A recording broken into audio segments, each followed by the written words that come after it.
I was sitting on my porch not long ago, legs stretched over the rail, FaceTiming with one of my oldest friends. The evening was still, heavy with humidity, and crickets chimed between long pauses in our conversation. Out of nowhere, my friend, I'll call him Jay, said, "Hey man, remember that thing we saw in the woods behind my dad's place?" The question landed like a cold hand around my throat. It had been years since any of us had spoken about that night, and I'd buried the memory so deep that it felt half imagined, half dreamed. My chest tightened, and sweat beaded on my hairline even though the dusk air was cooling. I tried for humor to break the silence that followed. "Too soon," I said, forcing a dry laugh I hoped would hide how rattled I suddenly felt. But Jay wasn't letting it go. "Seriously. Do you remember?" "I remember," I admitted, pretending to think the details over, though they had flashed back into my head all at once, every scent, every sound, every frantic footstep. Jay recognized the fear in my voice and mercifully dialed back the pressure. "I don't like thinking about it either," he replied. "But I've been wondering, what if we got the crew back together and went out there again? If you're scared, E&C definitely won't go." His nervous laugh told me he wasn't entirely sure about the idea himself. Maybe he thought facing whatever was in those woods, armed and older, would shrink the nightmare. Maybe he believed the thing had wandered off or died. Maybe he just wanted to see if the four of us could share one last adventure before we scattered for good. I couldn't be sure. All I knew was that I felt the old brotherhood tugging on me. "Let me talk to E&C," I said, running a hand through my hair. "If they're in, I'm in." 2 days later, before dawn, E's lifted F-350 rumbled into my driveway. E drove up from the southern end of the state, picked up C first, then rolled over to get me. The pickup's bed carried enough hardware for a week in bear country: 2.22 pistols in oiled holsters, a 12-gauge pumped shotgun with a sling of buckshot shells, and wrapped in an old quilt, a break-action 4-gauge cannon that looked like it could down a rhinoceros. Jay already owned a sturdy hunting rifle. We'd meet him and his gun at his father's house. 5 LED flashlights rattled in the glove compartment, their batteries checked and rechecked. 3 backpacks, each stuffed with energy bars, jerky, trail mix, extra water, gauze, sterile wipes, and butterfly bandages, filled the remaining space. E, ever the optimist, slid a case of light beer behind the seats. "To fight the cold," as he put it. The ride north lasted about 2 hours. We spoke only when it felt safe to joke, and even then, the laughter came thin. E's truck hummed along the asphalt while pine and oak blurred outside the window. I sat in back, leaning into the corner where seat met door, remembering a night that refused to fade.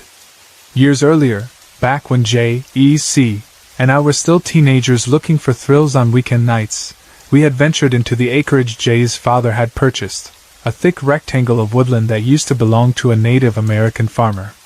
The farmer, kind old, half-smiled in every photograph Jay's father kept on his office wall. He'd tried to warn Jay's dad the land was wrong. He'd spoken about it often, said the man, while negotiating the sale. "Some patches of earth are sick," he told him. "They never heal, and they never forgive intruders." Jay's father, a casual believer in legends, laughed it off and signed anyway. We were kids who grew up on streaming services and smartphones, so of course we said yes when Jay suggested exploring the property after dark. On the night of our first excursion, we joked around at the tree line, the four of us jostling for bravery, flashes of phone light bobbing toward pine trunks, our palms still stung from high fives over someone's latest video game achievement. We stepped off Jay's father's freshly mowed path into compressed needles and leaf rot. From the first 2 minutes onward, I noticed how unnatural the silence was. Even whispering wind felt absent. No songbirds, no owls, not even the night insects that usually create a blanket of sound. The hush pressed on us until C, voice trembling, asked what everyone else was already thinking. "Why is it so quiet?" A sour stench drifted over us, like compost baking in the sun or meat left too long in a trash can. Jay sniffed the air and said he caught it too. I tried to laugh it off. Maybe a skunk or a dead squirrel. A moment later, a deer burst through the undergrowth, eyes wide with the wild kind of terror that means run first, ask questions later. We barely jumped aside before it tore past. He muttered something like, "What spooked him?" Our answer came seconds after. A shape materialized through the trees, and the deer, the silence, and the smell clicked together in my mind. Nothing about the creature tracked with anything alive I had seen. It stood, hunched yet somehow towering, 8 or 9 feet high, skin stretched so tightly that the individual ribs protruded like fingers clawing from its chest. Its head combined the worst parts of a skull and a deer's muzzle. Pale antlers sprouted in sharp angles. But the eyes, those eyes, glowed a sick sulfur yellow. They felt intelligent, aware, drenched in malice. We froze, a quartet of kids with bargain store knives in our pockets, hearts throbbing in our throats. Then the monster screamed. No, roared, shrieked, whichever word best describes a sound deeper than any animal but higher than any man, a cyclone's wail trapped inside a cave. We ran. We ran so fast branches clawed our arms raw. Behind us, thudding steps shook the earth. C glimpsed over his shoulder and swore he saw those 2 lantern-bright eyes floating above the ground, matching our sprint. We crashed out of the woods and onto Jay's father's lawn in full view of the porch light. The thing did not cross the border where mowed grass began. We collapsed inside the house and wept, each of us convinced we had glimpsed something older than stories. He led us in a pact. No one outside the 4 of us would hear the details. We feared ridicule, sure, but more than that we feared attention, feared someone might ask us to point out the exact spot or, worse, dare us back. The pact held for years, until Jay, on that humid night, cracked its seal with a single question on FaceTime. Now, on the road toward Jay's farm, past barns and lonely gas stations, I replayed it all. The deer, the smell, the unnatural quiet that emptied the forest hours before the creature arrived. I thought about waking from nightmares drenched in sweat, hearing phantom cries echoing in my skull. I feared heading toward the thing again. But I feared breaking loyalty to my friends even more. His truck rumbled up Jay's long gravel lane by late morning. Sunlight scattered through branches, but the property still looked weary. I spotted Jay leaning against a fence post, brown hair a bit longer than I remembered, waving us down. When he killed the engine, Jay walked over and tapped the window right beside my head. I jolted awake. I must have nodded off. Jay smirked, then opened the door. "Welcome back, Guardian," he said, the nickname I'd earned years ago for playing frontliner in paintball matches. "You guys left him sleeping," he called to E and C, who had hopped from the cab. "They wanted to unload first," Jay told me. "We're heading into the woods in about an hour." I climbed out, stretching sore shoulders. "It's about time," I murmured, half to myself. We hauled equipment into Jay's father's barn. Hooks, tarps, power tools replaced hunting trophies on the walls. Nobody spoke about why we needed so much firepower. But the tension wound tight around every word we did speak. We trudged out ammo boxes, test-fired the 12-gauge into a dirt mound, double-checked the .22s slides, and unwrapped the 4-gauge. The massive break action looked comical in my hands, but my grip steadied. He swung a pack onto his broad shoulders, zipped it, and nodded. We each slipped knives onto belts and turned on our chest-mounted headlamps, even though daylight still filtered through the tops of oaks. Finally, Jay unhooked the gate. Beyond lay 20 acres of pine, oak, cedar, and secrets. We stepped over the threshold. The time was 8:39 a.m., bright enough to fool a man into believing nothing evil lived in sunshine. The trail, if we could call it that, narrowed to footprints and freakishly tall weeds. At first, conversation flowed. He shared news about his job in construction, joked about how expensive diesel had gotten. C bragged about fixing up a '79 Camaro. Jay teased me about still single texting old crushes. We laughed, relaxed enough to forget why we came. Then the forest changed. Songbirds went silent, as if someone flipped a switch. I've experienced the hush that precedes a storm, when animals shelter under leaves, but this was heavier. The squirrels that had traced branches overhead vanished. Even flies stopped buzzing. We slowed, each man realizing the quiet simultaneously. I checked the safety on my pistol. She whispered. Lot of bad memories right now. Somewhere ahead, twigs cracked, one, then another. We halted. Footsteps patted on the forest floor, but none of us had moved. The pattern suggested 2 legs, a stride longer than our own. The thing paused, maybe sensing our attention. My heartbeat thudded so hard I tasted copper. A growl uncurled from dense underbrush on our left, resonant, almost human in its complaint. We turned toward a slim tree. For a second only bark met my gaze. Then a pale gray skull edged into view, half hidden by shadow. I caught the eye glow, the same sick yellow as when we were kids. The creature ducked out of sight before the others could register. Hands shot to holsters. He pumped the 12-gauge, metal on metal clacking. C and I stood back to back, scanning each quadrant. Jay unclipped the flare gun from his belt, its bright orange frame shaking in his grip. The weight stretched until branches exploded behind us. The creature charged from a blind spot, horrifyingly fast. C spotted it first, shouted, "My side!" We spun, firing reflexively. Buckshots slammed into tree trunks, .22 rounds snapped off bark, gunpowder burned our noses. The monster recoiled, not from pain, but maybe from the noise, then blurred into shadows, gone before we could chamber fresh rounds. Adrenaline surged. I reached into Jay's pack for the 4-gauge, a ridiculous antique built for actual elephant hunting.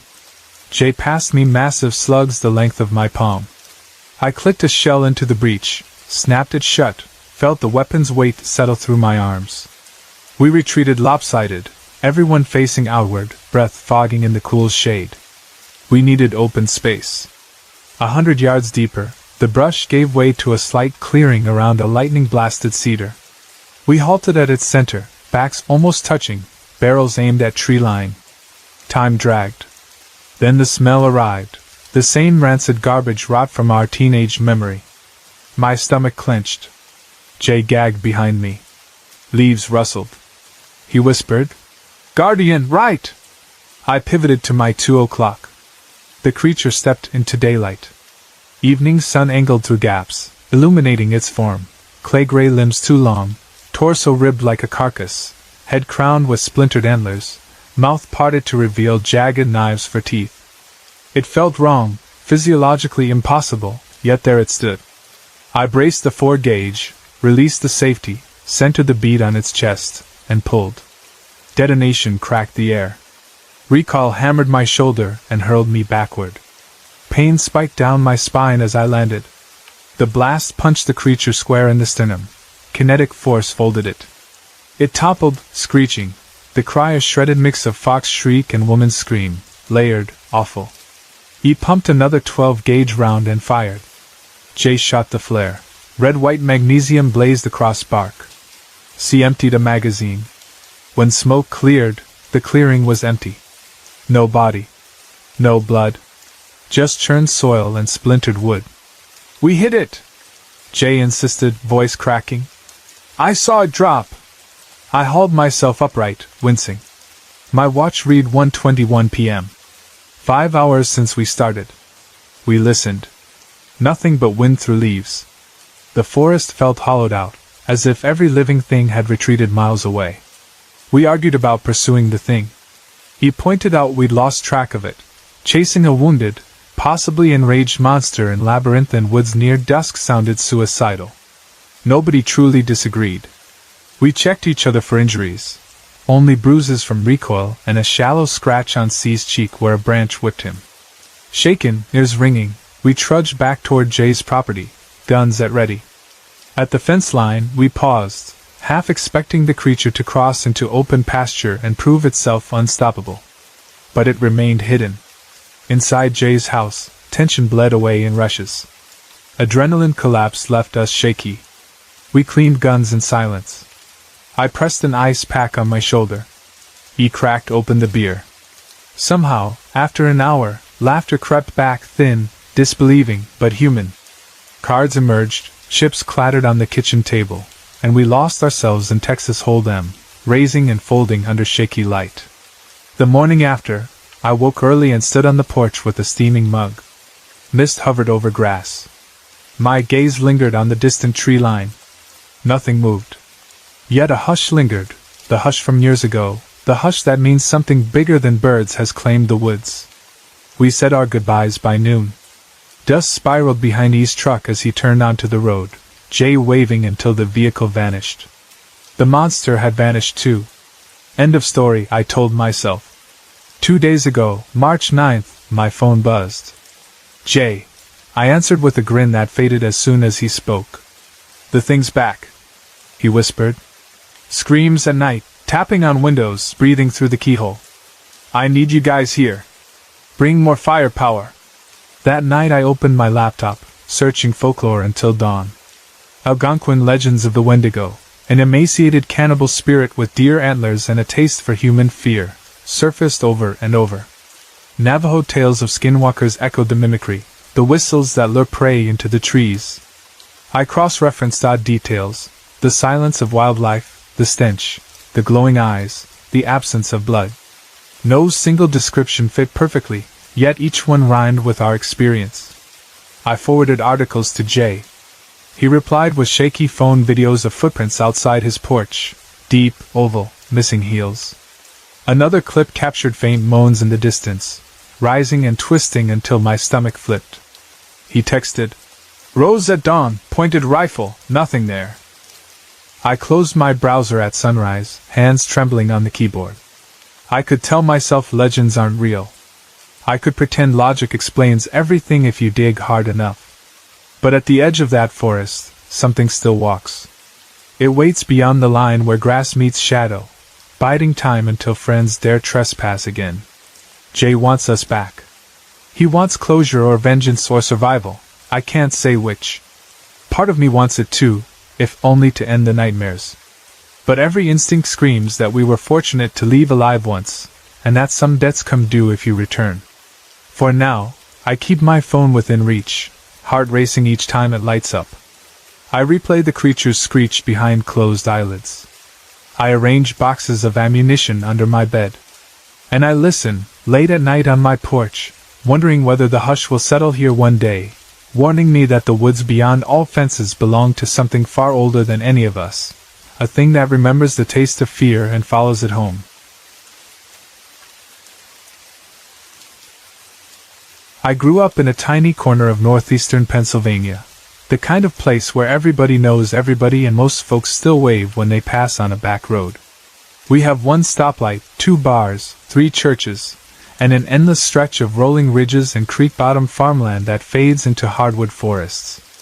Unless you count driving down to Wilkes-Barre for a movie, there are only so many things to do, so most kids my age ended up loving the same pastimes our grandparents did, fishing smallmouth on the Susquehanna, riding four-wheelers until the ruts feel like muscle memory, and, above all, hunting. Our calendars still revolve around the seasons. Archery opens when maples turn crimson. Rifle comes in when snowflakes threaten. Gobbler fever hits every April. Summer evenings mean groundhogs, pond bass, and stories on farmhouse porches.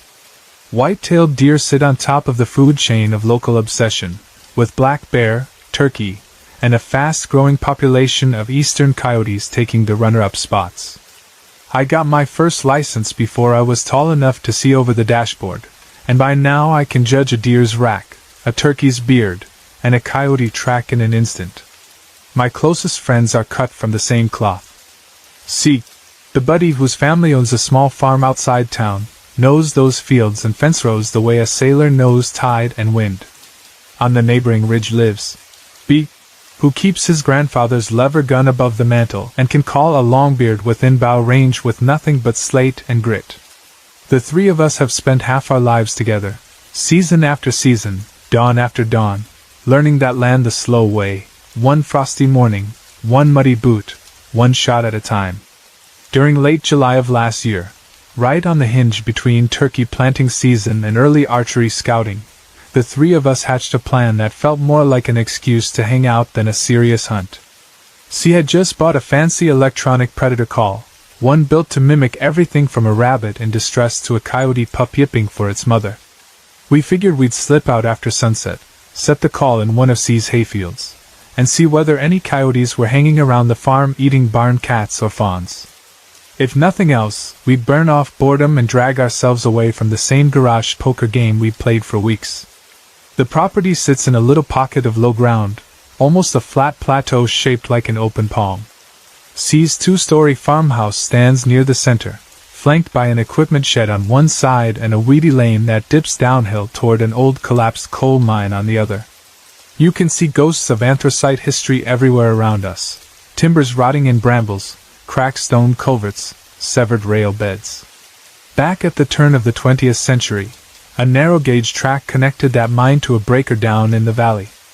According to faded photocopies at the Historical Society, 80-plus men worked the shaft. On a bleak Thursday morning in 1905, a methane pocket lit off, rock folded like wet clay, and a dozen miners never came back to daylight. Rescue crews didn't dig all the way through until Friday afternoon, when they found splintered timbers, crushed helmets, and rumors no one dared print. Some people said a handful of trapped men turned on one another when provisions ran dry. One old-timer repeated that one body was missing pieces, and not because of falling rock. The official record blamed suffocation, but half the town whispered, "Cannibal." Whether any of it was true, the shaft had stayed sealed for generations. C's grandmother, who still chain smokes on a rocking chair every evening, told us the same morning every kid in the valley hears. "Don't go near that mine after dark, and if you hear your name carried on the wind, run the other way." We'd shrugged off spooky folklore 100 times. That night, though, the past felt closer than usual. By the time we stepped out of the mudroom, fireflies floated over hay stubble and cricket tempo kept time with faraway bullfrogs. The thermometer still read 70-some degrees, and the breeze carried that faint scent of clover and cutweed that always settles over the valley in midsummer. Each of us was armed, though more out of habit than worry. I had my AR-15 slung across my shoulder and a compact 9mm on my belt. C carried his deer rifle, a scope .243 that shoots flatter than gossip, along with a chunky 10mm Glock he'd saved up for. B toted a matching black AR along with a stainless .357 revolver that looked older than we were. We also lugged a red lens spotlight big as a half-gallon jug. Coyotes reportedly can't distinguish red or green beams, so the plan was to sweep the field without spooking game. A moon half hid behind high haze. We walked single file down a faint tractor track until pasture grass brushed our knees. The lay of the land resembled the letter L.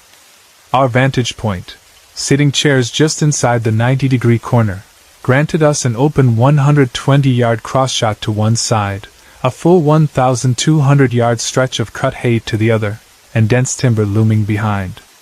40 yards downhill, the brush-whipped power line corridor bisected the tree line, disappearing into black. Around here, wildlife seldom keeps to farmland edges all at once, so we expected to wait a while. Something felt off almost immediately. I noticed little rhythms after enough nights outside, how katydids drone, when barred owls trade hoots, how squirrels rustle oak leaves even at twilight.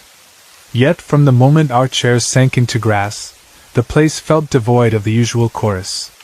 Cicadas faltered, frogs fell mute, and even the wind seemed to hush. We joked about lousy weather or maybe coyotes already lurking, and turned on the call. Electronic squeals, coyote distress first, then rabbit shrieks, rose and fell through a portable speaker. Our red lights swept across the meadow. Nothing stirred. After 40 minutes we grumbled about the call's batteries. C wondered if humidity muffled the sound. Around 12:30 a.m., we considered trekking to B's family property 10 miles north for a second try. That's when footsteps padded behind us. Long strides. Heavy. Two-legged. A century of timber and anthracite stumps back that makes for tricky footing even in daylight, yet these steps sounded deliberate. Crunch, pause, crunch, timed with our conversation. We swung the light backward, expecting maybe B's younger cousin playing a prank. The beams sliced between maples, nothing. Just trunks and vines. We exchanged raised eyebrows. C whispered, "Must be a deer." I shook my head. "Deer don't walk like that." We reset the call volume. 10 minutes later the same creeping gate circled wider left, always just outside the beam. This time, before we could spin our red light, a woman's voice floated from the timber. "C, can you come here?" My stomach folded inward. C's parents and siblings were 4 states away on vacation. Only his grandmother remained on the property, and she never left her porch after sundown. B's hand found his revolver grip. I clicked my rifle safety. In hushed agreement we began packing chairs, call, and spent shell casings. That's when the scream erupted. That's when the forest sucked silent again. A rock whizzed from nowhere, cracked T on the back of the head, dropping him to a knee. He screamed. B spun, saw nothing obvious, but heard a deep growl roll like thunder from behind him. And then they ran, sprinting downhill, pursued by unseen heavy strides that crashed branches. Only when they burst into our clearing did the steps cease. While T told the story, the sky bruised purple. Every face around the fire tightened. My heart pounded against ribs. R, instantly in leader mode, ordered we consolidate gear, drag tents closer to trucks, load valuables into vehicles, prep to evacuate if needed. I shot up, adrenaline fueling frantic packing, stuffing camp stove and lantern into the Tacoma bed. R called me paranoid. I didn't care. By full dark, the main tent sat 10 feet from the fire, both trucks pressed bumper to bumper for a makeshift wall, dogs kenneled in rear cargo areas. I told her I felt chilled despite the warmth, that I wanted inside the truck bed early. T's fiancée, call her L, shared the instinct. She locked herself and their dog inside their SUV's hatch, windows cracked only an inch. Men drank beer at the fire, talking low. An owl hooted, then silence swept again. B announced he needed to pee but would stay close this time. He stepped behind the first trunk beyond the ring's glow. R kept eyes on that spot. I, watching from the camper vent, heard faint rustling to my left, beyond trucks, near the arch where 2 pines leaned together. I whispered R's name, said something moved out there. He patted holster, promised he'd keep us safe. B zipped up, turned back into camp, and L screamed from her SUV. My eyes snapped to her pointing finger. Behind B, maybe 15 feet deeper into darkness, twin yellow lights floated. At first glance they resembled bicycle reflectors. But they sat too high, easily a foot above any man's head. My stomach dropped. A chill sheeted through me so hard my back struck the camper roof. R sprang, shouted, "Get down!" He fired 4 quick rounds toward the eyes. Muzzle flashed strobe trailing. B hit the deck, crawling for firelight. The eyes vanished. Silence cracked like ice. I exhaled only to scream when the Tacoma lurched sideways.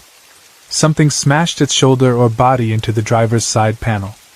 I scrambled, closing the rear hatch, feeling metal reverberate from the impact point. R dashed to my side, pistol leveled. "Stay down," he ordered, scanning under the truck. Chaos erupted. T hauled sleeping bags into the SUV. O and another buddy, F, yanked poles from the big tent, collapsing canvas with dogs inside so they could drag the whole mess toward their F-150. The lab howled. The shepherds barked from the truck. I hushed them, choking back panic. From beyond the collapsed tent, a low guttural snarl rolled, a warning vibration that rattled cookware. R shouted we were leaving now. He climbed into the Tacoma's cab. B dove into the back seat with his 2 dogs. I huddled in the camper shell, bracing knees against wheel wells, heart punching. R punched ignition, headlights carved swaths of trunks as we fishtailed onto the spur road. Behind us, L's SUV headlights jolted alive, followed by O's truck. I risked peeking through rear glass. In the receding glow of our fire, which still flickered in the ring though no humans remained, I saw movement, a tall, lank frame loping on 2 legs, skin stretched tight, tattered fur or cloth fluttering, antler-like protrusions silhouetted. Before distance swallowed the sight, the creature kicked dirt into the ring, snuffing flame. Night swallowed it. On the washboard road to Payson I watched O's taillights snake wildly. Later O confessed something slammed into his tailgate, clawing 3 deep furrows, nearly sending him into a ravine. We rolled beneath Walmart's bright arc lights like refugees. Doors flew open. Elle sobbed, shaking so hard she could barely stand. B looked nauseated. O pointed at his F-150, 3 gouges the size of crowbars peeled chrome like sardine tin. We pooled dogs among vehicles, checked each other for injuries, changed blown eardrums with water and tissues. Nobody wanted to split alone, so we caravanned all the way to Phoenix, engines humming companionably down State Route 87. Halfway home I gripped the wheel hard, jaw clenched. Without looking at me he confessed he'd encountered something at that very site a year prior. Only eye shine and distant stomps, nothing this violent. He'd kept quiet, afraid friends would laugh. I felt betrayal rise but recognized fear behind his secrecy. I squeezed his arm, saying we would never return there. He nodded, tears pinpricking. Since that night we've kept that promise. When travel itch hits, we booked KOA cabins near Flagstaff, where porch lights hum and night sounds remain night sounds. I miss the wild hush of true forest, yet unease coils in my gut at any talk of Payson's back roads. O still owns that tailgate scarred by trident claws, a constant reminder. P swears stones sometimes ping his roof at dusk despite living miles away. B's lab, once fearless, refuses to leave porch light's reach. Friends who camp up there sometimes dismiss our tale. They cite bears, mountain lions, misidentified elk. I hope they're right.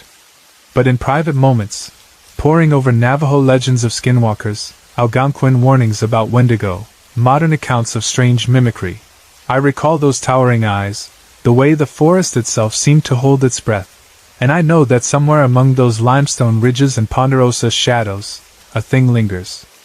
It learned our shapes, our voices, our fear. And it is still hungry. If you ever find yourself north of Payson, following a dusty spur to a campsite no map names, pack more than beer and marshmallows. Keep dogs close, keep rifles closer, and if the night bruises quiet all at once, leave your fire burning and walk out the way you came. Some empty places in Arizona are empty for a reason.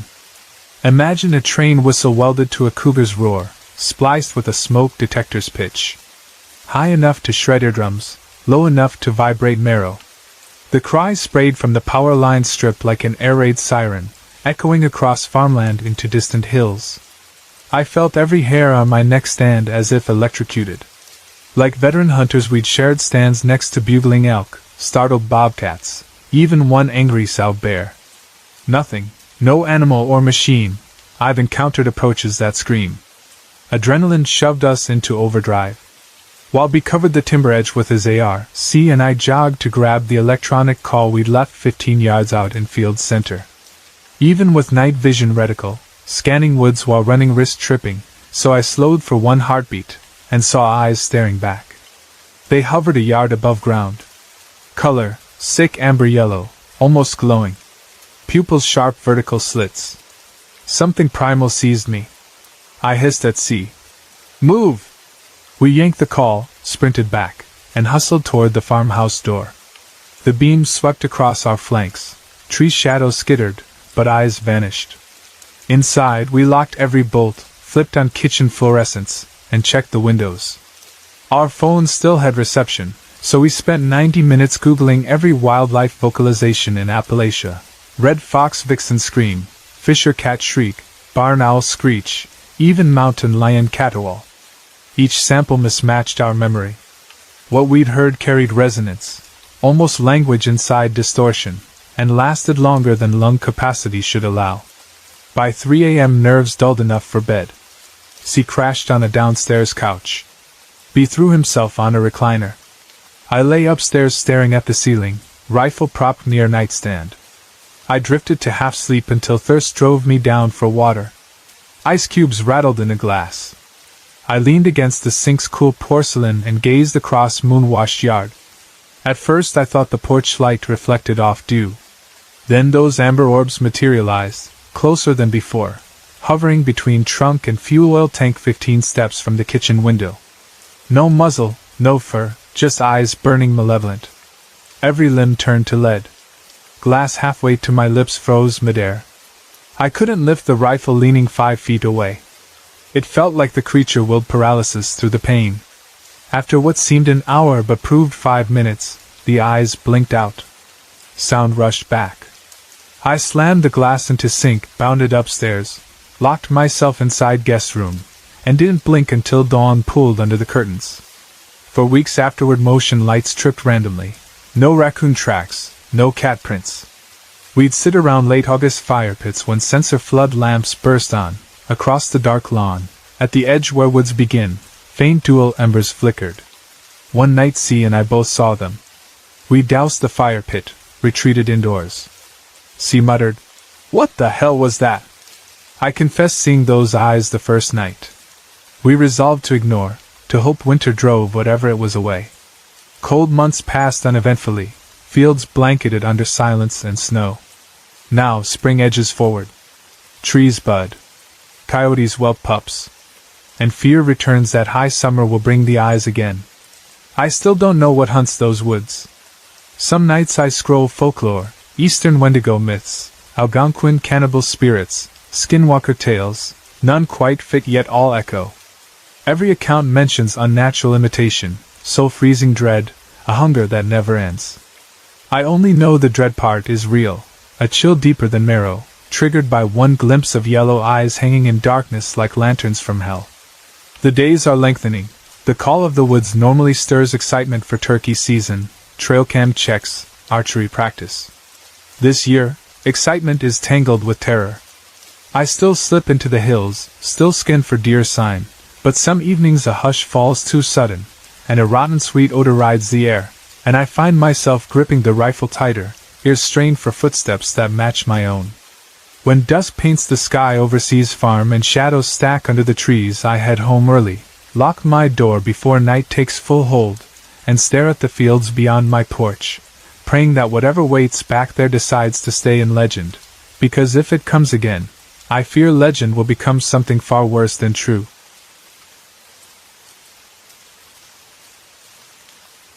I grew up believing every inch of central Arizona's high country was my playground. Whenever the Phoenix heat began to simmer like a cast iron pan in July, my boyfriend, let's call him R, and half a dozen of our friends would load four-wheel drive rigs with coolers, camp stoves, tarps, and stray dogs, then point north toward Payson. For desert kids, Payson is a kind of natural air conditioner.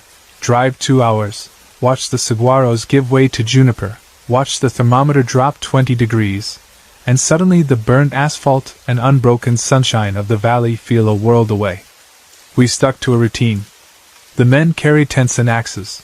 The women packed food, stocked first aid, and insisted on at least one roll of toilet paper per camper.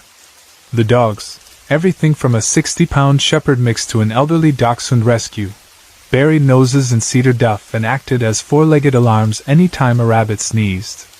By our count, we'd camped that stretch of forest road outside Payson more than 10 times in 2 years. Nights usually meant a hissing Coleman lantern, someone strumming half-remembered country chords on a travel guitar, and laughter rising through ponderosa silhouettes until Orion marched overhead.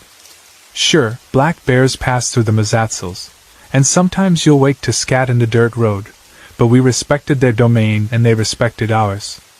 Coyotes yapped, owls hooted, breezes riffled canvas walls, but nothing felt truly dangerous. The weekend that rewired my sense of danger started no differently. We caravanned up State Route 87 on a mild Friday afternoon, 8 humans in 3 trucks, all windows down to let pine scent pour in. R and I rode tail in his silver Tacoma, our 2 shepherd mixes panting happily behind the cab seats.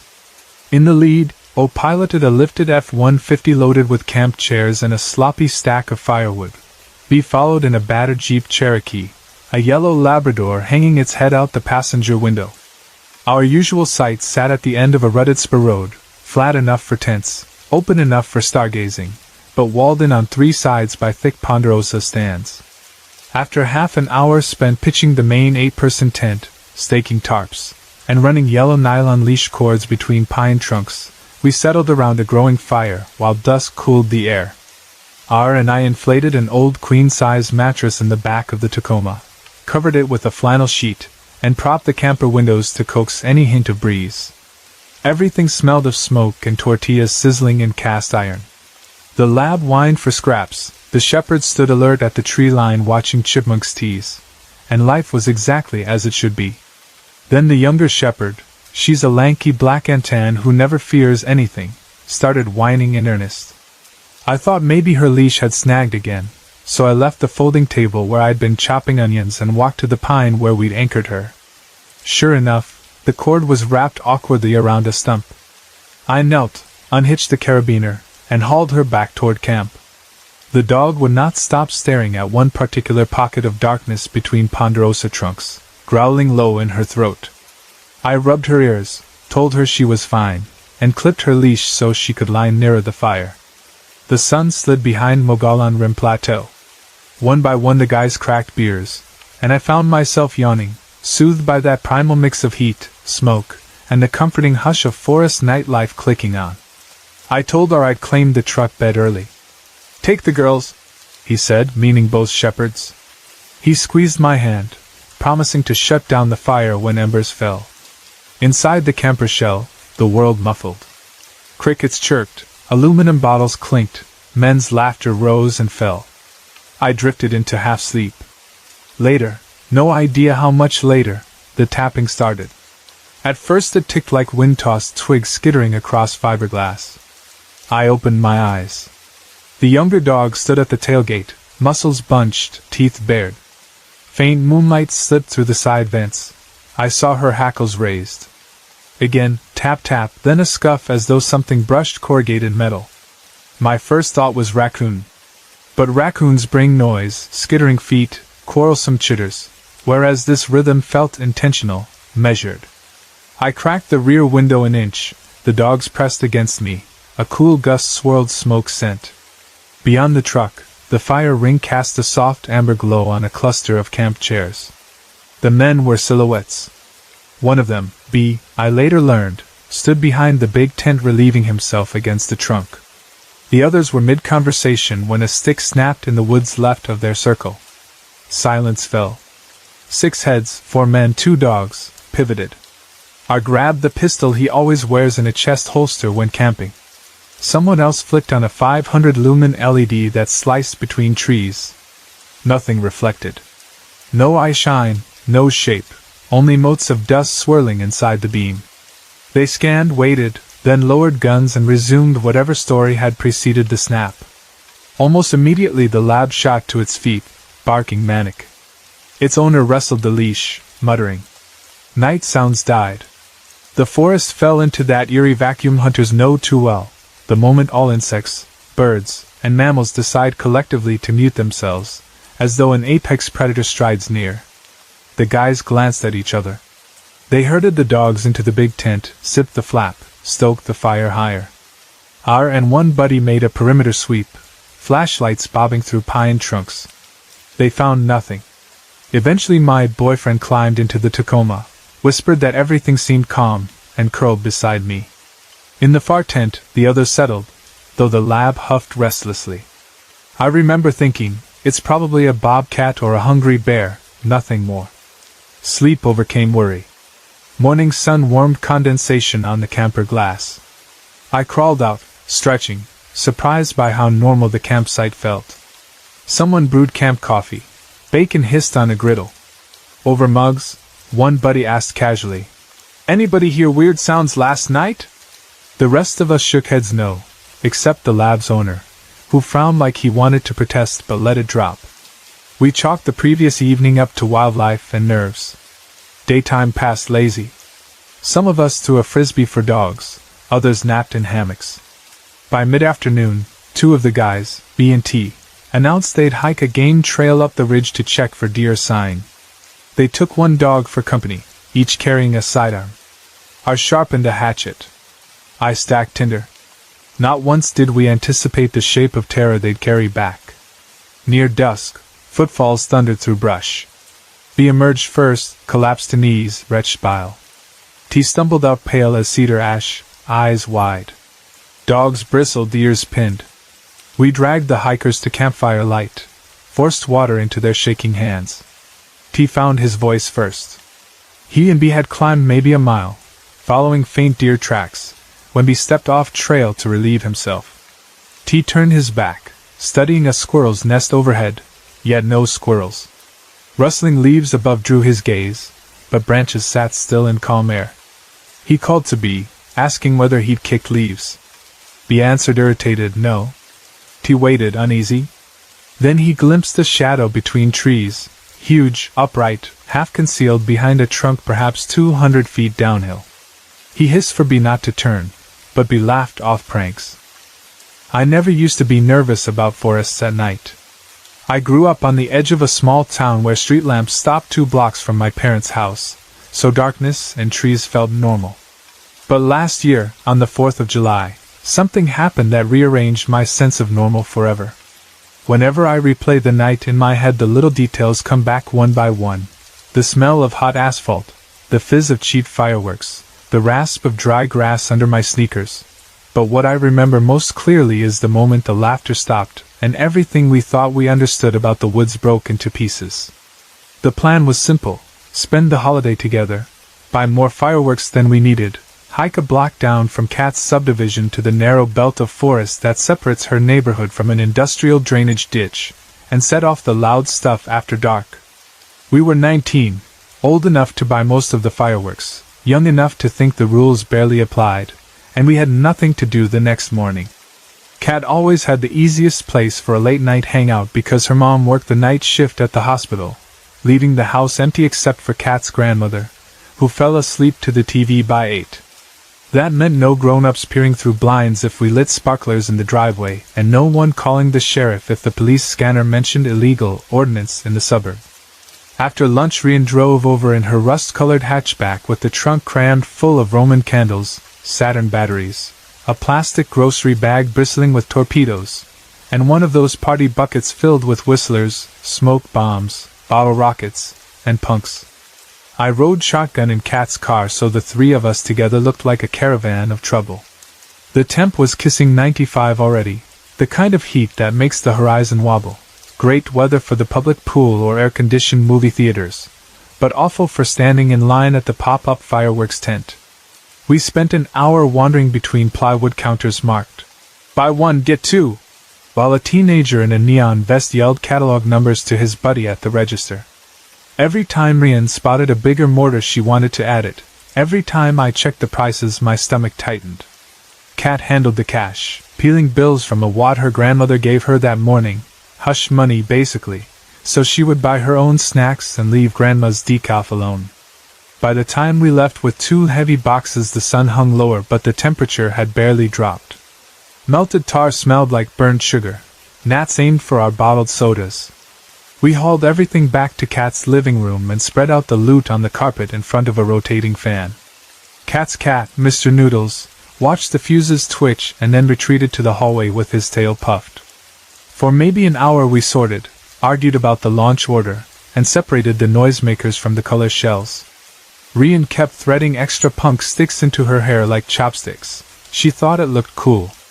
Kat texted a guy she liked, and the rest of us pretended not to notice her goofy grin.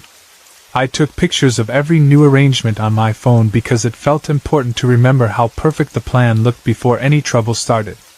Around 5 we lugged the boxes down Cat Street. The neighborhood was built in the late 1990s. Cookie-cutter ranch houses, trimmed lawns, no sidewalks, and the only streetlight stood outside the community mailbox, so once we passed that pole we were on our own. A row of half-dead cedars and a drainage ditch marked the point where manicured shrubs ended and real scrub began. Beyond that strip of briars waited a narrow trail that cut between tall oaks and sagging pines until it reached the creek. If you crept 30 yards more you came to the footbridge that spanned the water, and on the far side of the bridge was a dirt clearing just big enough for folding chairs. Kids lit fireworks there every Independence Day. The city cops usually patrolled the main roads, not the hidden trail, so the clearing felt safe. Safe in daylight, anyway. Maybe 5 steps beyond the cedars I felt something tighten between my shoulder blades, a whisper of being watched. It was the same prickle I get when I realize someone in a store aisle is staring, except this gaze came from everywhere at once. I tried to shake it off. The afternoon light slanted through green leaves and arrow shafts, cicadas droned. The creek gurgled downstream. Nothing looked threatening. But I caught Rian glancing over her shoulder too, searching the trees, so I knew I was not alone in the feeling. We dumped the fireworks beside the trail's bare patch of sand, maybe 20 paces from the bridge, and dropped our backpacks for later. Kat wanted to rehearse the launch positions, the torpedoes closest to the water so sparks would fall clear of the grass, the bottle rockets stuck in a clump of clay near a log, the artillery shells loaded last so we could sprint away. Rian argued we should build a little trench for the big firecrackers in case they tipped. While they measured distances with their feet, I kept scanning the undergrowth. Between two pines I thought I saw movement, a flash of brown hide, a quick stagger, but the shape ducked out of sight so fast I convinced myself it was only a deer. Nothing unusual about deer. They were everywhere. You could scare them off with a cough. Still, the seconds after that glimpse felt stretched. No animals bounded away. No leaves rustled. Just the steady hum of humidity buzzing in my ears. Kat laughed it off when Rian mentioned seeing something big. Probably an elm branch fell, Kat said, shrugging. But she looked toward the trees too, eyes narrowed. Before any of us explained more, the sharp odor of sulfur drifted through the stillness, like spoiled eggs cooked on asphalt. Nobody spoke about it. We scrunched our noses, blamed a busted septic line somewhere, and went back to work. Eventually the smell faded. We finished stacking the boxes, hoisted two plastic folding chairs behind a stump, and laid a blanket over the cooler. Everything was ready. We just had to wait. Dusk in midsummer creeps slowly, drawing out shadows as though someone pulls a blanket across the sky. We killed an hour throwing pebbles into the creek and crafting worst-case scenarios. Park rangers arrest us, neighbors confiscate the mortars, Kat's mom arrives home early. When the sun finally kissed the horizon and the first distant pop of neighborhood fireworks echoed, we loaded the initial torpedo onto its base, lit the fuse, and bolted behind the log. The shell whooshed upward, bloomed in dazzling red and silver, and left ears ringing. Adrenaline punched our chests. We cheered and scrambled to light the next. Somewhere east, sirens revved through suburbia. No surprise, by 8:30 half the county looked like a battlefield. But we knew if officers were dispatched along our road they might swing flashlights down the path and catch smoke. So we executed the escape plan, dashed to the bridge, slipped beneath, crouched among concrete pilings until the sirens faded. Laughing about how cool we looked ducking trouble, we waited beneath the bridge while residue dusted the creek. That was when the sulfur stench barreled back, thicker, like rotting meat left in a swamp.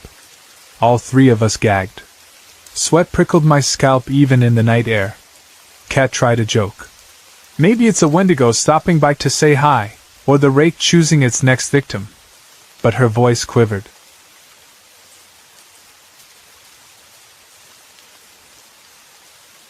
Rian shot her a glare that silenced the laughter. Crickets fell quiet. The drone of insects collapsed into a suffocating hush. We exchanged looks, identical apprehension reflected three ways, and crawled into the ragged full moonlight. The moon hung so bright it almost cast shadows colored like bruises. Between bursts of stray fireworks skyward, the forest shimmered in pulse light, red-blue, green-gold, darkness, repeat. Every flash carved deeper silhouettes into the trees. We hurried back to the clearing, planning to set off our stash in one grand finale then bail. But no sooner had we reached the boxes than a hollow knock echoed from the woods. Knock, knock, knock, like someone slamming a branch against a trunk. The three of us froze. Again came the knock, same rhythm, closer. A third time, this one deep enough to vibrate the soil beneath my shoes. Kat cupped her hands around her mouth and yelled, "If you're the cops, it wasn't us!" Kids a block down fired the big stuff. They ran into the woods. She pointed left into the gloom, dramatizing the lie. The words bounced against trees and died. Silence swelled, heavy and wet. Every hair along my arms and on the back of my neck lifted, an electric warning. Faint glimmers from descending fireworks speckled the undergrowth like dying embers. Then, at the edge of that failing light, we saw movement, the graceful, bounding gait of a deer stepping between saplings. Except, no. Something was terribly wrong. The deer halted and rose, not reared, but rose, spine extended, until it balanced on two legs. The body looked starved, skin draped tight over bones, ribs protruding so sharply you could have counted them from 50 feet away. Antlers scraped raggedly against a hanging pine limb. The thing's arms, if arms was right, stretched downward, ending in crooked points like shattered fingers. It touched a maple with one elongated hand and rapped 3 times. Knock, knock, knock. None of us spoke. Our eyes were saucers, throats locked. In the lull came a voice, Cat's voice, but twisted, hollow, like a cassette running at half speed. Other kids a block down. The entity lurched forward 1 step and angled a bony digit to its right, precisely mirroring the gesture Cat had made moments earlier. Then the distorted voice shrieked louder. They ran into the woods! Like a parrot imitating a sentence it barely grasped. The scream that followed bent my knees. High-pitched yet bubbling with gravel, feral delight. Rian reacted first. Run! Adrenaline burst through my limbs. We sprinted for the subdivision, feet hammering earth, lungs burning. Behind us the creature cackled, a cackle unlike any fox or coyote, more like a hyena run through an amplifier, and the brush crashed under pursuing weight. I did not dare look back. I only saw my shadow flicker huge with each Roman candle explosion overhead, saw Cat's ponytail whip behind her like a flag. Halfway to the neighborhood, a single thunderous gunshot cracked the night. The roar rolled through treetops, stopping us mid-stride. A split second later came a horrific screech, pain, fury, starvation, all twisted together. I risked a glance. Through branches I saw the silhouette of a man holding a shotgun, stance wide, barrel smoking. The creature buckled, pivoted, and melted into undergrowth that seemed to swallow it as though the forests were water and the beast a stone. The smell vanished on a gust. Get inside! The man shouted. Doors unlocked. Run inside, lock the doors, close the blinds, and whatever you do, don't come out no matter what you hear. His voice carried neither panic nor hesitation, like he was accustomed to warnings. We did not question him. The porch light of his dark shingled house beckoned across the patch of lawn. We dove through the doorway, slammed deadbolts, yanked cords so blinds clattered shut, and lunged into the first room we found, some sort of den with old VHS tapes stacked on milk crates. Cat jammed the lock. Seconds ticked. 1, 2. Another shotgun blast thundered outside. Wood creaked against maybe claws. Then nothing but our ragged breath. I slid to the floor, palms over ears, rocking like a child. We huddled so close I felt Cat's heart hammer through her sweatshirt. Minutes passed. Could have been 10, could have been 40. My sense of time snapped. Outside our door, boots shuffled across linoleum, a soft thump, as if someone sank onto a sofa. A TV clicked on. A game show's cheerful jingle floated down the hall. The man called gently. You can come out now, girls. It's safe. We did not budge. Something inside me whispered that the Wendigo, or whatever we had seen, was clever. But minutes rolled and no unnatural smell seeped beneath the frame. The man spoke again, calm. Listen, I'll sit right here on the couch and watch TV. You can stay hidden. I won't open your door. But the monster's gone for tonight. If you need a lift home later, say so. Eventually Cat cracked the door. I clung to her elbow, shaking my head, but she insisted. Rian followed. I couldn't stand being alone, so I dragged myself out. The man, late 40s maybe, weather-lined face, flannel shirt, lowered the volume and introduced himself, Keith Carter. No badge, no uniform. Just ordinary. Shotgun leaning against the recliner. We spent an uneasy hour watching a late-night sitcom we did not register. Keith brewed instant coffee, offered us pancakes with instant-cook eggs. None of us felt hungry. Rian forced down bites. Cat pretended to nibble. I stared at the plate, fingertips trembling against the fork. Finally Keith said what we feared to think aloud. That thing was a Wendigo. He said the word like a carpenter naming a tool, familiar, practical. I swallowed hard. It's been here long? Month or so. I keep watch. Not many believers around, but I do what I can. Cat slammed palms on the table. You mean that nightmare has stalked the woods near my house for a month and nobody told me? Keith raised sunken eyebrows. I'd guess you wouldn't have believed me. Cat deflated whisper caught. No. We finished the meal.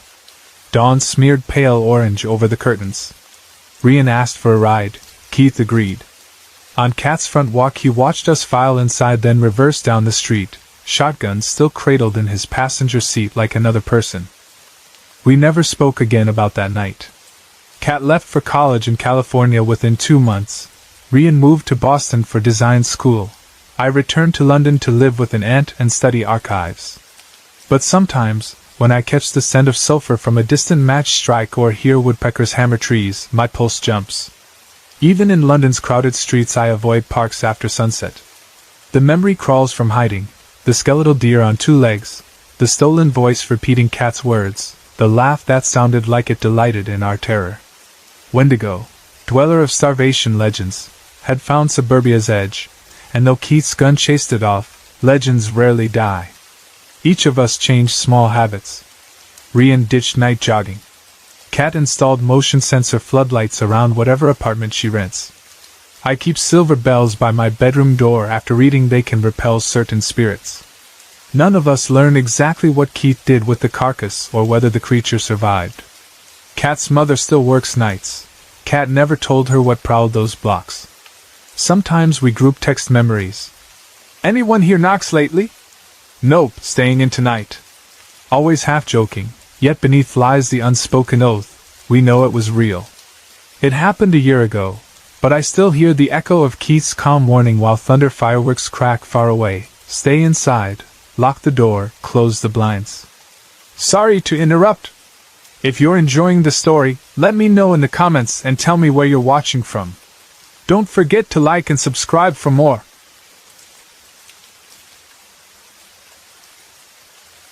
The 4th of July had never felt like a dangerous holiday to me.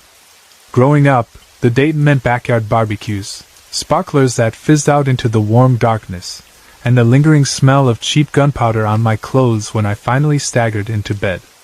Last year, though, everything I thought I knew about fireworks, forests, and middle-of-the-night laughter changed, so completely that I still feel the echo of those hours every time July rolls around. I can remember the color of the sky above the tree line, the sound of distant sirens ricocheting across the suburbs, and the cold certainty that something inhuman was studying every breath I took. Even after moving an ocean away, I replay that night in slow motion whenever I pass a clump of dark trees or get a whiff of sulfur on the wind. It started out innocently enough. My 2 closest friends, Rian and Cat, and I had cooked up a simple plan weeks in advance. Sleep over at Cat's house, pool our cash, buy a ridiculous pile of fireworks from the seasonal pop-up tent, and blast them after dark at the edge of the woods that borders Cat's neighborhood. Cat's backyard backed toward a stretch of overgrown city property. No streetlights, no regular footpaths, just a narrow belt of pines, oaks, and scratchy cedar. An old footbridge spanned a drainage creek on the far side of the tree line, and under that bridge, in a hollow barely tall enough to stand, you could hide from prying eyes if patrol cars cruised by. We had used the spot for late-night talk sessions more than once, long enough to memorize every crooked plank on the bridge deck and every murky pothole along the trail. That 4th fell on a Monday, but none of us worked summer jobs with fixed Tuesday shifts, so we felt free to risk a night without sleep. Cat's mother had drawn a night shift at the hospital, and her grandmother, who lived in the spare room and kept the household running, usually nodded off to game shows by 8. It was the perfect recipe, no adults awake to count the mortar shells, a nearby hiding place, and enough free time to relish every skyburst. Rian arrived first, steering her rust-brown hatchback into Cat's driveway a little after noon. Traces of pollen clung to its hood. She had clearly driven through the narrow country roads outside town to reach the bigger fireworks vendors near the state line. When she popped the trunk, we saw cardboard boxes wedged tight around a cooler of day-old soda. Printed warning labels glared up in fluorescent caution stripes. Warning: emits showers of sparks. Do not hold in hand. Place on hard level surface. Light fuse and get away. Beneath the biggest crate were 2 brown paper grocery bags stuffed to the brim with bottle rockets. double report black cats, and novelty fountains. Rian grinned the grin of someone who knew she'd blown her entire paycheck on things designed to hiss, whistle, and explode. I showed up next in my mom's aging sedan, riding shotgun because Kat was driving. Kat cared less about ordnance and more about snacks. We packed 3 family-size bags of cheese puffs, a box of freezer pops that would melt into syrup long before dusk, and an economy bag of beef jerky. Before we hauled the loot inside, Kat insisted on reading out the names on every artillery shell: Midnight Thunder King, Crimson Nightmare, Patriot Pulse. She had always treated fireworks the way other people treated pets, introducing them, giving them small backstories, and half apologizing when they went up in smoke. Inside Kat's living room, the air conditioning tried its best to compete with the July furnace outside, but the chilled air could barely cool our sun-baked arms. We dragged the boxes onto the carpet and flopped down in a messy circle, sorting by size, by color description, even by fuse length, so we could chain light some of them if we ran short on patience. I kept careful track of which cases contained torpedoes, heavy single-shot mortars so loud they rattled rib cages. Those shells were the reason we needed the forest clearing rather than Kat's trimmed backyard. If we launched them anywhere near the deck railing, neighbors would have called the sheriff before the sparks faded. While we bickered about the launch order, Mr. Noodles, the enormous ginger Tom that ruled Kat's household, sauntered in, inspected the piles, and vanished again, unimpressed. We talked ourselves breathless about which shell would burst widest, which color combination would look prettiest against the near full moon, and how many Roman candles we could wave before the melted plastic burned our fingers. Around 3:30 we realized we still needed extra punk sticks, the long incense-like tapers used to ignite fuses, and a few plastic lighters. Kat and I drove to the gas station 2 miles away, leaving Rian to guard our improvised arsenal. I remember the slide of leather against the steering wheel, the smell of gasoline bleeding into the humid afternoon, and the metallic taste of anticipation as Kat described how bright crimson looked over trees if you caught the timing just right. We should have known then that any mention of timing meant we were wrestling with luck, and luck rarely plays fair. We returned a little after 5, stepped out of the car, and froze at the property's edge. About 100 feet down the box hedgerow, hovering right where trimmed lawn blurred into wild scrub, stood a doe. Or what, in that first startled instant, I assumed was a doe. Slender neck, mottled brown coat, motionless posture, perfectly plausible. Except the head sat ever so slightly too low, and the elbows folded inward at an impossible angle. I blinked. The shape twitched and disappeared behind leaves. Kat insisted it was a deer so hungry it had wandered close to houses earlier than dusk. I half believed her because belief came easier than investigating. We stashed our purchases, wasted an hour to the tune of backyard radios and faint fireworks pops from somewhere across the subdivision, and tried not to glance too often toward the tree line. Around 6:30 Kat's grandmother shuffled down the hallway, kissed Kat's cheek, asked what time we'd be home, and accepted Kat's vague promise that we would not blow up the gazebo. The moment the sliding door clicked shut behind Grandma, we split tasks. Rian shouldered the cooler and 2 of the heavier crates. Kat hoisted a mesh laundry bag stuffed with smaller fireworks. I grabbed the remaining box, a flashlight, and the folding shovel Rian insisted we use to level the mortar tubes. We walked the block in dying daylight, none of us speaking much. When the freshly paved street ended at its cul-de-sac loop, we ducked through a gap in the cedars onto dirt that still radiated heat collected all afternoon. The trail wasn't technically forbidden, but a rusting sign nailed to a post warned trespassing after dark is a misdemeanor. Fallen needles swallowed our footsteps. My stomach swirled the way it sometimes did before exams, as though a wrong answer waited just ahead. At the first bend, Kat declared she felt watched. She said it almost playfully, but her shoulders pinched upward. I joked that maybe the squirrels were gossiping about our fashion sense. Rian muttered she'd keep an eye on the undergrowth. None of us slowed. By the time we reached the clearing, nothing more than a sandy oval dotted with beer bottle shards and a half-rotten log. Golden light had turned coppery. We dumped the boxes, arranged tubes, then argued over how many feet of distance constituted far enough to avoid accidental immolation. Cat wrapped 2 bricks of Saturn rockets in twine so she could launch them as a single shrieking chorus. Rian stuck bow rockets neck-deep in damp clay along a route. I patted a flat patch for my favorite torpedoes, tamping the dirt until it felt stable. The breeze died. Humid air pressed downward, heavy as wool. That was when the smell rolled across us, a sudden nose-clogging stench like burst sewer pipes or sulfur springs gone rancid. My instinct was to breathe shallow through my sleeve, but Kat popped a joke about her brother's sneakers, and we all forced chuckles that tasted nervous. The odor faded almost as quickly as it came, but it left behind a prickle down the back of my neck that no wind could explain. I braced a mortar tube between 2 rocks, looked up, and saw movement again between tree trunks. Just a flash of a tan hide and a quick bound. It registered as deer. My brain insisted on deer, yet some part of me whispered no. Something crooked about the silhouette. I stared until my eyes watered, saw nothing else, shook it off like a daydream. Twilight seeped into night. Crickets tuned up. Somewhere distant, neighbors tested a multi-shot cake that screeched and crackled. We took turns lighting the legal fountains, laughing when sparks ricocheted off the log and dying embers rained too close to our shoes. Around 9:30 we decided the neighborhood noise might mask our bigger shells. Torpedoes time. The first fuse hissed, spat sparks, and the mortar whooshed upward to burst in glorious white and green. We used its fading glow to ignite a second, then a third. Sirens wailed far off, maybe 2 blocks over. Our agreed signal. We scattered, grabbing only flashlights, and raced the 20 yards to the bridge. Underneath, the concrete smelled of wet algae and ancient beer. Rian sprawled on a cinder block, laughter caught halfway between relief and adrenaline.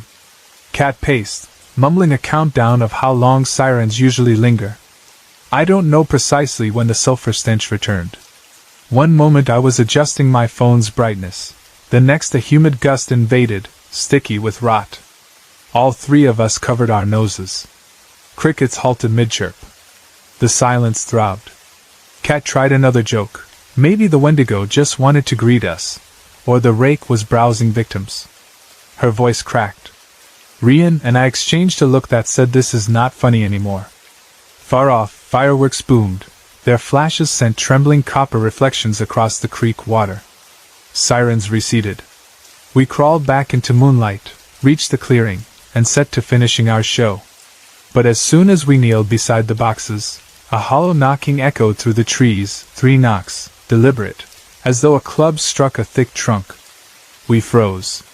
No wind followed. Again came the knocks, closer, unanswered by any bird call. Cat, nerves swelling into bravado, cupped her hands and shouted, "If you're the cops, we didn't do anything illegal. It was the other kids a block that way. They ran into the woods." She jabbed left for emphasis. Her voice clanged off the dark leaves. The forest responded with nothing. No knocks. No night insects. Just a hush so complete my pulse thudded loud in my ears. The hair on my forearms lifted. And behind that hush, from somewhere deep, rolled the faintest mimic of Cat's shout, garbled, stretched, as if answered by a broken loudspeaker. "Other kids, a block down!" Fireworks still exploded in other neighborhoods, dropping shards of red and gold light onto treetops. In one such flicker I saw movement near the maples, tall, skeletal movement. My breath snagged halfway. The creature stepped forward, entering the open flash of color, a deer upright on 2 thin legs, ribs protruding like sun-bleached slats. The head lolled, antlers splayed, yet the eyes, dull black pits, fixated on us. One elongated arm ended in claw-like digits that wrapped the nearest trunk. Knock, knock, knock. Time fractured. Cat whispered my name. Rian cursed under her breath. The creature tilted its head, then spoke again in that bizarre recording of Cat's earlier shout. "They ran into the woods!" at a pitch grinding against sanity. It lifted one arm to point exactly where Cat had indicated minutes before. As it stepped into a sliver of moonlight, we saw how gaunt the limbs were, how the skin clung like greasy parchment over joints. We bolted. Instinct, not decision. Boxes, cooler, folding shovel abandoned.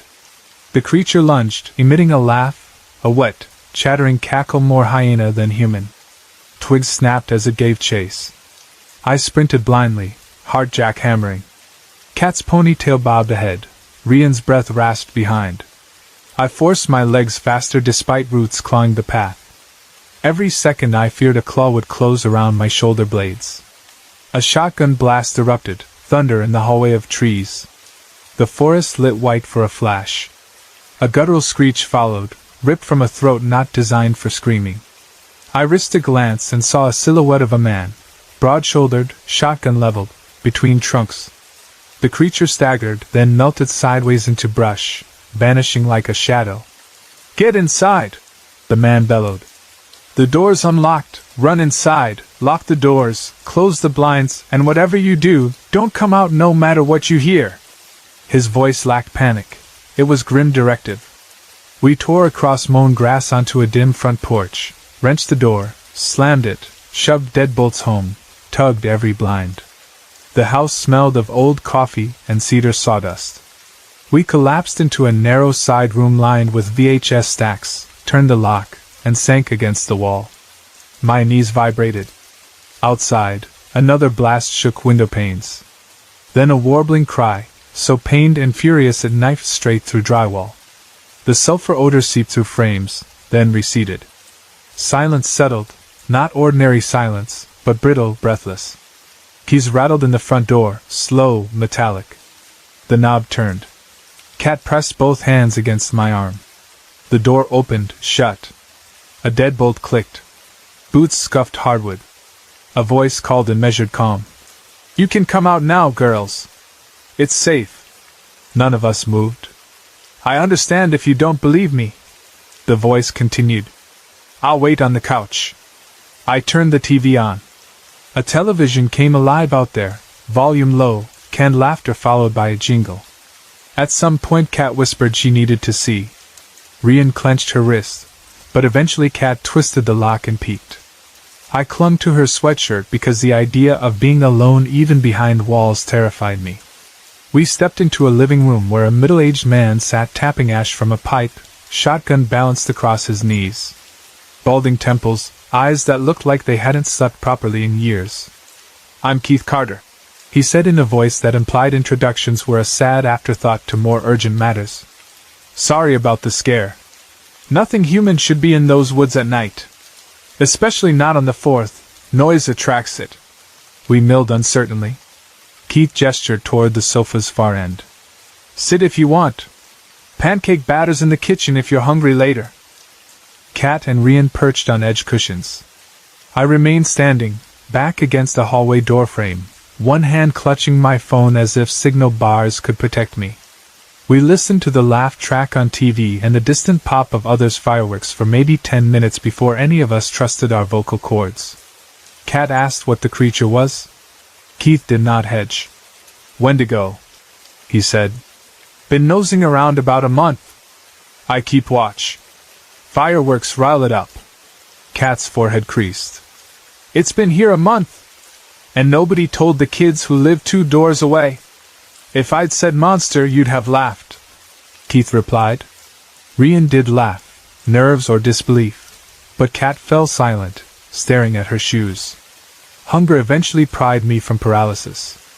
I joined them on the couch because the hallway felt lonelier than the living room. Keith turned cartoons low and disappeared into the kitchen, coming back with plates piled high. Steam from pancakes coiled into the stale apartment air. The three of us toyed with forks. When Keith asked how we slept, Cat forced brightness. "Took a while, but I slept okay."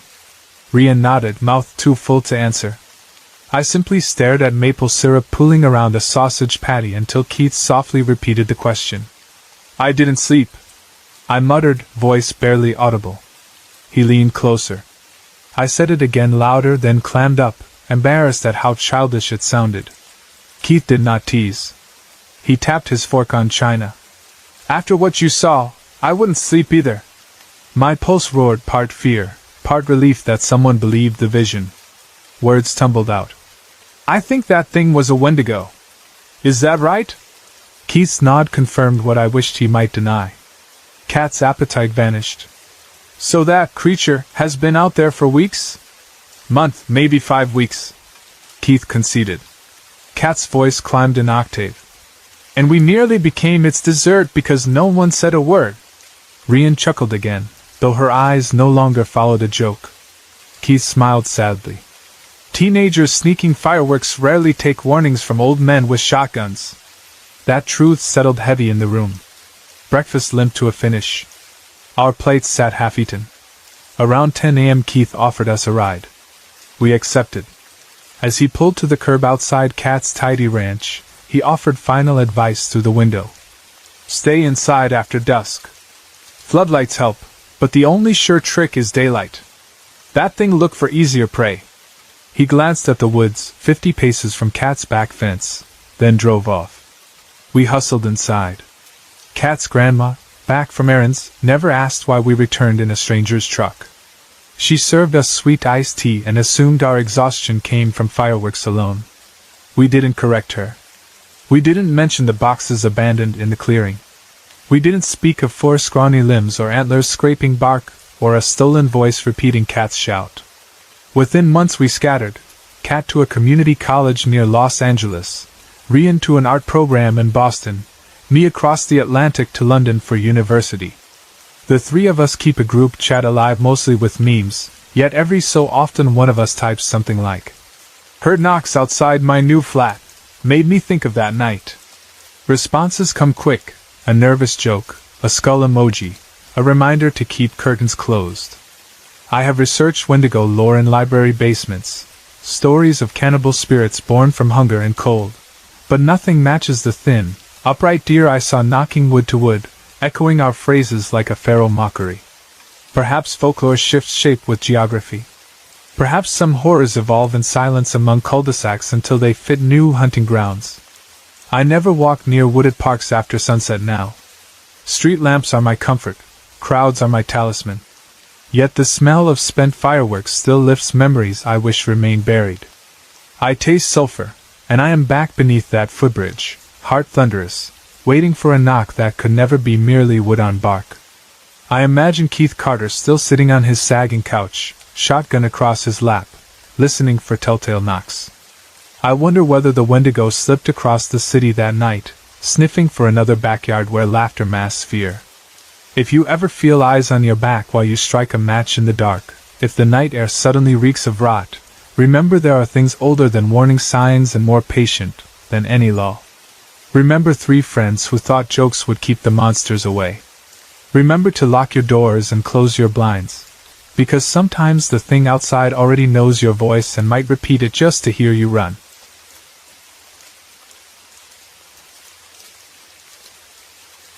I still remember the very first time I stepped into Kisatchie National Forest as a child. It was a December morning, and the fog rested low across the mixed pines and cypress stands.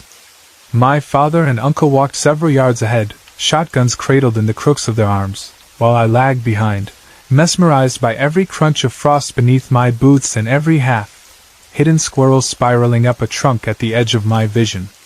Back then I was too young to grasp the subtle warnings the elders tried to pass on, nothing as plain as, "There's something bad out there," but small phrases about the importance of minding the silence, treating the woods with respect, and never ignoring the moment when the birds stopped singing.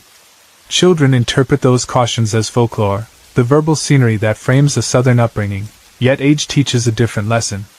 By the time I turned 15, I had experienced my share of uncanny moments. Twigs snapping where no deer should have wandered, a low whistle threading through the canopy, eye shine lingering too high in the darkness to belong to any known animal. But nothing quite prepared me for what happened on that bitter winter hunt a few years ago, when something dog-like and impossibly fast chased my uncle and me for nearly a mile through the lowland shadows. In the retelling, family members call it a skinwalker, though that name never fits perfectly. It's merely the closest our limited vocabulary can stretch to contain a shape that is part animal, part nightmare, and entirely wrong. After that encounter, I swore that no out-of-season scouting or midnight hog hunt would lure me back to that particular stretch of timber. And yet, as often happens to those who love the outdoors, time blurred the edges of memory. What we survive, we tend to rationalize. I convinced myself that perhaps adrenaline had magnified ordinary threats. Maybe the creature had only been a tall coyote fleeing the noise of our rifles, its silhouette warped by adrenaline and cut moonlight. Besides, hunting settles deep in my marrow, the smell of wet earth, the hush of dawn when the only movement is a woodpecker searching for breakfast. Those details call me back season after season. When the duck split season rolled around this January and my cousin Jesse, I'll call him that for clarity's sake, phoned to say migratory birds were piling into the beaver sloughs along Kisatchie Creek, I hesitated exactly 3 seconds before agreeing to meet him before dawn. We had hunted together since grade school. Jesse is a level-headed man, older by 2 years, prone to thoughtful pauses before speaking and meticulous about every piece of equipment he carries into the woods. If he drew breath to claim there were mallards and teal rafting by the dozens in some hidden oxbow, I trusted him. The plan sounded straightforward: paddle a John boat down the winding creek, set out a short string of decoys where the water pinched between 2 deadfalls, and pick off enough birds to fill half our limits before the sun fully topped the pines.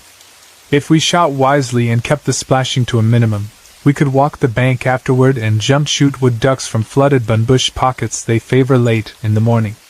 The creek, he reminded me, also bordered a piece of private timber our uncle had purchased years earlier, a narrow triangle of land that gave us legal access to venture more freely than most public land hunters. "We'll be off the water and back on the trail well before lunch," he promised. "Enough time to clean birds, fry them in the old cast iron, and crack a cold one before sunset." I loaded my truck the night before, chest waders patched from last season's briars, a laminated map of the forest, a dozen GNH decoys, an aged Remington 870 pump and a box and a half of 3-inch steel shot.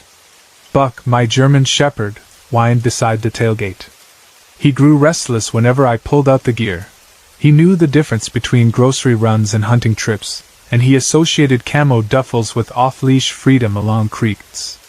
He also carried, ever since the incident with the coyote-headed thing, an unusual alertness once we crossed parish lines into Kisatchie.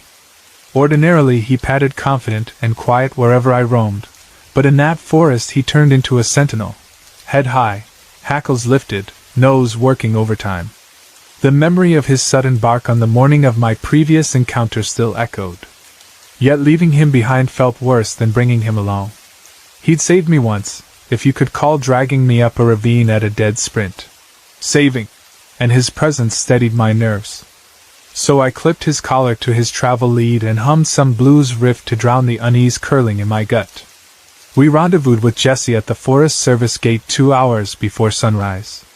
The temperature sat just above freezing, a raw, damp cold that slides between jacket seams no matter how tightly you cinch cuffs. Steam curled from our thermos cups while we loaded the boat, and frost shone on the mud ruts where a logger's trailer had passed the day prior.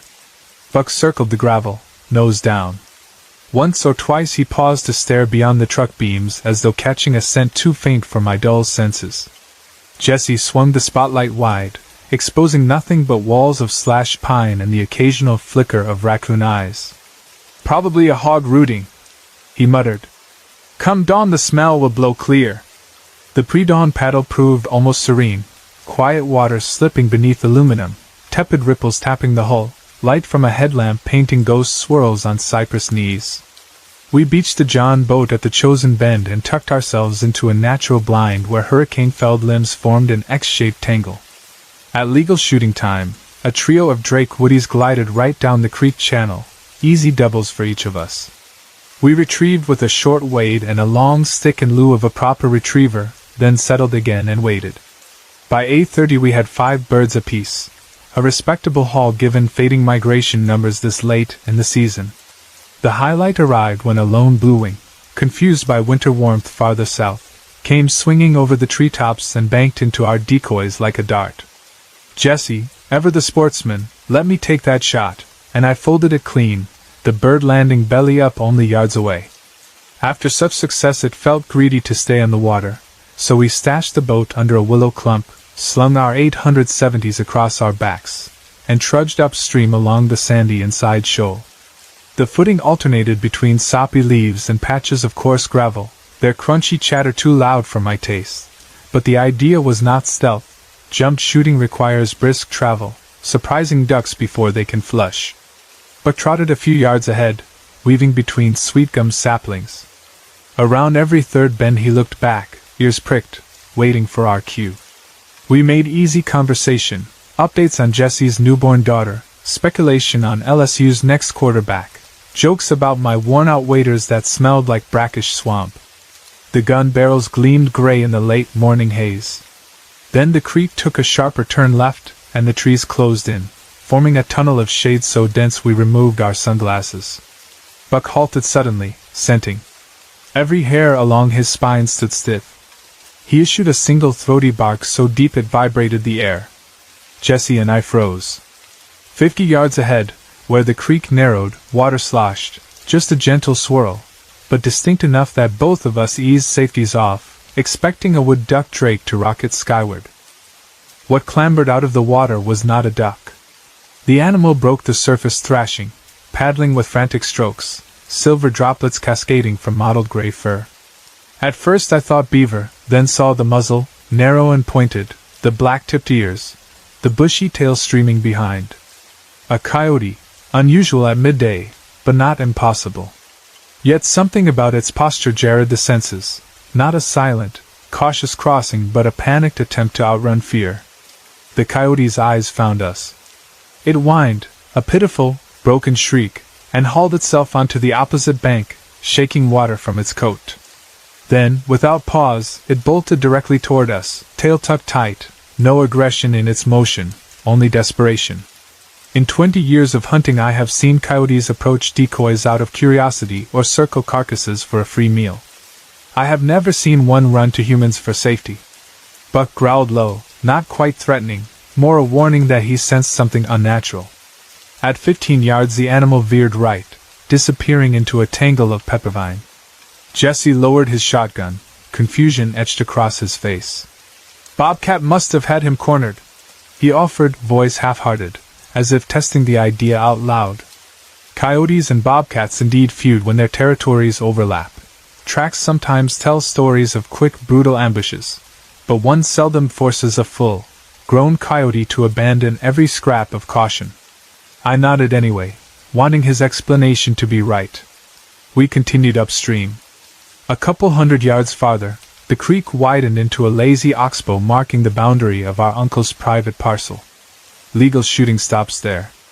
We agreed to turn back toward the boat. Shadows had shortened, the wetland chorused loud with wrens and titmice. I remember thinking we ought to spook some wood ducks on the return leg and top off the limit. The forest fell silent mid-step, as though someone muted the world. Tweets and chirps clipped out, leaving only distant water gurgle and the hiss of wind. That absence triggered a cold, primal alarm. Humans evolved to notice sudden quiet. My stomach tightened exactly as it had years earlier. I met Jesse's eyes. He heard it too. We quickened pace, shifting to a controlled jog, careful not to slip on moss-slick clay. Buck stayed glued to my knee, ears flattened. The hush deepened until even bootfalls sounded muffled, swallowed by the damp. Then came the whimpers, soft at first, high-pitched, unmistakably canine and filled with agony. They floated through the trunks ahead, bending around the creek bend like a ribbon of sound. The tone carried combined fear and resignation. It was a death cry. Buck froze again, hackles up, head angled. I could almost see memory flicker behind his eyes. The night something howled at him under a waxing crescent. Jesse's jaw clenched. He pumped another round into the chamber. Moments later the whimpers died abruptly. Silence reclaimed the hollow. A single leaf spiraled down. Blood thrummed so loud in my ears that I did not at first register the faint drip, drip, drip of water hitting water. Then, without warning, an inhuman scream ripped across the landscape. I have heard cougars wail and barred owls cackle, but this sound shattered any category I'd catalogued in childhood field guides.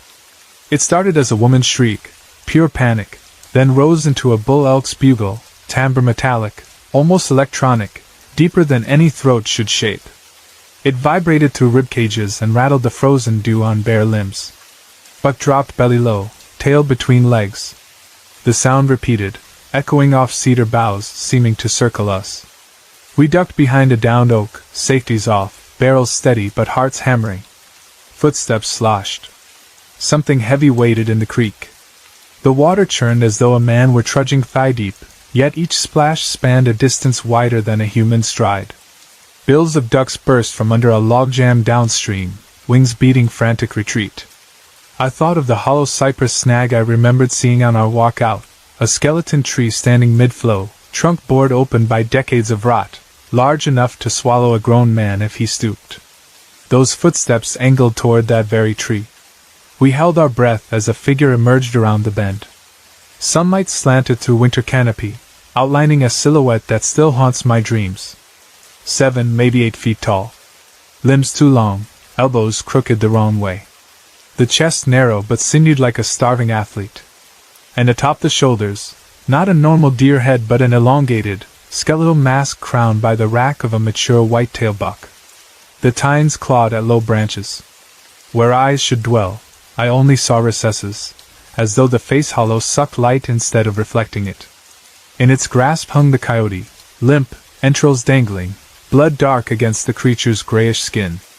It gripped the carcass by the spinal column the way a butcher carries a hog, letting the guts sway across kneecaps. When it reached the cypress snag, it ducked, folding spidery joints, and slid inside, dragging its prize behind. The dark swallowed them whole. No ripple, no rustle. The forest remained silent. Jessie's fingers dug into my sleeve. Together, still crouched, we inched backward until distance shielded us from direct view of the tree. Then we ran. Not a hunter's jog. A dead sprint born from adrenaline older than language. Branches whipped faces. Shotguns bounced against shoulders. We didn't stop until barbed wire glinted, the fence line marking the Forest Service boundary. In our panic we forgot the low strand hidden by sedge. My boot caught. I pitched sideways onto sand, knocking the air clean out. Jessie skidded to help, yanked me upright. Breath wheezed back. We both turned. 30 yards away beyond the fence the creature stood, half concealed by Yupon. It did not charge. It simply watched. The antlers looked larger in the open, spreading like dead limbs pruned by ice storms. Its chest rose and fell slow, controlled. I felt rather than heard a growl build in my skull. Buck barked once, a short command telling it we saw. It tilted its head, as though deciding. My instincts screamed move. Jessie hauled on my jacket. We scrambled through the last stretch of cutover pine, reaching the truck in record time. I barely remember throwing gear into the bed or shoving Buck into the cab before slamming the door and twisting the ignition. Gravel spat under tires. The narrow service road unwound too slow. When we reached the main gravel spur that leads to the highway, I braked long enough to hop out and latch the cattle gate behind us. The padlock clicked. As I turned to climb back into the driver's seat, a voice boomed through boughs, a guttural command heavy with distortion, as if filtered through broken radio static. Leave. Now. The syllables vibrated my sternum. They sucked the warmth from marrow. I obeyed, door half shut, stomping gas until we fishtailed onto asphalt.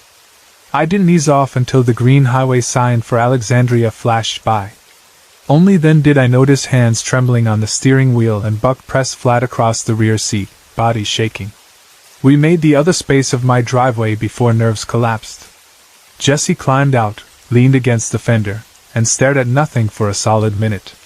He came inside, poured 2 fingers of bourbon, and told me he didn't want to drive home yet.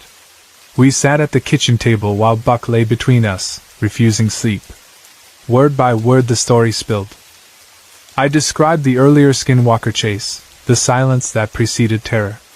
Jessie admitted he'd heard unsettling screams on scouting trips near his father-in-law's lease but dismissed them as barred owls until this day. Neither of us entertained the idea of returning.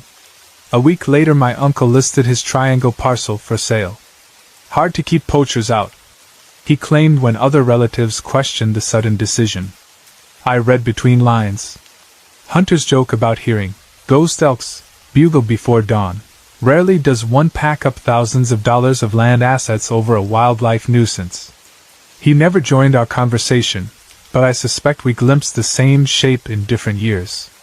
Stories spread across parishes. People talk of Caddo legends, Choctaw Wendigos, the so-called Rougarou of Cajun swamps. Yet folklore becomes easy to dismiss until you face the evidence walking on hind legs into a hollow cypress tree. Internet researchers label it dogman.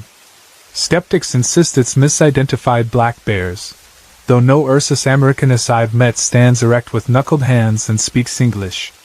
Does the nomenclature matter? The reality is enough. Somewhere in those ancient woods lives a predator older, hungrier, and crueler than biology has mapped. Since January I have kept my promise. I hunt still, ducks on open bayous, turkeys along cut farmland edges, but I no longer set foot inside Kisatchie National Forest. When friends propose camping beneath those tall pines I steer us elsewhere, citing thin excuses about better fishing to the west. I also watch Buck's reactions. If his ears flatten at a tree lean we move on.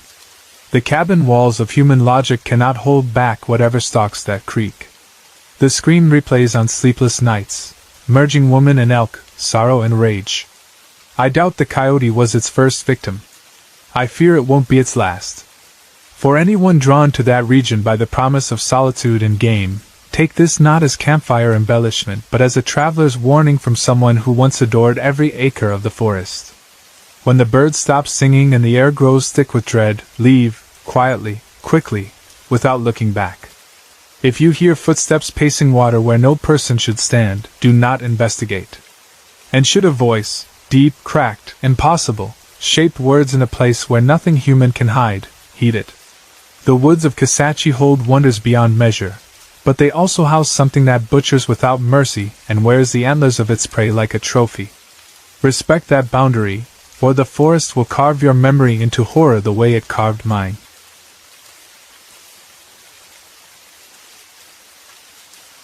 I was driving north on US 191 late in the afternoon on July 11, 2018. The sun was still high but had begun to tip toward that golden hour when day settles into evening and the light takes on a syrupy glow that makes every pine trunk look copper and every meadow seem to smolder with color. I had my family packed into our blue Dodge Grand Caravan, the same minivan that had already shuttled us through Colorado, Wyoming, and the top corner of Idaho over the previous 3 days. The van smelled like fruit gummies, spilled milk from the baby's cup, and the kind of road trip fatigue that clings to upholstery no matter how many times you crack a window. I was at the wheel with my wife in the passenger seat. She was scrolling through photos on her phone while humming along to a classic rock playlist that had become the unofficial soundtrack of this journey. Behind us in the middle row sat our oldest boy, Jason, who at 12 was drifting between childhood and the first pulses of teenage independence. He had one foot on the cooler, the other propped against the back of my seat, and he kept pointing his phone at the tinted window in hopes of snapping a shot of a bear. Beside him was his little sister, Kathy, 6 years old and running on an endless loop of sugar and curiosity. She had a spiral notebook open on her lap and was drawing every animal we had seen that day: stick-figure bison, a fox that looked like a red balloon with ears, and an elk with antlers so wide they filled the whole page. Our 2-year-old Isaac was strapped into a toddler seat in the back, drifting in and out of sleep, doing that toddler thing where he half sings, half whimpers, and then finally just surrenders to a nap. The road unrolled ahead of us in gentle curves, and I remember a deep feeling of contentment, a sense that this was exactly how a summer ought to feel, wide, bright, open, with no clocks except the one in the sky. We had entered Yellowstone from the south gate mid-morning and had spent the better part of 8 hours weaving through the park. We stopped at every pull-out that promised a view, every bathroom that promised running water, and every patch of steam that rose mysteriously from the earth. We watched bison graze on distant hillsides, saw the copper flash of a fox vanish behind a fallen tree, and waited in a polite line of rental cars while a bull elk chewed its cud in the middle of the road as if traffic laws did not apply to hooved citizens. Yet the animal we had come hoping to see, brown bear, grizzly, anything with claws and a hump, never appeared. I understood the odds were slim, but the kids took it personally, as if the bears were obligated to appear for their private viewing party, and had simply snubbed the invitation. It was my wife who finally broke the news that we would need to start toward her parents' house near Bozeman if we wanted to arrive before midnight. There was the usual chorus of groans from the rear seats, but the protest was short-lived. Everybody was tired. We had eaten our last deli sandwiches at Old Faithful, and Isaac was entering the meltdown window. So we rolled north out of the park, crossed the invisible line into Montana, and I pressed the cruise control at 5 miles over the limit, figuring we would reach my in-laws' long driveway just after 11. The sky keeps its light late in Montana. Even at 10 in the evening, the horizon holds that slow-fading ember where day seems unwilling to depart. We had just passed through West Yellowstone, topped off the tank, and driven another half hour when we crossed a narrow concrete bridge over a creek that snaked through a shallow gorge. The van thumped onto the bridge's expansion joints, and Kathy perked up as if the thump had unmuted her. She leaned forward between the seats, tapped my shoulder, and said in a voice buzzing with certainty, "Dad, I just saw a bear." She was so earnest that I instinctively touched the brake pedal, though I doubted she had truly spotted a bear. Maybe a stump, maybe a rock, maybe a shadow that had tricked her 6-year-old eyes, but her excitement was genuine. I asked a common question, "Are you sure it wasn't a log?" And she insisted no, it was a bear. Jason, who loved teasing his sister, shocked me by siding with her. He said he thought he saw something dark move near the water when we rumbled across the bridge. My wife glanced at me, and I could read her mind. It's late, the baby needs quiet, keep driving. Yet a piece of me wanted the kids to have a win, some proof that our detour through Yellowstone had not been a bust. So I did what many dads would do. I slowed, made a U-turn at the next wide shoulder, and headed back to the bridge. We stopped on the northbound side where the guardrail was low enough to let us peer over. My wife stayed in the van with Isaac, who had begun to fuss. Jason slid the door open, hopped out with the clumsy eagerness of a boy whose limbs were growing faster than his balance. Kathy followed, clutching her notebook like a camera that could capture memories in graphite. Evening had settled into the muted blues of civil twilight. Colors were flattening, shadows pooling. I stepped to the rail and looked down. The creek lay 25, maybe 30 feet below, its surface catching the last orange slivers of sunset. A lattice of shrubs and deadfall cluttered each bank. At first I saw nothing except water sliding over stones, the gentle hush of current. Then my daughter gasped. I traced her trembling finger and finally saw it too, an immense dark shape crouched near the opposite bank, half shadowed by brush. The shape was wrong for a bear. It was matted, filthy, almost like a pile of sodden fur draped over an engine block. Long forelimbs, bent at angles that reminded me of apes in a zoo, hung toward the creek. The creature moved its head, revealing 2 discs of ember-orange light set deep in a face that felt too flat, too human, yet too beastly to be human. Jason whispered, "Dad?" Just that one word, full of questions he could not voice. The creature heard him. Its glowing eyes locked on us. A growl rumbled across the ravine, low and resonant, like a diesel engine idling in a garage. Kathy clutched my sleeve hard enough to pinch skin. In that second I should have turned, herded the kids, and run. Instead I froze, trying, and failing, to classify the thing crouched in the dark. It reared back, the motion oddly fluid, and I saw the length of its body, the arch of a spine that seemed built for both world of quadrupeds and the realm of upright walkers. The animal unfolded upward, first on all fours, then balancing tall on 2 hind legs that bent backward like a dog's. I judged its height, at least 7 feet, maybe more. The snout was long, the mouth parted to show teeth too numerous, and too spear-shaped for a black bear. It emitted another growl, deeper this time, tinged with a resonance that reached inside my chest like a hand squeezing my lungs. Kathy screamed. The sound jolted me into action. She spun on her heel toward the van, hair flying like ribbons. Jason kept staring, paralyzed by the impossible. The creature reacted to my daughter's scream. Its eyes intensified, orange turning nearly white at the center. It bunched its shoulders and began to climb the creek bank. It did not scramble awkwardly like a bear. It moved in bursts, gripping boulders with what looked like hand-shaped paws, hauling itself upward with horrifying strength. I grabbed Jason by his jacket collar, yanked him from his trance, and barked. Move! We sprinted the 10 steps to the van. My wife, hearing the commotion, slid open the door, grabbed Kathy by the waist, and pulled her inside. Jason dove in after, and I slammed the sliding door, then spooked the baby into wails as I jumped into the driver's seat. The engine turned over, my foot stomped the accelerator, and the van roared forward. In the rearview mirror I saw the thing crest the guardrail and step onto the asphalt in the glow of my taillights. Tall, shaggy, arms too long, eyes still burning. Jason shrieked. Go! Though we were already rocketing well above the limit. The creature loped a short distance after us, then blurred into the timber. When I looked again, it was gone. Nobody spoke for several minutes. My wife demanded answers with her eyes. My children trembled in a silence that buzzed louder than any words. I drove, knuckles white on the wheel, feeling the leftover shocks soak into the seats.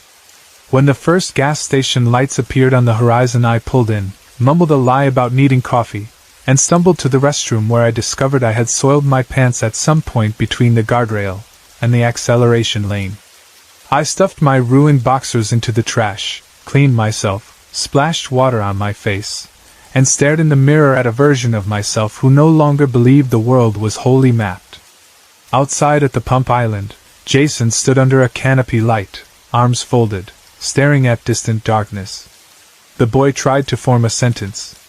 He ended up shaking his head and blinking tears he refused to let fall. The rest of the ride to Bozeman unfolded like sleepwalking. My wife tried to coax a description from me. I gave her fragments. Not bear, not man, tall, orange eyes.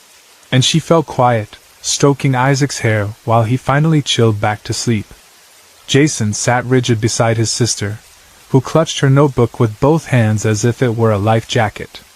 When we reached my in-laws' ranch house it was after midnight. They greeted us with porch lights and open arms, and the normalcy of their living room, family photos on pale blue walls, the smell of lemon cleaner, the hum of an ancient refrigerator, made the last 2 hours feel impossible. Yet memory kept replaying the glowing eyes, the canine teeth, the way the creature's weight flexed the guardrail as it climbed. My wife's family listened to the story, half smiling the way polite hosts do when a child claims Santa Claus is real. They offered cocoa, insisted the kids had only seen a sick bear, said exhaustion can make shadows trick the brain. But Jason and I shared a silence too heavy for sugared drinks. We knew illusions do not chase vans. Sleep evaded me. I lay in the guest room replaying every detail. The matted fur. The hind legs built like a digitigrade predator's. The elongated arms ending in claws that looked disturbingly thumb-like. I considered mountain lion, black bear with mange, rogue wolf, but nothing fit. The glowing eyes were the linchpin. Normal animals reflect light. They do not emit that burning coal glow. The next morning Jason found me at the kitchen table scrolling wildlife sites on my laptop. He sat quietly until I turned the screen toward him. Standard photographs flashed by: grizzlies, wolves, coyotes, black bears with dog-like snouts caused by malnutrition. He shook his head after each. I typed "Dogman" into the search bar and held my breath. Dozens of sketches and blurry cell phone captures filled the page. The resemblance was uncanny. Jason exhaled a single word. Yes. My stomach dropped. Every rational part of me resisted that label. Dogmen were campfire rumors, late-night radio fodder, not flesh and bone beasts in a national park corridor. Yet rationality had fallen off a cliff the moment orange eyes met mine. For the next 2 days we played good guests. We helped bale hay, grilled burgers, took family photos under the cottonwood by the barn. Inside Jason's eyes the memory festered. He asked to sleep with the blinds closed, refused evening walks, flinched whenever a ranch dog barked beyond the porch light. I understood. A part of me scanned every tree line, waiting for an upright shadow to emerge. My father-in-law, a born skeptic, teased me about Bigfoot hunters and tourist tall tales, then poured me a nightcap. I laughed along, grateful for his disbelief, because I could not risk telling him how fragile my own certainty had become. On the 4th day Jason cornered me in the tool shed. He held a folded paper, Kathy's drawing from the van. She had added a new page, a tall black figure with long arms ending in claws, orange circles for eyes, sharp teeth licking a cartoon tongue. The stick figure me and Jason stood on a bridge, mouths open in O shapes. A speech bubble above my head read, "Run, Jason." He whispered that Kathy had nightmares, that she saw eyes in the bedroom corner. I felt something collapse inside me, a helpless guilt that I had not protected my children from an evil I could neither explain nor deny. We cut the trip short by 2 days. My wife understood without argument. We drove home in daylight, avoiding scenic byways, sticking to interstate speeds that felt too quick for monsters. The last 100 miles Jason slept, clutching a pillow over his face. At home we unpacked in silence. Kathy's notebook went onto a shelf. We told no neighbor, no coworker, no friend. Months later a thunderstorm knocked power out, and candlelight filled our living room. The orange flicker made Kathy cry until lights returned. Jason grew into high school, excelled at biology, dissected frogs with steady hands. But he will not camp. He will not hike beyond sight of a parking lot. Once during a family reunion in Wisconsin he heard distant howls at night, and vomited from anxiety. 6 years have passed. I still dream of the guardrail, the wet snarl, the impossible transition from quadruped to biped. I wake sweaty, mindful of the moment when belief in a tidy universe shattered. Jason is 18 now, accepted to a university with strong wildlife sciences. He says he wants to understand predator behavior. Last month I asked if he still sees glowing eyes when darkness fills a room. He met my gaze, steady and older than his age, and said the mind never forgets a predator that looks straight into you. He thanked me for pulling him away that night. I thanked him for believing what we both saw. I plan trips on maps but avoid that stretch of creek. I keep a flashlight in the glove box, a hunting knife under the seat, habits born of one encounter. I teach my younger children the names of every local animal, but I do not teach them the word dogman. If the world wants them to learn that name, it will show them itself, and I pray it never does.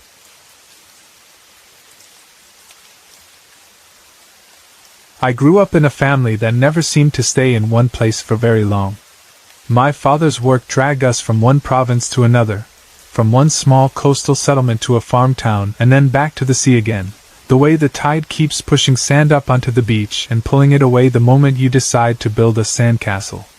Because of all that shuffling around, my memories of childhood and early adolescence are stored not by calendar year or school grade but by the walls I slept between, by the kind of window I looked through every morning, by the feel of the floorboards beneath my bare feet. I can tell you the age I was by recalling whether the bedroom door stuck halfway shut or whether the doorway opened onto a hall that smelled of varnished pine. I can tell you whether I was still 10 or already 12 by whether the house stood so close to the sea that the sound of waves crept into every dream or whether it was far enough inland that the only night sounds were crickets and the drumming hooves of cows when they startled in their pasture. If I could draw you a map of those moves, you would see a zigzag across the southern half of South Africa, with a single long line reaching up the coast to Namibia and doubling back again, like a kite string that snagged on every loose branch. One of those snags, one particular point on that imaginary map, was the place where the strangest thing that ever happened to me occurred. It left such a mark that the memory is sharper than most of the addresses that came before or after. To this day, if I shut my eyes and try to put myself back inside that night, I do not see a vague smear of childhood recollection. I see a single moment frozen with the clarity of a photograph, details fixed in high definition, sound waiting like a needle on an old record that jumps into the groove the instant I allow it. A decade has passed, and still I can hear it. I do not know the official name of the settlement where that building stood. On a map it is classed as a village, though even calling it a village is generous to my ears.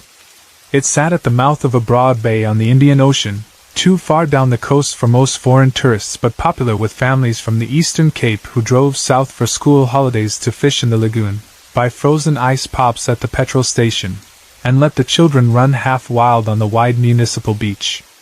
The place had a single tarred main road that doubled as the town's shopping street. An elderly grocery store with sun-faded spar, Letters leaning above its awning squatted between a liquor store and a kiosk that sold deep-fried snook and slap chips. On the hill behind that small cluster of shops stood one structure so out of scale with every corrugated roof cottage that locals joked it must have fallen from the sky. It was a new apartment complex. 3 wings joined in a squared-off U-shape, 5 stories tall, poured concrete painted a tourist's brochure white. From a distance the thing resembled a cruise ship that had run aground. Imported floor-to-ceiling windows wrapped the sea-facing side, and a slab-style balcony stretched the length of every floor. Why anyone imagined such a big, shiny building would fill up in a place where the second most glamorous venue was a scratched snooker table and the community hall remains a mystery to me. All I know is that my father, who had accepted a short contract managing a seafood distribution warehouse in the town, presented my mother with 2 housing options: a cramped 1-bedroom cottage that smelled of mold and paraffin or a nearly brand-new flat inside the empty white fortress. My mother, who had spent many years dealing with leaky roofs and spiders crawling from the thatch at 2 in the morning, chose the fortress without hesitation. The developer still showed prospective buyers around, so in theory the building buzzed with potential. In practice it felt abandoned, long corridors that multiplied every footstep into a hollow echo, elevator doors that opened onto silence, carpeted stairwells that smelled of fresh paint and disuse, rows of parking bays marked out in bright white but holding only 2 or 3 cars. The lobby displayed a feature fountain whose pump never ran, so the bottom lay dry and speckled with plaster dust.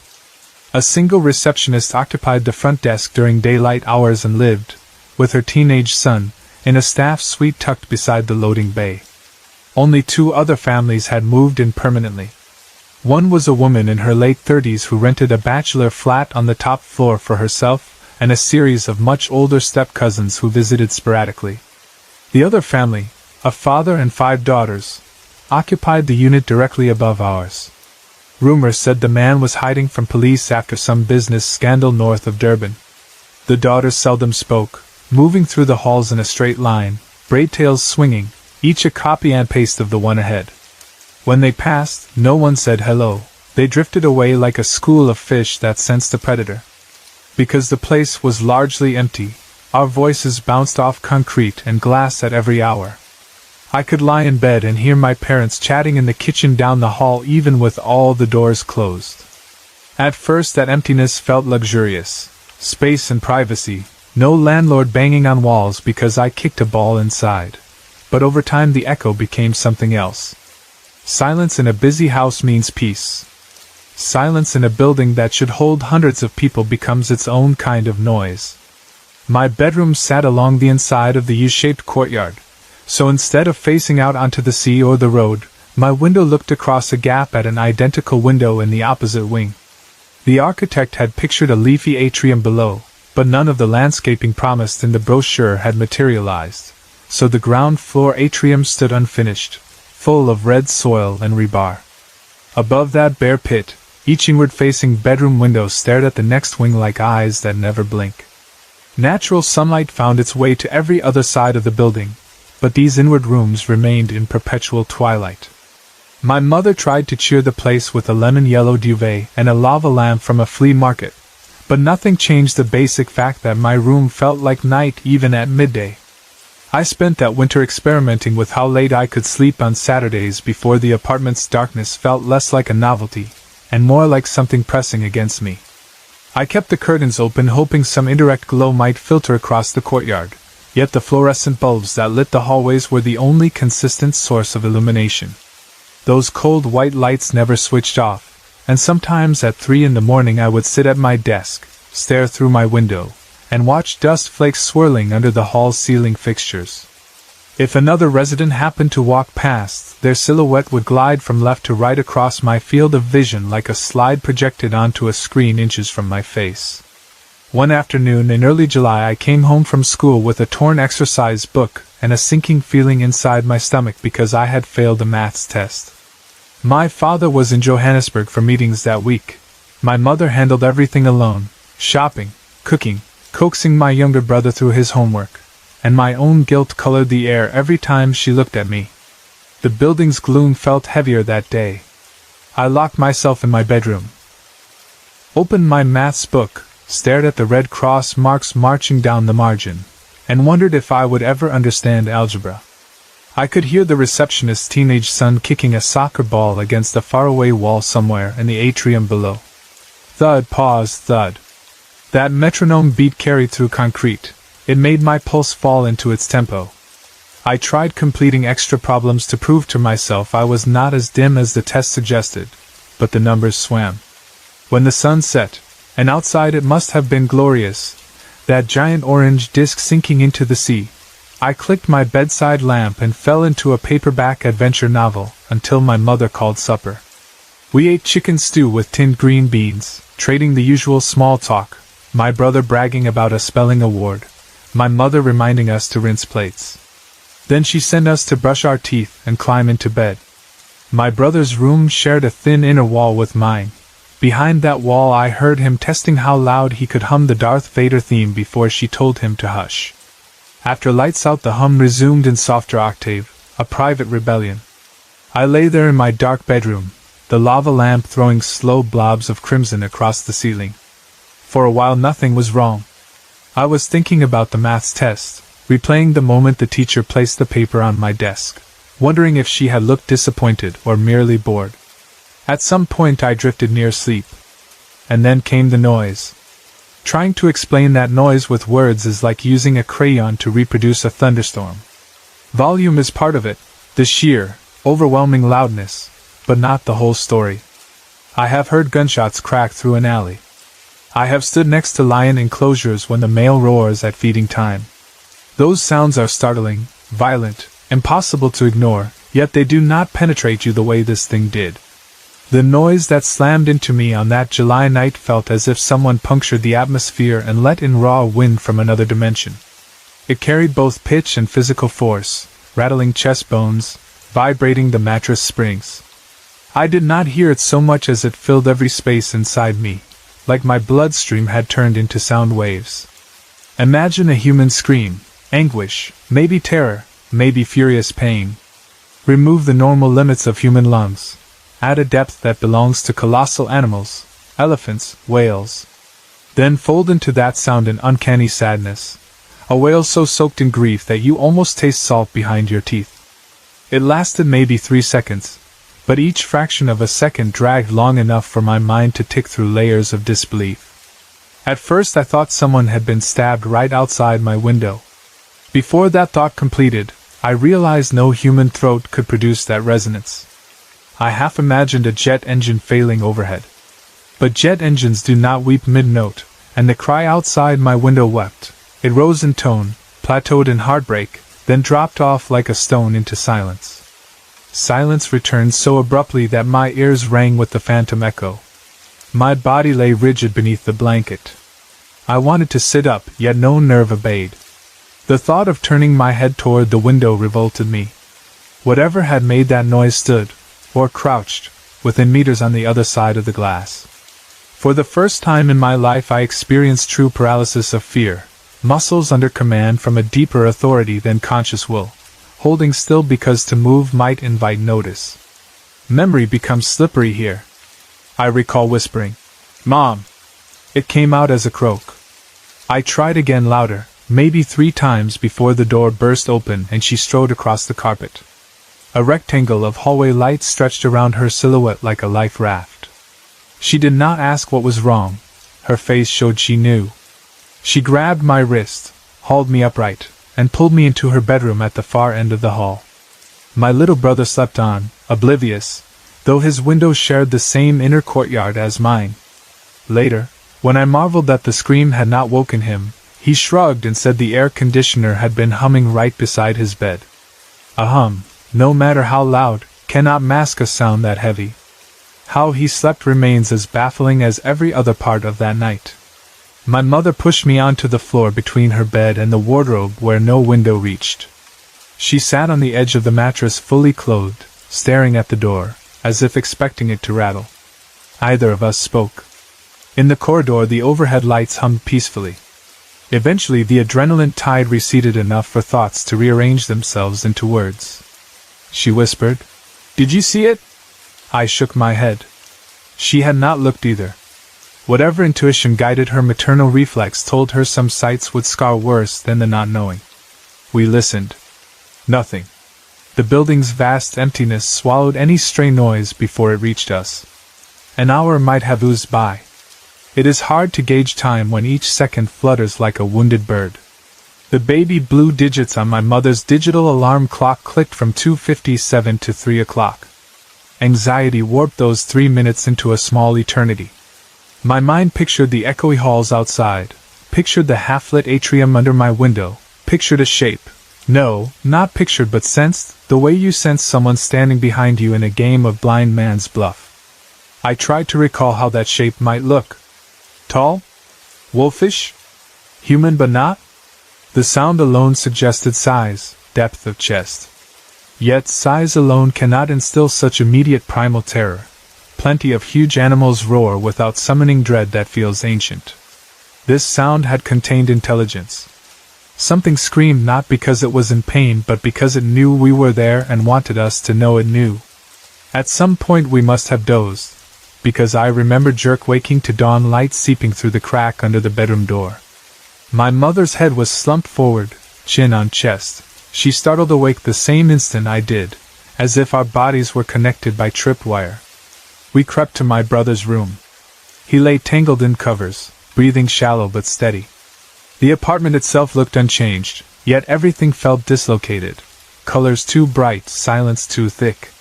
Then came the decision that later made no sense at all but at the time felt inevitable. Dogs need to pee. We owned two, Wallace, a dignified terrier mix with eyebrows like Albert Einstein, and Gromit, a puppy small enough to fit in a cereal bowl. Gromit had not yet mastered holding his bladder. If we waited until full daylight he would stain the kitchen tiles. In my mother's exhaustion-fogged logic, the practical solution was to take both dogs downstairs quickly and return before sunlight fully spilled over the hill. She did not voice the worry that twisted inside both of us. If the sound source still prowled, maybe daylight would not protect us. But staying indoors until noon also felt impossible. Action sometimes provides the illusion of control. We laced sneakers, leashed the dogs, and stepped into the hallway. My mother carried a torch even though fluorescent bulbs glared overhead. The elevator door dinged when summoned, as mundane as every school morning. We descended, the car's inner mirror reflecting 3 drawn faces. On the ground floor the lobby looked deserted. We exited through the automatic glass doors. Outside, pre-dawn air pressed cold and wet against our cheeks. The parking lot lay empty except for my mother's rust-colored bakkie and a delivery truck covered by a canvas tarp.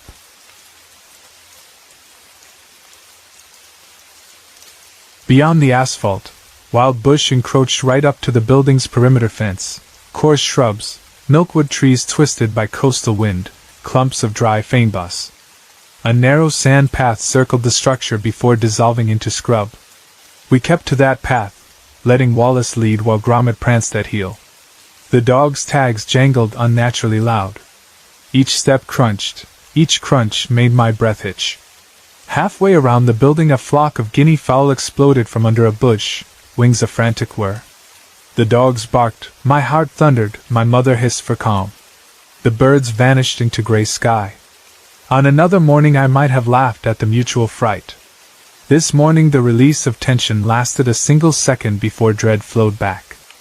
I stole glances at the wall of vegetation.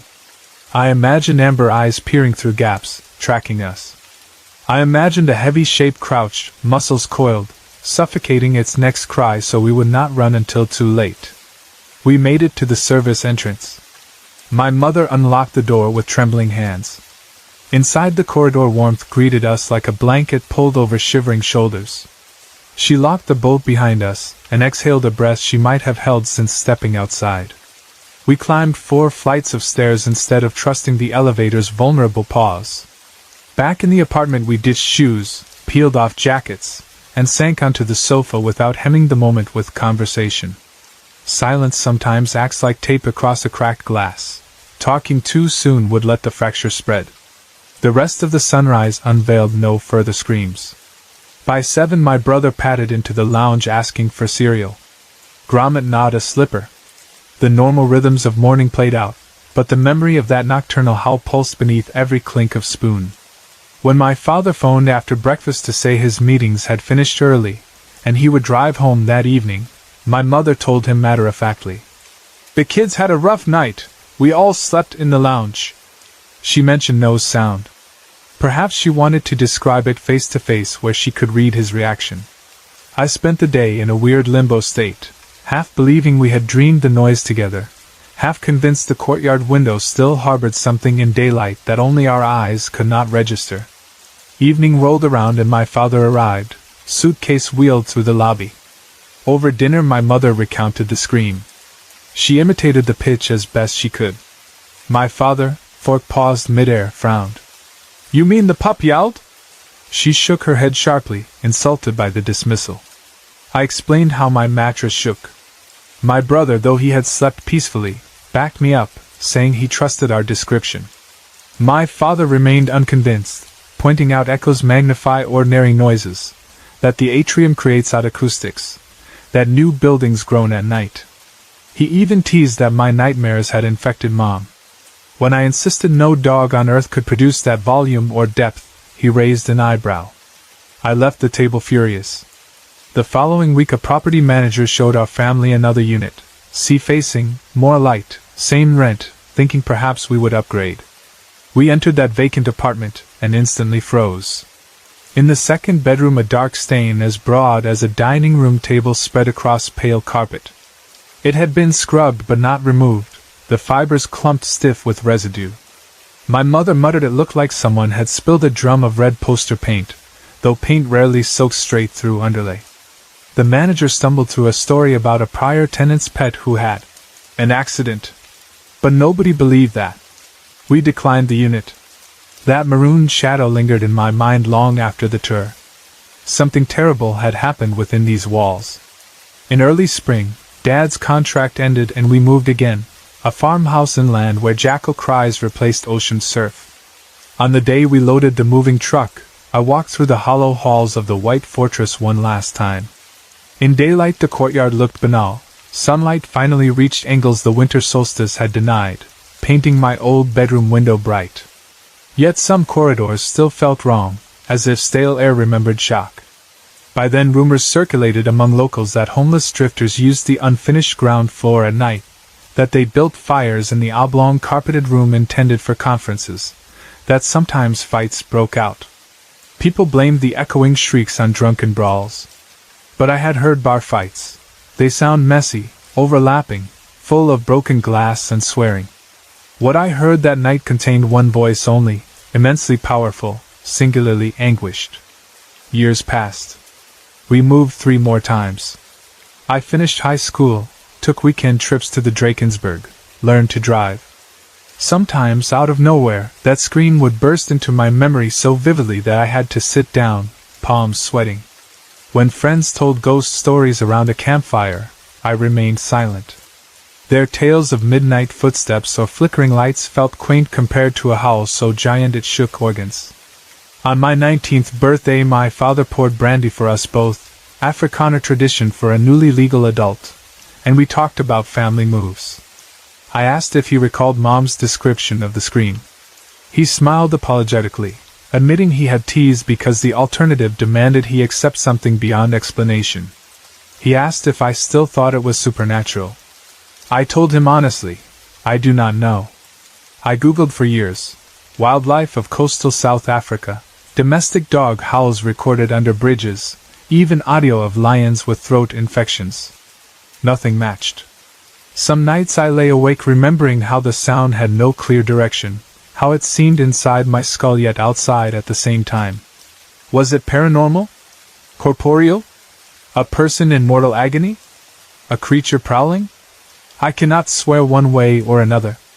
But I believe my senses, the vibrations in the mattress, the physical paralysis, the emotional weight that drenched the whale like someone wringing their soul into the air. Today I study architecture at university, perhaps ironic given my childhood disdain for modern buildings. My final year project explores psychological responses to empty space. I wrote a chapter on auditory perception in large unfinished structures.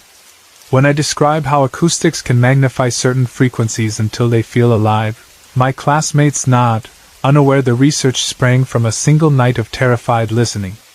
I never mention werewolf theories or haunted building rumors. Academia prefers empirical evidence. Yet privately I still hear my little brother's voice that morning, telling us he had dreamt of werewolves pacing outside his window the week prior. Why did that dream invade his mind if nothing lurked? I visited the coastal settlement last summer with university friends. The apartment complex still looms, paint dulled by salt spray. Most units remain empty. The local who runs the liquor store said the developer went bankrupt, leaving lawsuits tangled in court. From the beachfront I stared up at the blank inward windows and tried to locate the one that had belonged to me. Hard to know. Each pane reflected blue sky, innocent. In daylight the fortress seems harmless. But when I recall midnight corridors and the suffocating darkness of that inward-facing bedroom, the place transforms into a stage set built for something colossal to enter, scream, and vanish without leaving so much as a footprint. Only a sound etched into the nerves of a 12-year-old who will carry it until the day he dies. I tell this story for one reason. People often believe strange incidents cluster in famous hotspots: Appalachia's Hollows, North America's Bigfoot Triangle, Europe's Black Forest. They assume if they steer clear of legendary arenas they will evade the uncanny. I learned otherwise. The extraordinary does not respect tourist maps or folkloric labels. It can find you in a brand new building on a sleepy South African shore, in a bedroom that receives no sun, on a random Wednesday night when your biggest worry should be a poor maths grade. That lesson is equal parts frightening and humbling. You are never entirely safe from mystery. But perhaps that same rule means wonder can reach you anywhere, too, terrible wonder or beautiful wonder, depending on the flip of a cosmic coin. I keep a journal these days.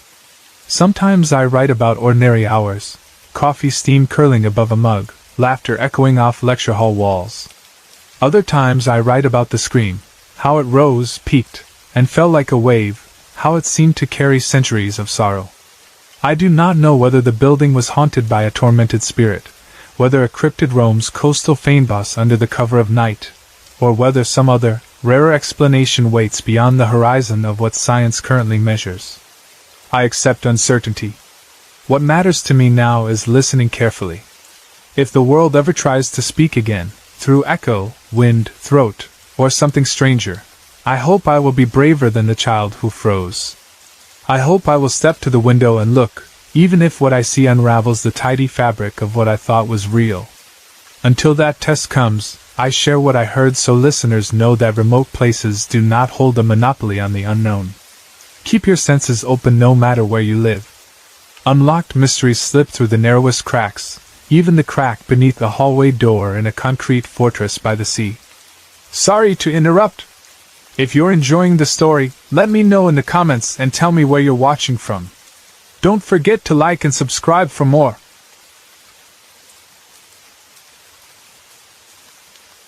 I have to go back a lot of years to set the stage for what happened, and I need to paint the picture carefully so you can feel exactly what I felt that hot summer afternoon.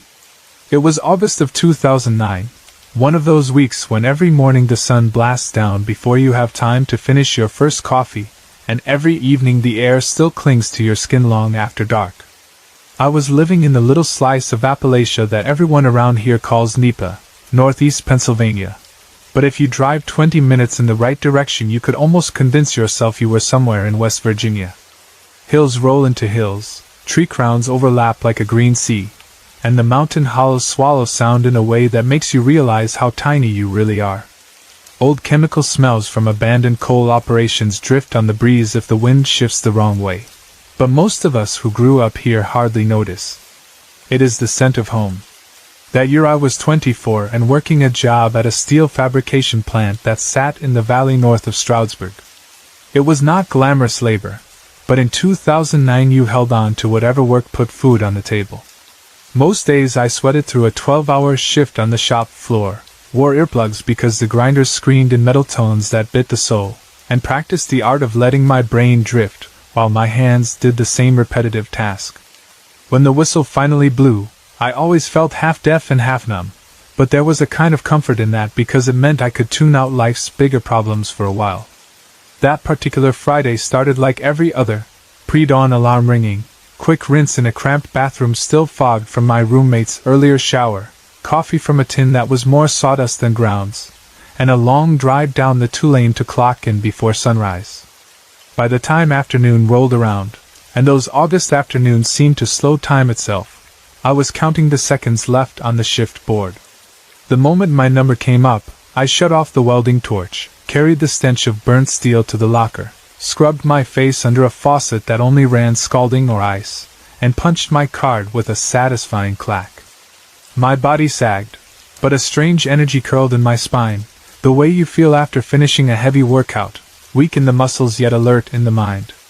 Every other day I would have pointed my old Chevy Cavalier toward my apartment, taken Route 940 west, and parked in front of the 4-unit brick building where the downstairs neighbor always yelled at her kids for leaving bikes in the lot. I would have microwaved leftovers and fallen into an internet rabbit hole until sleep crept over me. That was the routine, safe and easy, but something different stirred that afternoon. Maybe the humidity made me restless. Maybe the new Black Label Society album I had bought at the FYE in the mall was calling for a test drive. Maybe I just wanted to get lost for an hour before facing the usual weekend chores. Whatever the reason, I decided to skip the straight path home and wander north. I remember turning onto Route 191 without much thought, letting the steering wheel glide under my palm as the sign for mountain home slid past. Anyone who has traveled 191 knows it is one of those roads that lives in 2 times at once. One moment you pass chain pharmacies and supermarkets built during the late 1980s Pocono real estate boom. The next moment the forest closes in and the asphalt narrows like you have crossed an invisible line into a forgotten decade. Old tourist motels lean against the trees in half collapse, their letters missing from hand-painted signs. OOS vacant size. Longtime locals remember when Philadelphia honeymooners flocked here in droves, when every bend in the road boasted a neon heart, or a champagne glass-shaped jacuzzi advertisement. That era dwindled by the mid-90s. Developers kept raising shiny retail boxes along the main corridors, but the tourist joints died, leaving empty shells with paint peeling in the rain and moss eating the roofs. Cruising past those relics, I felt something like nostalgia even though I had never lived through the heyday. Maybe I was nostalgic for the quiet itself, the sense that civilization thinned out so quickly once you left the strip malls. I rolled down the windows. The air wrapped me in wet heat and pine scent, and for the first time all day I could breathe without tasting metal dust. Zakk Wylde's guitar riffs slid from the dash speakers. It was halfway through the track, Parade of the Dead, and I found my head nodding, the beat matching the rhythm of the tires drumming seams in the pavement. Driving does that to me. After a few miles, the tension in my shoulders melts away, and my eyes start wandering from the straight-laced center lines to the scenery on the verge. I let the car coast 15 under the limit just to stretch the pleasure of being behind the wheel. Now, if you have ever driven alone on a 2-lane mountain road late in a summer afternoon, you know how the sun angles between the tree trunks, how it flickers like a zoetrope. Bright dark, hypnotic. You know how your peripheral vision picks up glints that might be empty soda cans or might be deer eyes. How you must keep one foot hovering near the brake in case a buck leaps out. That day I was half paying attention, half daydreaming about the upcoming weekend raid my guild was planning in World of Warcraft. My left hand drummed the steering wheel. My right hand reached over to tap the volume knob just as the track changed to Overlord. That is when something oily and black streaked through the corner of my vision. At first my mind filed it away as a trick of light. The road was patchy, bands of shadow and sun weaving across cracked tar. Shiny things appear in the ditch after rainstorms, discarded garbage bags, tarps, even black bears rummaging for wrappers. But this was not in the ditch. It emerged from the undergrowth on the right side of the highway, stepped with surprising deliberation onto the gravel shoulder, and then onto the road itself. I clicked off the stereo instinctively. It is funny how we all believe we see better when there is less noise, as though ears and eyes connect behind the nose through some ancient survival circuit. I assumed, at first, that it was a man wearing a fur coat. That was how my rational brain framed it, because what else could be tall, bipedal, and covered head to toe in dark hair? A black trench coat with shaggy trim, maybe? In 90+ degrees? Before I finished that ridiculous thought, a second realization clanged against it. Whatever it was huge. Not NBA basketball player tall, but something beyond the human scale. Its head reached well over the top of the guardrail. And then the creature demonstrated that height in a way my brain still struggles to replay in slow motion. It did not clamber, did not pause, did not swing a leg and push itself up. It simply stepped over a guardrail built 4 feet high. I must emphasize this because no photograph or story I read later quite captures the fluidity. Imagine a person stepping over a footstool. Now imagine that stool is 4 feet tall and the person never breaks stride. That is what I saw, from the corner of my eye at first, then fully as my foot eased off the gas and the car drifted closer. The figure's leg lifted as naturally as if joints pivoted on gimbals, and the monstrous shin cleared the rail without grace. A second stride planted that same foot onto the near lane. One more step and the creature reached the double yellow. Everything inside me screamed to stop, but momentum and curiosity warred equal. If I hit the brakes hard I might skid sideways on loose gravel, and I did not want to spook this thing, or worse, make it angry. So I did the oddest compromise. I lifted my foot but let the car coast, slowing but not screeching. The engine fell into a hollow hush. Through the windshield I watched a silhouette bigger than any linebacker pivot toward the opposite verge. Thick hair matted its shoulders like a cape of rotted velvet, though at that distance I saw individual tufts catch the sun in fleeting copper glints. Arms hung down, ape-like, hands curling past the knees. In those enormous palms I half expected claws, though later I could not swear I counted fingers or nails. I was too busy staring at its back, wide as a door, tapered to a waist that still looked broader than my chest. While I rolled to within perhaps 30 yards, the creature completed its second impossible feat, 2 steps, just 2, and it crossed the entire road, a road wide enough that 3 cars could pass if one nosed onto the rumble strip. Its last stride carried it over the opposite shoulder and into a tangle of mountain laurel so thick that black bears cannot push through without thrashing. But this figure slipped between branches with barely a shudder of leaves. It vanished so cleanly that if I had blinked I might have believed I had imagined the whole event. I steered to the edge, tires kissing gravel. My pulse hammered so loud I heard it in my eardrums. The road behind me lay empty. In front, the restless shimmer of mid-afternoon heat rose from tar like ghosts. I did not want to step out. I also did not want to let the vision evaporate without confirmation that something physical had been there. While my foot hovered over the brake, another vehicle appeared cresting the slight hill ahead, a beige Buick sedan crawling slower than a parade float.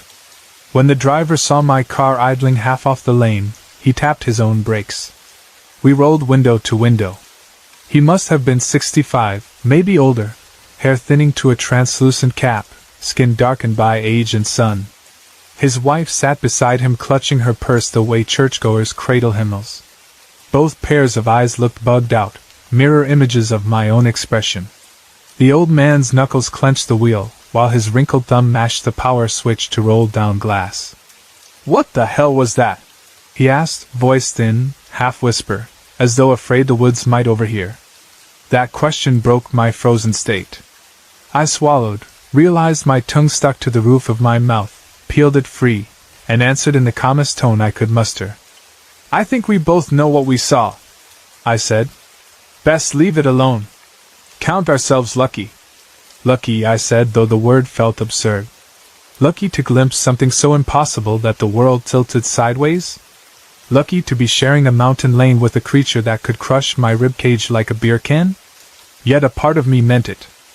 For years I had devoured library books about Sasquatch sightings, the 1974 Whitehall encounter in New York, the Skookum cast in Washington, the legend of the Florida skunk ape. Those stories fascinated me because they dangled the promise that wilderness still held mysteries bigger than satellite imagery could reveal. To grow up in the internet age is to feel everything has already been mapped, yet here I had just witnessed with bare eyes a being no map marks. That is the definition of wonder, and an arrow of terror through the guts simultaneously.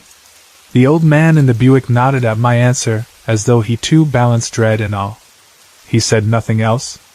We traded a sober glance, a silent vow not to chase that thing into the brush, and he eased the sedan forward until it passed me.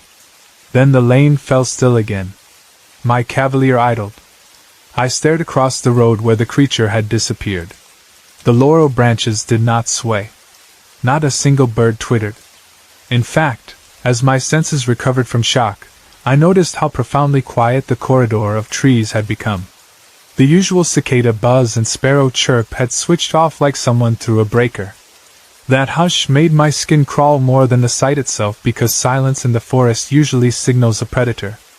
I lifted my foot, eased back onto the asphalt, and accelerated just enough to clear the hump where the Buick had gone. After 2 bends, the normal hum of afternoon crickets resumed. In my rearview mirror, nothing darted onto the shoulder behind me. Still, I did not push the gas. I drove like a man in thin ice country, slow, deliberate, windows down so wind could carry oddities to my ears.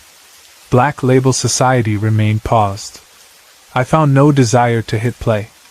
Instead, I listened to the generator whine of August katydids and tried to replay each second of the sighting. Could it have been a misidentified bear uninvolved in illusions of human posture? Bears sometimes stand upright to sniff the air. Yet their anatomy shows in the arch of shoulders, the downward angled knees, the rounded ears. What I saw had none of that. Its profile screamed something older, something more primitive than modern bear, yet paradoxically more human.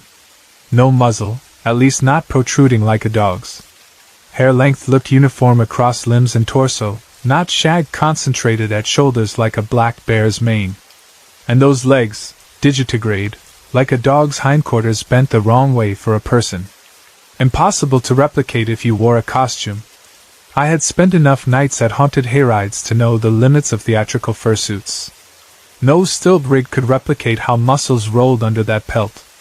I drove another mile. My stomach unknotted.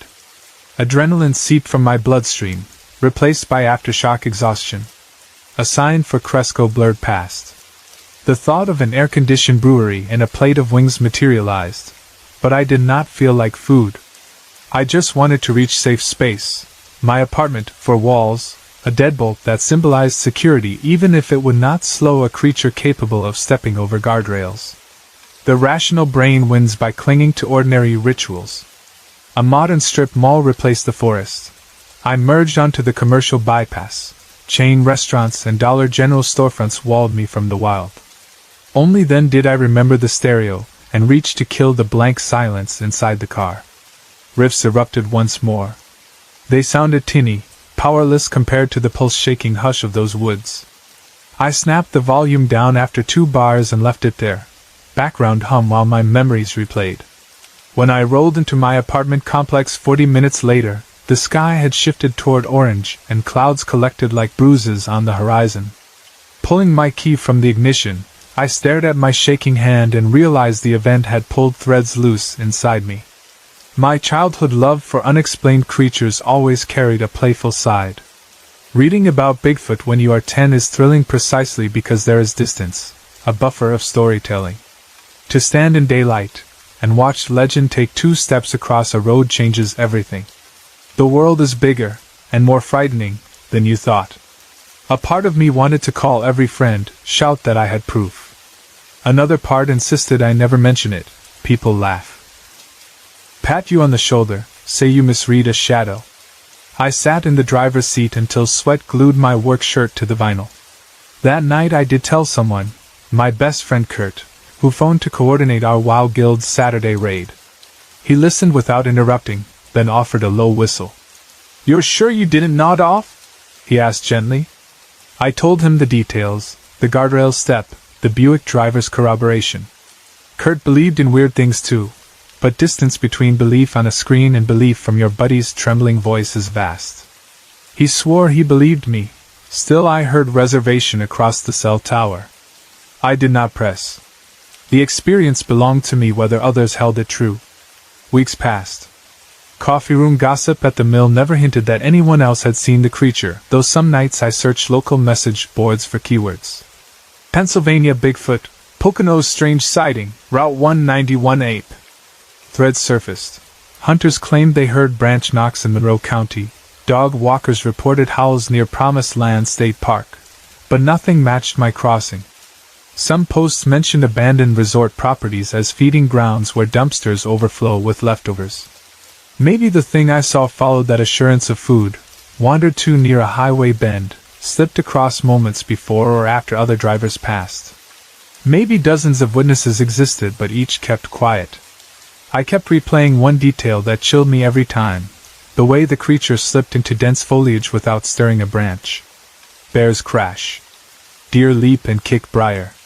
This figure melted like smoke. The sound of the laurels swallowing him reminded me of a zipper closing, quick, final. That memory accompanied me whenever I fished high mountain creeks. Several times I heard knocks echo across ridges, 3 crisp raps spaced like Morse code. Sometimes a heavy footfall in unseen pine needles thundered once, then silence. No scramble of hooves, no snap of twigs. I never glimpsed the author of those sounds, but my mind filled gaps. Broad shoulders, impossible stride, dark pelt. Over the next decade life marched on.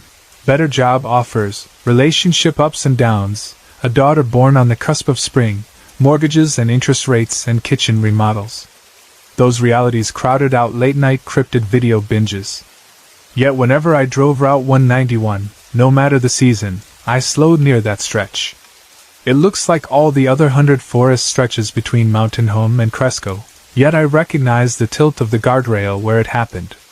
The road crew replaced the rail the following summer, shiny galvanized steel, but I still see the old dented segment in memory. One evening 5 years after the event I drove that same lane with my fiancée, now wife, on the way back from a hike at Tobyhanna State Park. I pointed out the general spot and told the story in full for the first time to her. She listened, turned the tale over with the skepticism of a nurse accustomed to triaging outrageous excuses for injuries, and finally said, "Whatever the explanation, you believe what you saw, and that's what matters to me." Bless her for that unconditional trust. Some nights I still wonder if adrenaline embroidered my perception, if size and stride magnified in recollection. Yet I land back at the same image, that figure lifting a leg like a man stepping over a child's toy, hair glossy in the August sun. I have not encountered it again up close. Twice, while fly fishing in hidden beaver ponds near Goldsboro, I caught the scent of wet dog mixed with musk strong enough to gag. The air vibrated with a presence that felt identical to that roadside silence. Both times I packed my gear without casting. On another evening, setting trail cameras in a hemlock ravine, I heard a distant scream, farther off than the first-hand experience, but so similar in timbre that I froze. I debated leaving the camera SD cards for proof, yet my hands still clipped them to branches. My footage later captured only raccoon masks glinting in IR light. But the memory remains, one long, sorrowful howl that parted night like fabric. I do not claim certainty about what species the creature belongs to, nor do I chase it with plaster casts and measuring tapes. I have no illusions that my single anecdote will sway zoologists. I carry the experience as one carries a stone in the pocket, a reminder of something bigger than routine, heavier than doubt. Modern life seduces us into believing we have catalogued every square inch of habitat, but mountaintops hide crevices, and forests keep corridors no drone has flown. Mountains do not care whether satellites orbit overhead, they keep their secrets the same way they have for millennia. The old man in the Buick taught me something too. That shared glance, that mutual gasp, formed a bond stronger than validation from a skeptical world. We witnessed, and we understood each other without photographs. A truth can live quietly between two strangers passing on a road, needing no louder soapbox. I never saw him again. Sometimes I imagine he tells the same story in his VFW hall, and maybe his buddies rib him, yet notice how the color drains when he describes the step over the guardrail. I also learned to forgive skepticism. My father, when I told him over dinner weeks later, waved the notion aside, joked that long work hours had fried my brain. I shrugged, Not everyone's map includes spaces labeled "Here be giants." But I have taught my young daughter to look out the car window when we drive that stretch. I ask her what she sees in the shadows.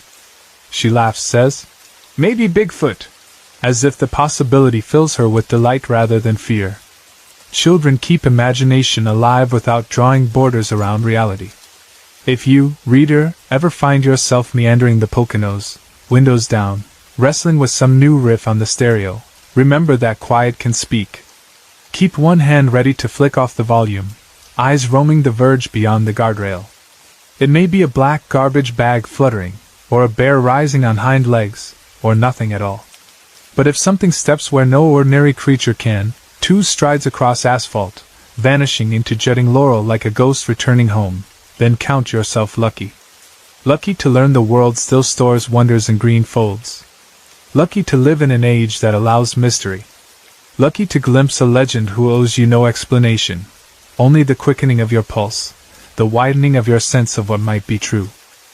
As for me, each time I feel the urge to leave the beaten path, I remember the weight of that gaze. Even though I never saw its eyes, I swear I felt them, and I recognize 2 truths held in tension. First, all accompanies terror. One cannot exist without the other. Second, I am not ready to stop looking. My life has been blessed with 3 sightings in total, 2 fleeting profiles during night fishing trips too hazy to describe with conviction, and that one blinding daylight crossing etched with surgical precision. Wanting a 4th may be greedy, but hope glimmers nonetheless. So I keep driving, keep wandering creek banks, keep stepping quiet through rhododendron thickets. Maybe one day the forest will unzip again and show me its occupant. Until then, I honor the experience by telling it plain, without embellishment, in hopes that the next driver who rounds that bend and almost doubts what they see will realize they are not alone. And if you ever hear branch knocks in those hills or a lonesome howl that carries too much lung capacity to be a coyote, remember this story. Ease off the gas, let the silence reach you, feel your heartbeat synchronize with the unknown. Then decide whether to chase the mystery, or, like me on that sticky afternoon, whisper thanks for the glimpse and leave the guardian of the guardrail to his ancient, solitary stride. The cabin sits 3 long hours north of the nearest real town, tucked into a notch of rolling evergreens the locals simply call the West Woods.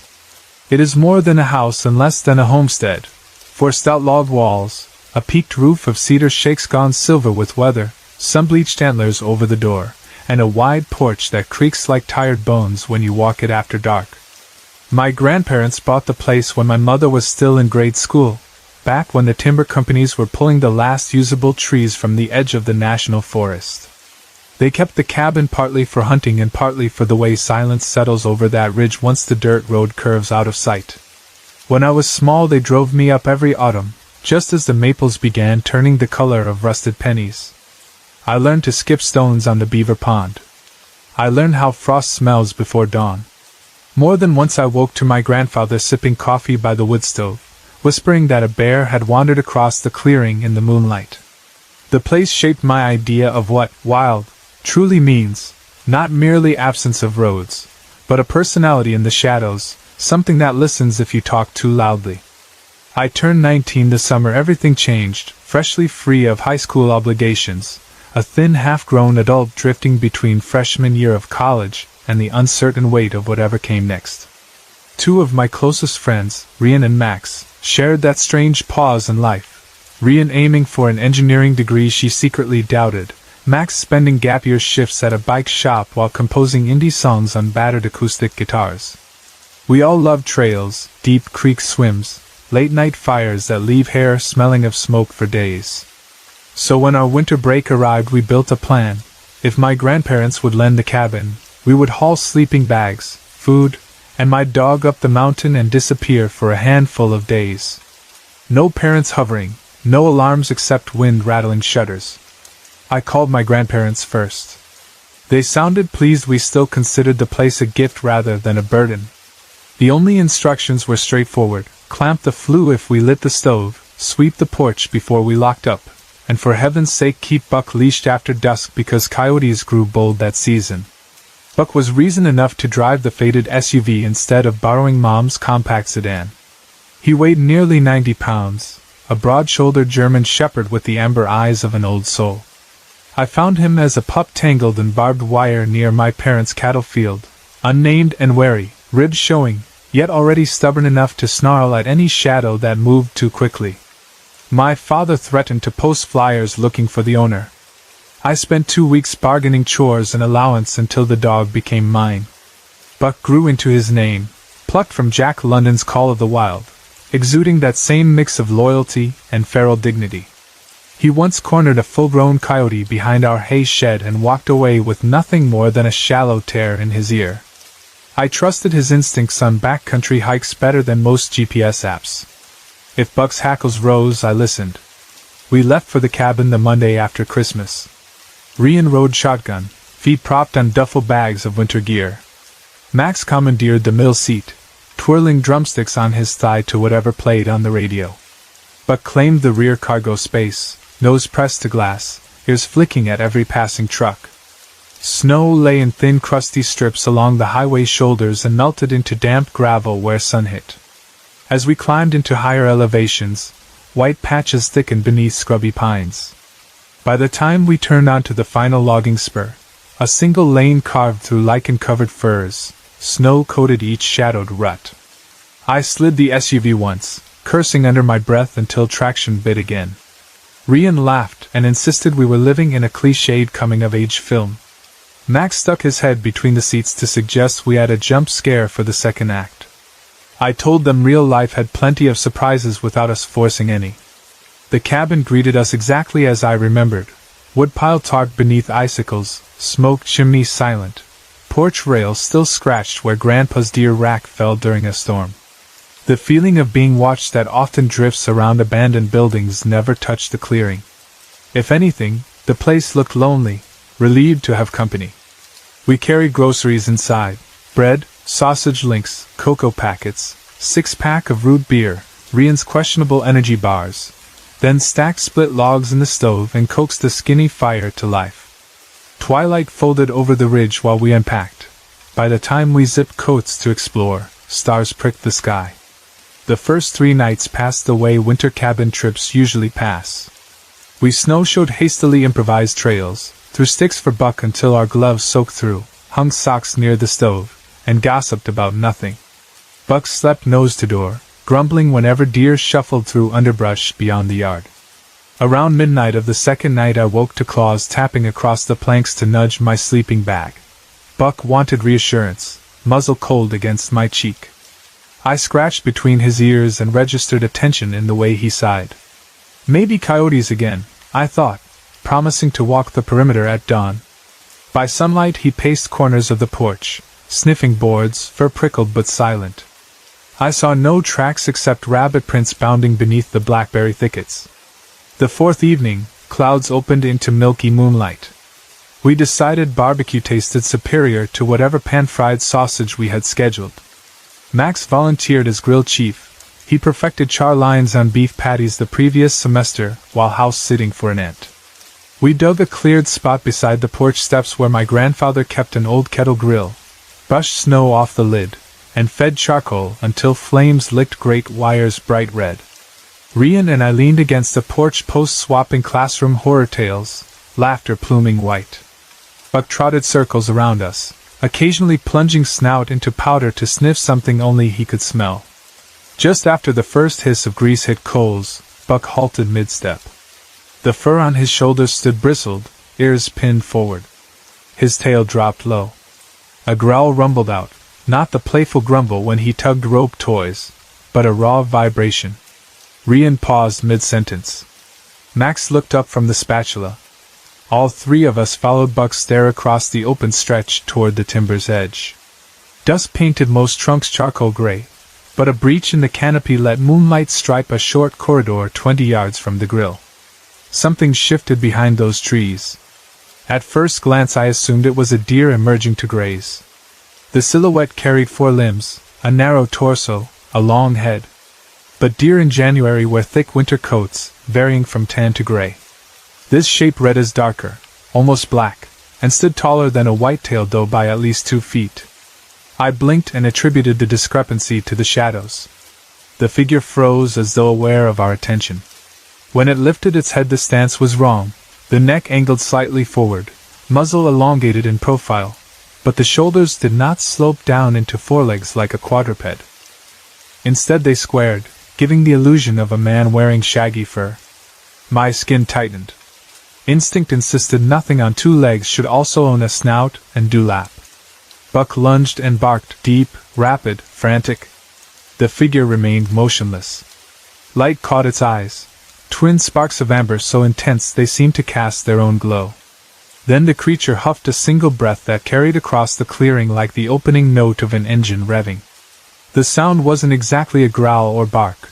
It possessed vocal resonance beyond any animal snort I'd heard. Buck answered by raging louder, body rigid. Rian reached for my sleeve. Max whispered an oath. I tried cataloging details the way my wildlife biology professor trained us. Estimate height, gauge limb proportion, note pelage. Yet each observation contradicted logic. The hind limbs bent backward like a digitigrade predator, similar to a wolf's, but elongated until the stifle joint rose high in the air, giving the impression of stilt legs. The arms, unmistakably arms, hung near the knees, ending in splayed fingers tipped with claws catching shard reflections of moon. The chest beneath dirt-matted fur looked human in its taper, muscles defined yet gaunt, rib outlines visible. And the head, though wolf-like, was broader across the brow, nostril flaring, ears erect. This creature embodied the nightmare union of man and beast spoken only in folklore. We had no guns, no bear spray, no brave grandparent with steady aim. Only Buck and our own common-sense screaming run. My audible gasp must have registered because the creature's gaze locked onto me. The pupils dilated. Something malignant rode that stare, an intelligence measuring the panic of prey. Buck positioned himself between me and the threat, yet even he trembled. The creature emitted a burst of sound, a compound cry mixing bark, snarl, and wail. It rattled my eardrums and, horrifyingly, seemed almost to form shape around the vowels. Buck flinched, barked once more, then whimpered, retreating until his rump pressed my shins. Seconds elongated. Frost crystals twinkled in the air. Max muttered again, asking what the hell we were staring at. The creature's ears twitched at his voice. It flexed claws. In that instant, every survival cell in my body fired. I grabbed Buck's collar, hissed for the others to move, and turned for the cabin. We stumbled across the packed snow, Buck half dragging me despite his fear. I did not look back until the slam of the cabin door echoed. Inside we fumbled with the old iron slide bolt, shoved the thrift store dresser against the jamb, killed the interior lights. We retreated to the living room knotty pine walls and sat cross-legged around Buck in silence broken only by our breathing. Fire sputtered inside the stove. Flames cast jittery shadows that looked too much like something pacing outside. Buck refused water, refused to leave my side even when the room grew hot. By 1 a.m. we steeled nerves enough to dissect what we had witnessed. We started rational. Escaped Sioux wolf? Mangy bear upright? Prankster in costume? None fit the physical impossibility. No costume yields bent reverse knees. No bear holds clawed hands with opposable thumbs. We wandered territory of cryptids, Sasquatch variants, but hair too sleek, snout too pronounced. Max half-whispered, werewolf, and waited for ridicule. Rian offered, dogman, referencing grainy online photos I'd once dismissed as hoaxes. The cabin's cedar walls felt suddenly thin. Sleep never found me. Buck eventually accepted a drink, then resumed guard at the foot of my sleeping bag, ears rotating like satellite dishes. Twice I thought I heard distant footsteps crunching snow, but that might have been the stove settling. Dawn crept pale over pines. By noon Buck still balked at stepping off the porch. We coaxed him by walking the perimeter together, yet he kept his tail low and scanned every direction. We stayed 2 more nights because retrieving vehicles down the icy spur road required daylight and mental calm.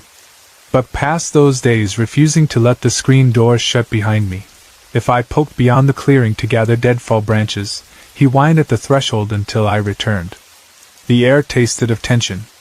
Back home I spent weeks combing internet forums, modern werewolf encounters, Michigan dogman legends, Iroquois tales of limping skin stealers.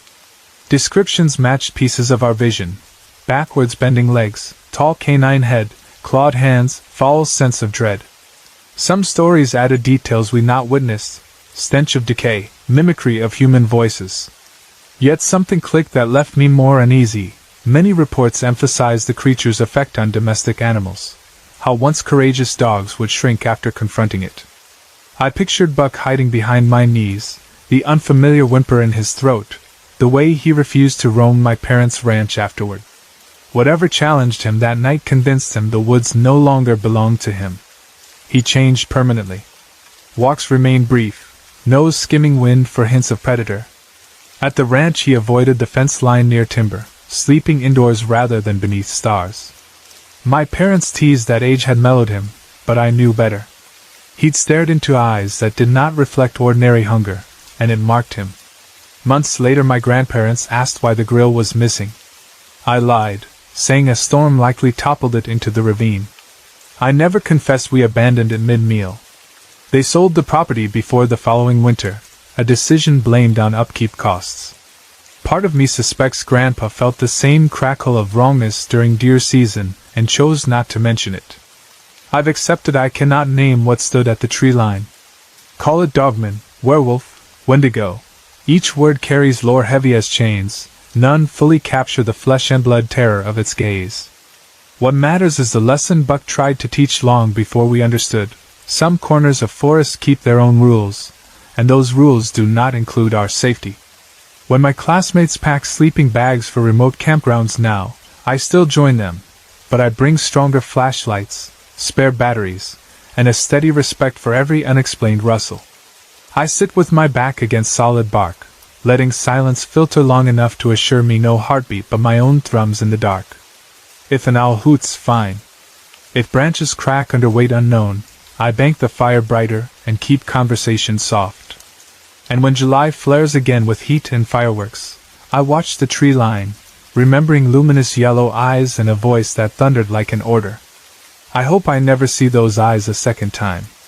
Yet, some nights, I half expect I will, and I wonder what the creature would whisper if it knew my name. We were already half an hour past bedtime when my sister leaned forward between the front seats and blurted that she was starving. The 5-lane stretch of highway rolling through that part of the Texas Panhandle was almost empty, and the glow of town lights lay behind us like a faint orange haze. Mom sighed, Dad gave her the sideways look he always gave when he was about to give in, and a minute later he was easing the pickup off the shoulder toward the big yellow arches shining in the dark. I remember thinking how ordinary the drive felt: late-night music on a scratchy FM station, French fry smell in an over-air-conditioned dining room, paper cups sweating onto the plastic table, until the moment my older sister, whom I'll call A, mentioned a place she'd visited a few months back with her boyfriend.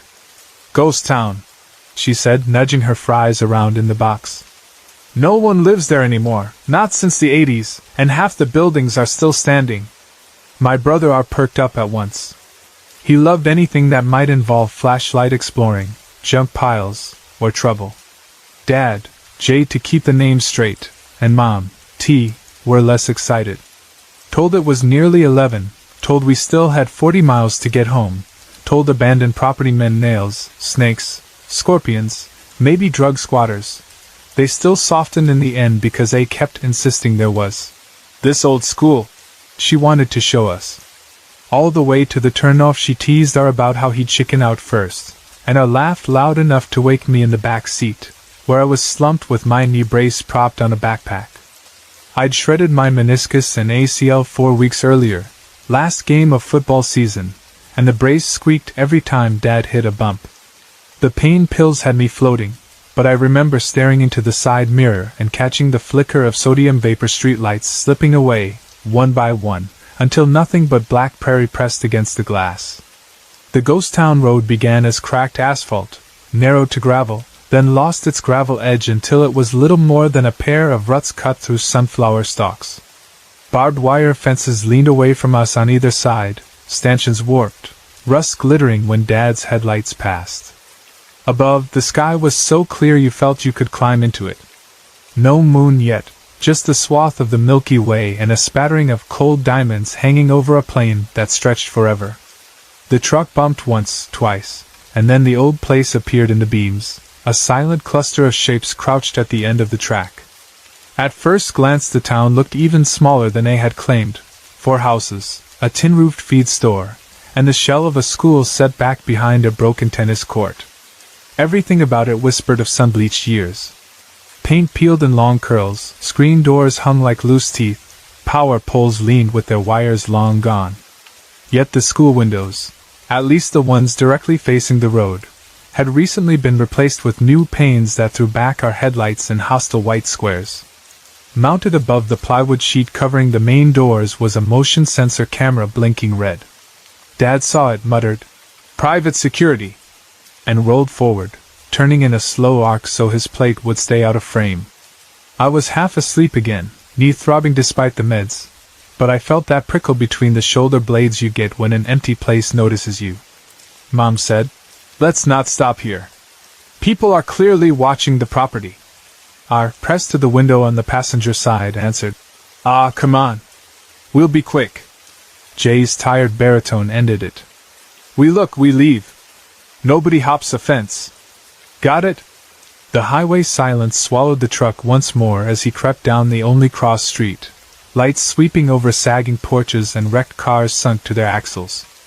We were already easing past the last vacant house, a warped little shack hugging a patch of weeds, when it hit the roof liner with her palm. "Wait," she blurted. "That one wasn't here in October. The city must have moved it or something." She pointed at a squat structure that seemed older than the rest, clapboard siding gray as driftwood, porch caved in, windows punched out long ago. No tracks led to it, no footprints, no tire marks. The house crouched alone like a thing grown from the ground, and though nothing stirred near it, the walls themselves appeared to breathe in and out under the stars. R's boyish laugh burst out. "Now that," he said, "is a haunted house starter pack. Let's see what's inside." Dad let the pickup idle while he thought. I stared through the windshield, feeling more uneasy by the second. Maybe it was the painkiller haze, maybe just fatigue, but the place looked wrong, as if angles refused to meet the way angles should. Mom sensed it too. "I don't like it," she whispered, but it was already halfway out her door, the hinges screaming in the night. I jumped after her. They had flashlights, little ones meant for glove boxes, beams pencil-thin and jittery. Mom followed slower, and I half rose to go too until Dad's hand landed on my arm. "Neat," he said. "Stay." So I sat. Window cracked, engine rumbling softly. The front of that house was maybe 30 yards away, the truck's headlights flooding the busted porch with harsh light. A and R shone their pocket beams along the boards, poked at a broken window frame. Mom lagged behind, phone light raised, filming everything from my aunt back home. In the cab, Jay searched the radio for static, anything. I leaned forward, squinting past the bug-streaked glass, and saw movement inside the doorway, or thought I did. A flicker of pure white amid the gloom. I blinked hard. Again, a pale shape hunched in the shadows just beyond where the light reached. At first it resembled a child's mannequin, arms around knees, head bowed. Then it straightened segment by segment, a wrong, jointless unfolding, and fixed its face on me. Skin so white it glowed. Eyes black pits. Mouth an ink slit stretching wider, until its cheeks split at the corners. I jerked sideways, heart hammering, and grabbed Dad's sleeve. "Something's in there," I hissed. But he was fiddling with the radio dial, oblivious. "Dad!" I said louder. He turned. "Look!" The doorway was empty now. A breeze rustled the weeds. Maybe I'd imagined it. But unease gnawed at me like a living thing. Outside, R tapped the window glass with his knuckles, joked about getting tetanus from the shards. I laughed. Mom circled left toward the porch steps. And then the front window, one still framed by jagged bits of glass, popped inward with a dry crack, as if flicked by an unseen finger. Mom screamed and stumbled back.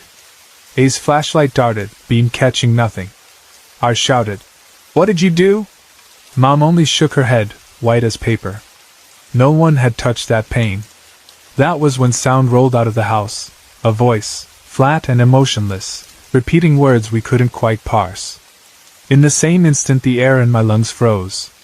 Because the voice sounded exactly like Dad's. Not similar, identical, down to cadence, down to the little rasp from years of welding fumes. But Dad was right beside me in the cab. "If you don't leave," the voice droned, "we're calling the sheriff. If you don't leave." The flashlight beams spasmed over walls and floorboards, but nothing was there. I saw A's face crumple. Our back toward the truck, nostrils flaring. Mom grabbed his elbow. All three sprinted. I wrenched open the passenger door, nearly knocking crutches against my leg. He climbed straight over me into the rear seat, eyes wild. Mom flung herself after him, breathing in ragged sobs. I slammed the back door and we were 5 in the truck again, cab crowded with panting bodies. Dad watched them in the mirror.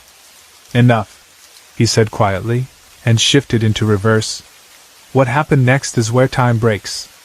Dad swore afterward the entire ordeal, from stopping to explore, to slamming the doors, to jamming the brake before reversing, lasted 6 minutes at most.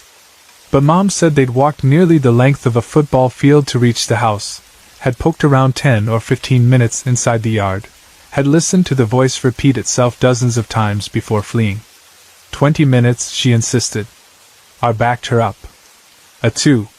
They all agreed they had wandered longer than we claimed. Yet my phone's timer, started idly the moment they stepped from the truck, showed 7:08 minutes when they returned. 7 empty minutes that felt like hours to them, seconds to us. Whatever that thing was, it played with the clocks.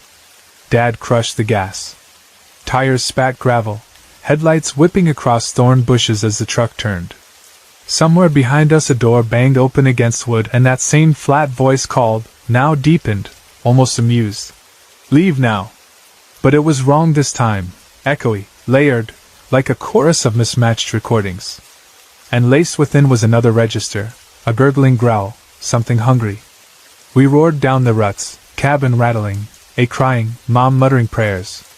I twisted in my seat despite the knee and through the rear window glimpsed a figure in the road behind us, pale, elongated, waving as though in fond farewell.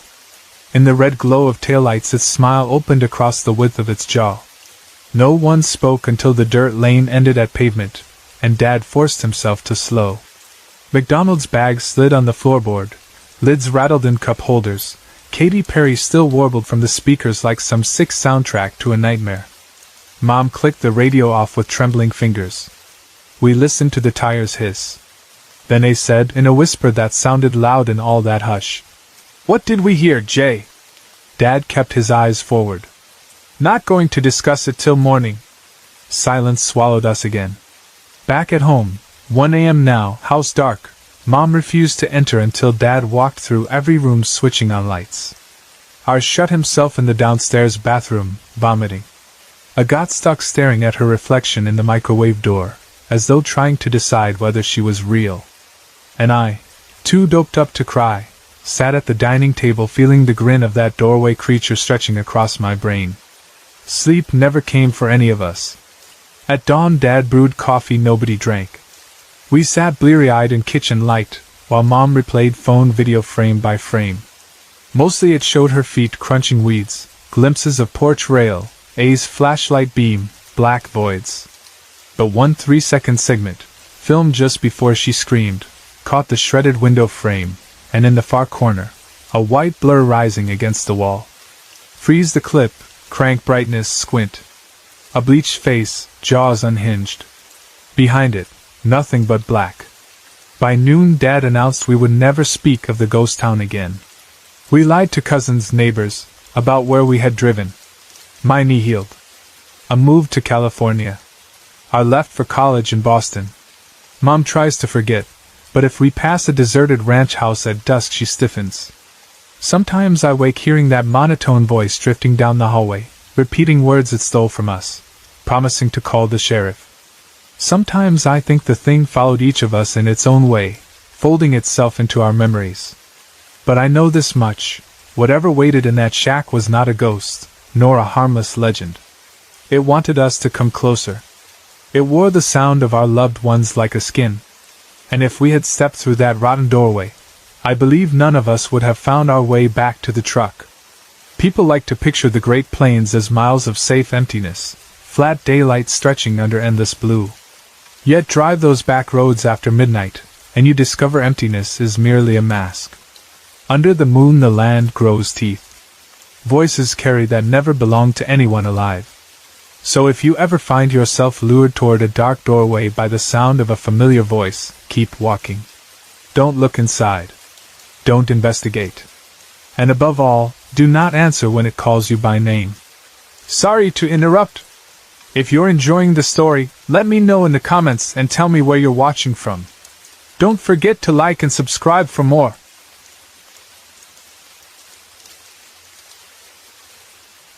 We left the ranch just after dawn, my backpack bumping against my spine as I jogged down the porch steps.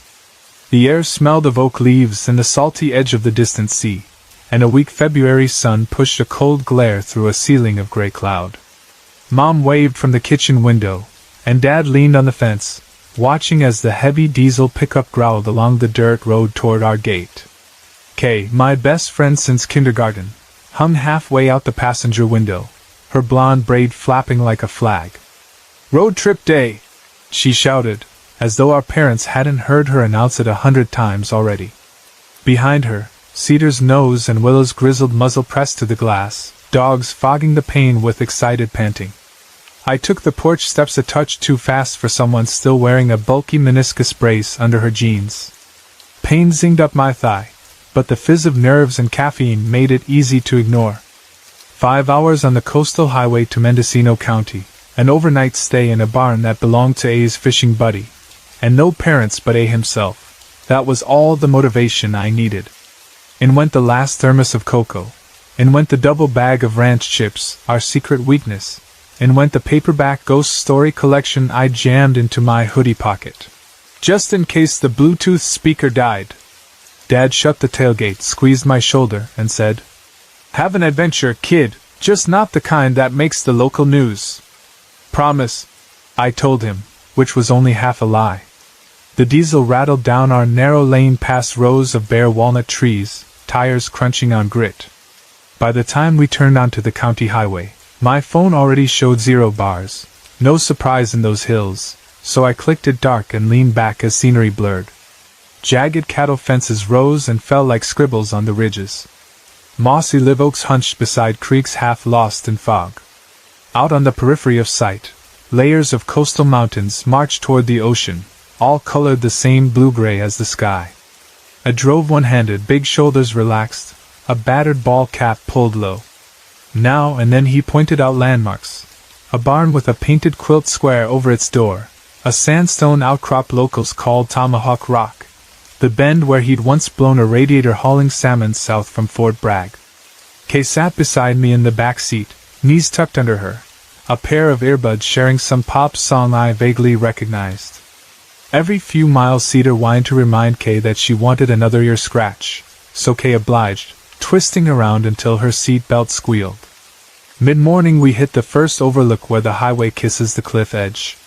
The ocean lay far below, pewter under cloud, and the dogs' tails thumped when they cracked a window to let that briny wind roll in. We shouted into gusts and snapped blurry selfies, sunlight in our teeth, hair everywhere, cedar pitch smell from the truck's bed where the fishing rods lashed side to side. By noon we'd cleared the last of the farmland and dropped into deeper forests, coastal redwoods that leaned together like cathedral pillars. Light narrowed to green shafts. Cell's signal vanished for good. The highway pinched into 2 crooked lanes ribboning above creeks, and each blind curve brought a tooting horn from A so oncoming drivers knew his wide mirror was coming. Fog patched the bends, rolling across the asphalt and slow gray rivers. Inside the cab the heat stayed on low but the windows fogged at their edges.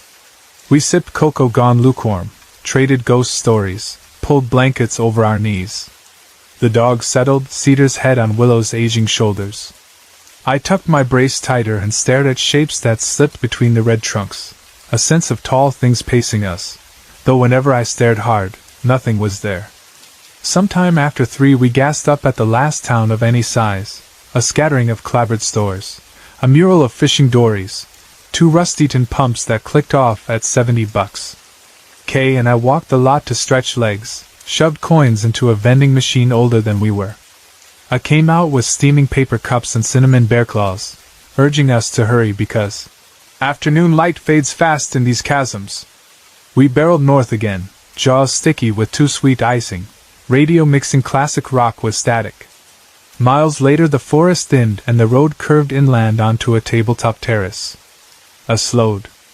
"First glimpse of the spot," he called, gesturing at a finger of land jutting west toward the sea.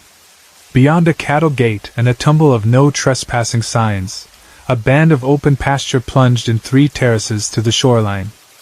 Far behind the field perched a rundown dock hamlet, 1 cafe, a battered fuel shed, 2 trawlers sunken to their gunnels. A Tulane County road bisected the pasture near its upper fence line, dove under a stand of firs, then vanished inland. I said the local fishermen used that route each dawn to hit the dock.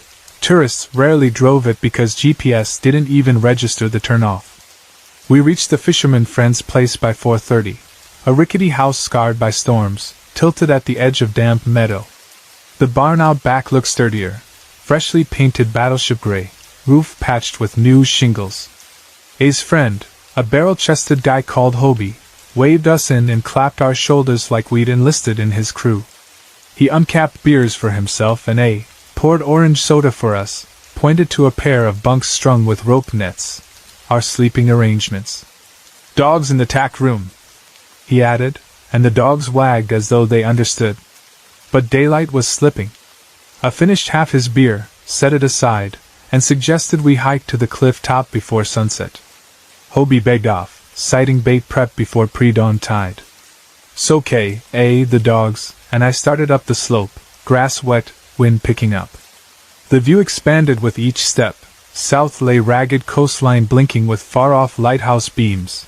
North the redwood wall swallowed half the sky. In the east the flat light turned the tree line to a single black silhouette. Out west, though, the lowering sun cracked the cloud shield, bleeding gold across wave tops. On the high lip of the bluff we stopped. The cliff dropped in one clean face to the dock's corrugated roofs and the foam-white sea. Behind us pasture rolled away to a razor windbreak of firs, the same trees I'd watched from the highway. Here the grass reached our knees, heavy with winter water despite months without rain. Willow panted behind Kay's legs, content to stay near. Cedar shot ahead in zigzag bursts, nose to the sod, loops growing wider the longer she ran. I sat cross-legged, beer in hand, silhouette against molten sky. Kay plopped beside him, rummaging for her phone to capture colors. I limped a dozen yards toward the tree line, drawn by a weird hush. Not silence, but a hush, like someone cupped palms around my ears. I could still hear gulls, far waves, A's muffled chuckle. Yet the hush pressed inside those sounds, flattening them. Cedar's bark sliced the quiet. I turned. She'd vanished into the shadow beneath the firs. Seconds later came Willow's answering woof, closer, worried. Kay called both names. Only Willow trotted back, hackles high, head low, tugging at Kay's sleeve with nervous teeth. Cedar didn't reappear. I shrugged and said dogs chase scent, she'd circle back. Twilight pooled along the roots. Gray seeped into the field. 10 minutes passed, 20. Kay grew restless, stomping cold feet, calling, whistling. I cupped hands and bellowed, sounds swallowed by trees. I felt that hush again, stronger, as though the grove inhaled noise. My stomach tightened. I pictured coyotes, bobcat, maybe a cougar, but Cedar was young, fast. Predators tended to avoid humans. Still, dread crawled. I glanced at the sinking sun. We've light to spare. Let's fetch her. Willow followed as we picked a cattle path and crossed the fence gap. No wire, only sagging posts. Redwoods towered ahead, trunks banded in charcoal where old fires scorched bark. Understory was sparse, mostly sword fern and salal, so we could see a fair distance. But light under firs dims fast. 50 feet in, the meadow glow drained away, leaving everything tinted blue. We called again. Breeze rattled high limbs, dropping branch litter. Something rustled behind a stump. Kay lifted her flashlight up. A beam jumped between trees but revealed nothing. Willow growled low, nose working. We fanned out 10 yards apart, promising to stay within sight, and began a slow sweep. My knee brace squeaked at each cautious step. Needles cushioned ground, masking sound until a stick cracked sharply 2 rows of trees away. I raised my voice. "Cedar!" and heard Kay echo it. Willow whined. No dog answered.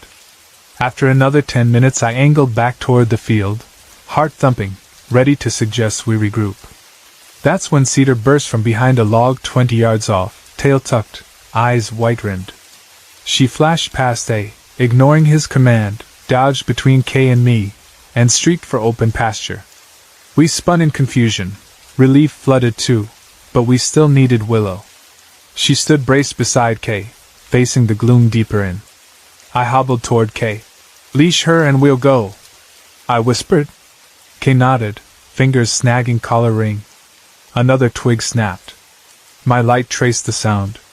At first I saw only brown pillars, then a shape separated from one trunk, something vaguely human yet wrong. Height maybe 7-8 feet. Limbs spidery, arms ape-long, bent out at the elbow. Its color matched the bark but smoother, as though lacquered. Where a head should be, it had a skull-thin visage gaunt as famine. And above, spreading from hairline, branched 2 antlers, knuckled like driftwood, tips matte white in my beam. Its eyes, hollow spheres, absorbed the light without glint. No eyelids, no expression, only bottomless pits set in that skeletal mask. The mouth hung open, jaw distended, showing nothing but dark. Yet I felt words pour out, not spoken but forced into my thoughts. Leave, leave, leave. Beneath the growing roar of blood in my ears, I realized Kay hadn't seen it yet. She was coaxing Willow, head down. I couldn't move, couldn't call out. The thing tilted its skull, joints cracking like ice, and took one gliding step. Shoulders narrow, ribs sharp beneath hide so tight I could count every bone. It stopped at the edge of the light wash, raised a hand, no, a hand-like appendage, each finger a tapering claw, and touched a trunk. Wood hissed under its touch, sap weeping and bubbling. Finally Kay looked up. Her scream tore loose. She yanked Willow's collar, and the old dog shifted from growl to frantic bay. I shouted our names, flashlight beam bobbing. The creature withdrew its claw, cocked head the other way, and the hollow in its throat vibrated. A sound erupted. Imagine a wild pig squeal shoved through a bass amplifier, layered with some woman's distant shriek. It blasted us full in the face. Kay bolted, Willow dragging beside her, and my legs obeyed a second later. We crashed through bracken onto meadow. Cedar circled near Hobie's fence, still trembling. Behind us the forest's mouth gaped black, silent again. A arrived panting, demanded to know what we'd seen, but one look at our faces ended his questions. We hustled upslope to the cliff. Cedar plastered herself to Willow's flank and wouldn't lift her head. Kay and I tried to explain, the antlers, the skeletal height, the silence, but words tangled. I scanned the tree line long, hard. No movement. No hush. But the day's last light had already fled and with it any feeling of safety. We hiked the pasture in a tight group, dogs inside the ring, until fence wire squealed behind us. Only wind. On the descent to Hobie's barn A kept one hand on his belt knife. Hobie met us at the yard lamp, wrinkles folding with concern. He listened, mouthed a grim line, then spoke quiet. "Those groves hold older things than we do. You were wise to heed the warning." Nobody argued. A chained cedar and willow in the tack room's center stall, plenty of room, straw bed, water, yet cedar clawed the planks, desperate to reach human scent. Willow stood rigid, facing the high window, hackles rippled. Before latching the door A scratched their ears. "Tomorrow," he promised, "we fish under daylight." The barn's converted loft served as bunks, 2 rope net beds, a kerosene heater, a battery lantern, and coils of netting hung from rafters. Kay and I unrolled sleeping bags but left boots on. Downstairs, boards stunk as Hobie moved between workshop benches. Outside the drafty window a quarter moon rose, throwing silver on passing cloud tatters. We lay listening. No coyote yips, no owl calls. Just wind whining around tin roof. Hours later, close to midnight, the dogs erupted. Cedar's bark cut off after a single chuff, replaced by a growl pitched low as thunder. Willow answered deeper, older. Chains rattled. I bolted upright, knee throbbing. Kay whispered, "Window." Pain forgotten, I crawled to sill height. At first only the yard stretched pale in moonwash, stacked lobster pots, rust spools, the distant shape of Hobie's dock ramp. Then, by the fence where pasture met forest, a figure stepped from shade. Same impossible height, same stick limbs, except under lunar glow its hide looked stretched raw, as if cured leather had replaced flesh. Antlers crooked out like the bare branches of an apple tree killed by frost. It stood sideways to the barn, profile hunched, yet its head swiveled toward us, owlish, too smooth. Empty sockets bored through glass. Something ancient and contemptuous seeped from those black holes. It raised an arm.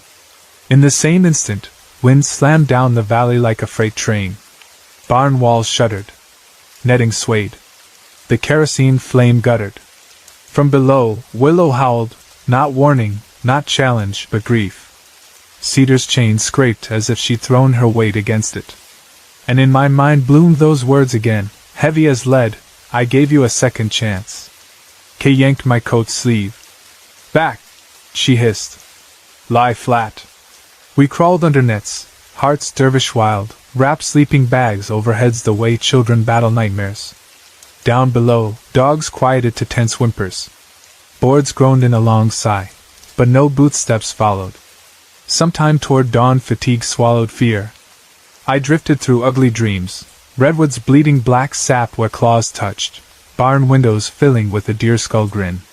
When Kay shook me awake, pale light filtered through cracks. Birds chirped normal forest dawn songs. Our watches read 7:08. Hobie banged pots in the main house. But Cedar and Willow lay silent, muzzles on paws, eyes swollen with exhaustion, dogs that had stood guard all night. Over pancakes and burnt coffee Hobie stayed silent until 8 pressed. Finally Hobie spoke of old warnings in the ridges, shapeshifters that mimic voices, trickery to draw wanderers deep. He told of loggers who vanished in 58, found weeks later high in the canopy, drained like husks. Told of his own nightmares after listening to tree drumming that wasn't woodpecker, words he'd never whisper because giving name gives permission. A plan to fish sunrise slack tide but cancelled. By 9 the rods were lashed again in the truck bed. Dogs huddled on the floorboard. Kay clasped my hand till knuckles ached. We thanked Hobie, though for what exactly I wasn't sure, hospitality, or admitting truth. He answered only, "Roads safer than the trees today." Then he lifted Willow's muzzle, inspected Cedar's ears, and added, "Leave no meat scraps when you camp. Sometimes they follow scent." We drove south in silence save engine growl. Once, far back in the mirror, I thought I saw a tall silhouette alongside a ridge, but swallowing cloud erased the spot before I could speak. I kept speed steady, eyes forward.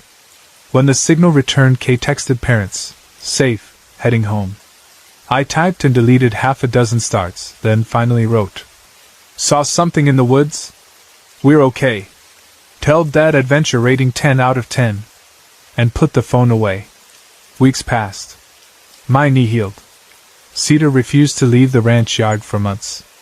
Willow developed a tremor when fog pooled under the oaks at dusk. Kay and I tried to sketch what we'd seen, but the proportions never looked right. Limbs too long compared to trunk, mouth too wide to exist. We stopped trying.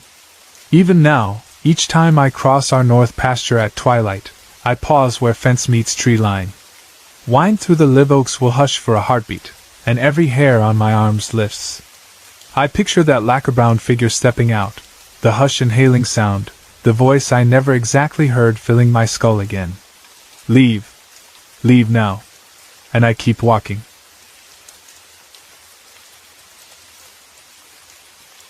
The summer heat still lingered in the early evening air when the 4 of us piled into Cole's basement, as we did almost every Friday. Cole was the unofficial ringleader, mostly because his parents never minded if a small crowd of loud teenagers took over their downstairs game room. Andre was the class clown who could make even the most stressful test day feel like a comedy show. Lucas was the wild card, the one who felt compelled to turn every harmless moment into a near disaster, usually with a grin on his face the whole time, even if his latest stunt got him grounded for a week. And then there was me, the cautious one, the driver when everyone else was exhausted or under the weather, the kid who still made sure every homework assignment got turned in on time even if it meant typing past midnight. Cole's basement was comfortingly familiar, right down to the duct-taped beanbag chairs and the faint smell of pepperoni that never seemed to fade, no matter how often Mrs. Jensen opened the windows. A little after 7, we were knee-deep in a 4-player match of a battle royale game we'd all been obsessed with for months. Andre was hooting every time he slotted an enemy across the digital arena. Cole kept lecturing us to stay tight, to follow his lead, to quit wasting ammunition, like a drill sergeant who also cracked jokes between commands. Lucas, as always, took greater pleasure in risk than reward. He'd sprint straight at the heavy firefight, steal a loot crate from under another team's nose, get blown to kingdom come, and laugh as if that humiliating death had been the whole point. Midway through round 3, Lucas's recklessness finally cost him. He whiffed a critical shot, slid off a roof, and landed in the middle of 8 opponents. Instantly, his avatar went down under a hail of gunfire. Back in the real world, Lucas squeezed the controller so hard I wondered if the plastic would crack. It did more than crack. He hurled it toward the floor in an eruption of frustration. The shell slammed onto the carpet, bounced, and half the buttons shot out like popcorn kernels. Silence engulfed the room except for the on-screen announcer declaring Lucas's demise. Cole's face went slack with disbelief. That controller was one of his favorites, a limited edition camouflage model his uncle had shipped from overseas. Lucas's bravado deflated in a heartbeat. He kept staring at the broken controller, as if rewinding reality might solve everything. Then, with a guilty cough, he turned to Cole and said what every one of us was already thinking. "Dude, that was my fault." "Totally. Let's hit Walmart tonight, I'll buy you another one." Cole crossed his arms, pretending to think it over, but he was never one to hold a grudge. "Only if I get the fancy neon one," he said. "You break it, you replace it, house rules." We'd grown into a routine that often involved late-night runs to Walmart for snacks, game accessories, or just to kill the boredom between dusk and dawn. Besides, there was a Taco Bell right next door, and none of us had eaten supper. The motion carried unanimously. We shut down the console, unplugged charging cables, and stampeded up the stairs, each of us pocketing a phone and wallet. Cole grabbed the keys to his vintage Honda Civic, rust around the wheel wells, subwoofer in the trunk, fuzzy dice hanging from the rearview mirror, and we rolled into the simmering night. The drive across town took 15 minutes. The sun had only recently dipped below the horizon, and a strip of pink and orange still glowed over the trees. We eardrummed to whatever anthem poured from Cole's Bluetooth. Andre pointed out someone's souped-up truck at a red light. Lucas kept repeating his apology between jokes, promising that by sunrise Cole would forget all about the damage. Walmart was half full when we pulled in. Inside, the air conditioning blasted a cold wave that felt like stepping into a fridge. Every fluorescent bulb seemed turned up to maximum brightness. We made a beeline for the electronics aisle, found the exact model Cole wanted, a neon blue controller with a 2-year warranty, and hustled to the self-checkout. Lucas handed over his debit card without a whimper. On the way out, we detoured through the candy aisle and grabbed a family-size bag of sour gummies and 2 cans of energy drink apiece. The cashier barely glanced at us. Most weekend nights, the sight of 4 older teens loading up on sugar and caffeine must have been routine. Taco Bell was the predictable next stop. Cole ordered a Crunchwrap Supreme with extra nacho cheese. Andre demanded a Burrito Supreme plus 2 Doritos Locos Tacos. Lucas and I took it easy on our wallets with a pair of cheesy Gordita Crunches each. We carried the bags back to the Civic, rolled down the windows, and demolished every crumb while parked beneath a flickering streetlight. The salty beef, The heavy blanket of melted cheese, the tang of cheap soda. I swear nights like that are fueled purely by junk food and laughter. While we were wiping our hands on fast food napkins, Lucas leaned forward between the seats. "Remember that vape shop near the bowling alley?" he asked. "They've started selling, special gummies." Cole raised an eyebrow. "As in THC gummies? Edibles?" He'd smoked the occasional joint at a party but seldom messed with edibles because he hated not knowing how strong they'd hit. Andre, though, looked intrigued. "How strong are we talking? 10 milligrams? 20? Lucas shrugged. "Guy behind the counter says they pack a punch, but they're totally legal. Delta 8 or whatever." I'd never been high on anything, not weed, not alcohol beyond a sip of forbidden beer. The idea didn't thrill me. Still, the others buzzed with curiosity. When Lucas volunteered to go in alone, buy a single pouch for the group to split, and keep the rest of the night under control, Cole shrugged. "Better at a cabin than in my basement. If Mom smelled weed in the morning, we'd all be dead." That's when I remembered my parents' old family cabin. It sat about 20 minutes outside of town on a patch of land that straddled shallow woods and a gentle slope down to a cornfield. We'd used it mainly for weekend fishing trips or fall hunting season. No neighbors within shouting distance. And since my folks were out of town for a wedding that weekend, nobody would be any wiser, provided we cleaned up after ourselves. I suggested the cabin. The guys latched onto the plan like it was fate. One quick run to the vape shop later, Lucas climbed back into the Civic with a small silver pouch. The label boasted 50 milligrams total, strawberry flavor. He tucked it carefully into his hoodie pocket, and we aimed the Civic toward the countryside. While Cole drove, I texted my dad. "Going to crash at cabin with friends, be responsible, see you tomorrow." Dad, half asleep judging by the typos in his reply, texted thumbs up and asked me to make sure his bow case stayed locked. Deer season started soon, and he kept most of his gear stored at the cabin. The two-lane road out of town cut through fields of soy and hay, then dipped into timber where headlights carved thin excuses for daylight. An almost full moon rose behind us, coloring the asphalt silver.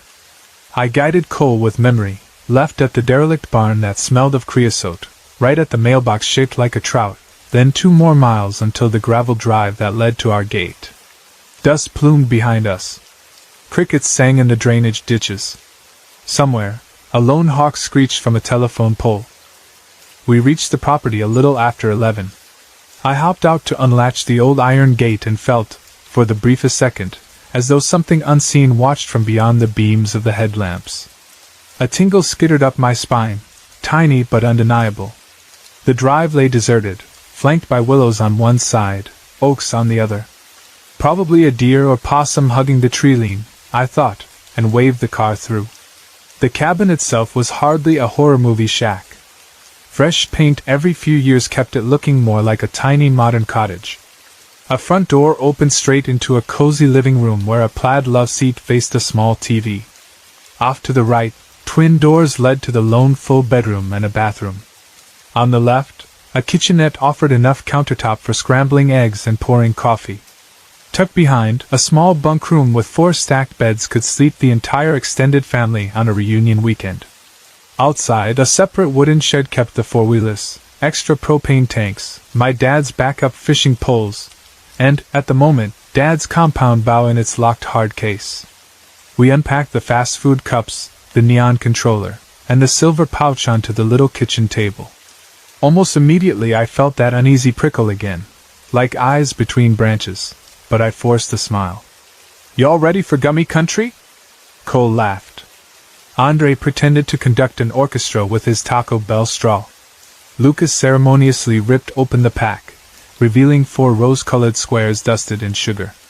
"Quarter each," Lucas said. 10 milligrams max, easy batting practice." I passed. "I'll stay sober, drive us back if anything goes sideways." Truthfully, I just didn't want mind fog. Someone had to be the responsible one, and years of being that guy made the role fit like an old hoodie. The others split the gummies and washed them down with energy drinks that made my mouth pucker at the smell. Nothing happened for 30 minutes.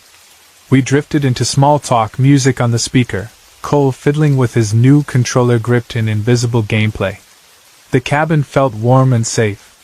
Then Andre began giggling, first at a meme on his phone, then at dust floating through a sunbeam, then at the hidden hilarity of breathing itself. Cole followed suit, belting out an off-key version of Bohemian Rhapsody while drumming on the sofa's armrest. Lucas remained mostly unaffected, teasing them both for being lightweights. Their laughter was contagious. I joined in even though I was stone sober. For the next hour they cavorted around the cabin. Andre transformed the speaker into a karaoke machine. Cole used his phone flashlight like a stadium spotlight. At one point Andre attempted push-ups between verses of Sweet Caroline. I feared he might break his nose, but he collapsed onto the rug and giggles instead. By 2 in the morning, energy drained. Cole lumbered into the main bedroom and flopped face down. Lucas kicked back on the couch, arms folded over his chest, eyelids drooping. Andre, still humming faintly, announced he wanted to listen to music in the car where the subwoofer could caress him. I reminded him to crack a window and lock the doors. I wandered into the bunk room. I turned on the small bedside lamp, texted Dad that the bow case was still secure, scrolled through a couple social media feeds, then flicked the lamp off. The dark in there was dense, almost oily. Cornfield down the hill stretched unseen beyond the window, and the forest edge lay somewhere to the right, black as pitch. As I drifted toward sleep, a faint but unmistakable tapping reached my ears. It came from the wall with the single high window. Tap. Pause. Tap tap. Each strike sounded deliberate, like a fingertip, or maybe a nail. Through the gloom, I stared at the rectangle of glass. Nothing moved. I listened harder, maybe a branch brushing siding? But wind was minimal. The leaves beyond the cabin barely rustled. Tap. Silence. My pulse kicked. I sat up, brace creaking, put bare feet on the wooden floor, and stared. Another long pause. Tap. As suddenly as it started, the tapping ceased. The hush felt deeper than when we'd walked under the redwoods earlier. I shuddered, exhaled, and scolded my imagination. 20 yards away, Andre's car idled faintly, subwoofer humming some bass line. Harmless. I lay back down. My phone erupted with a ring that nearly launched me out of bed. Dad's name glowed on the screen.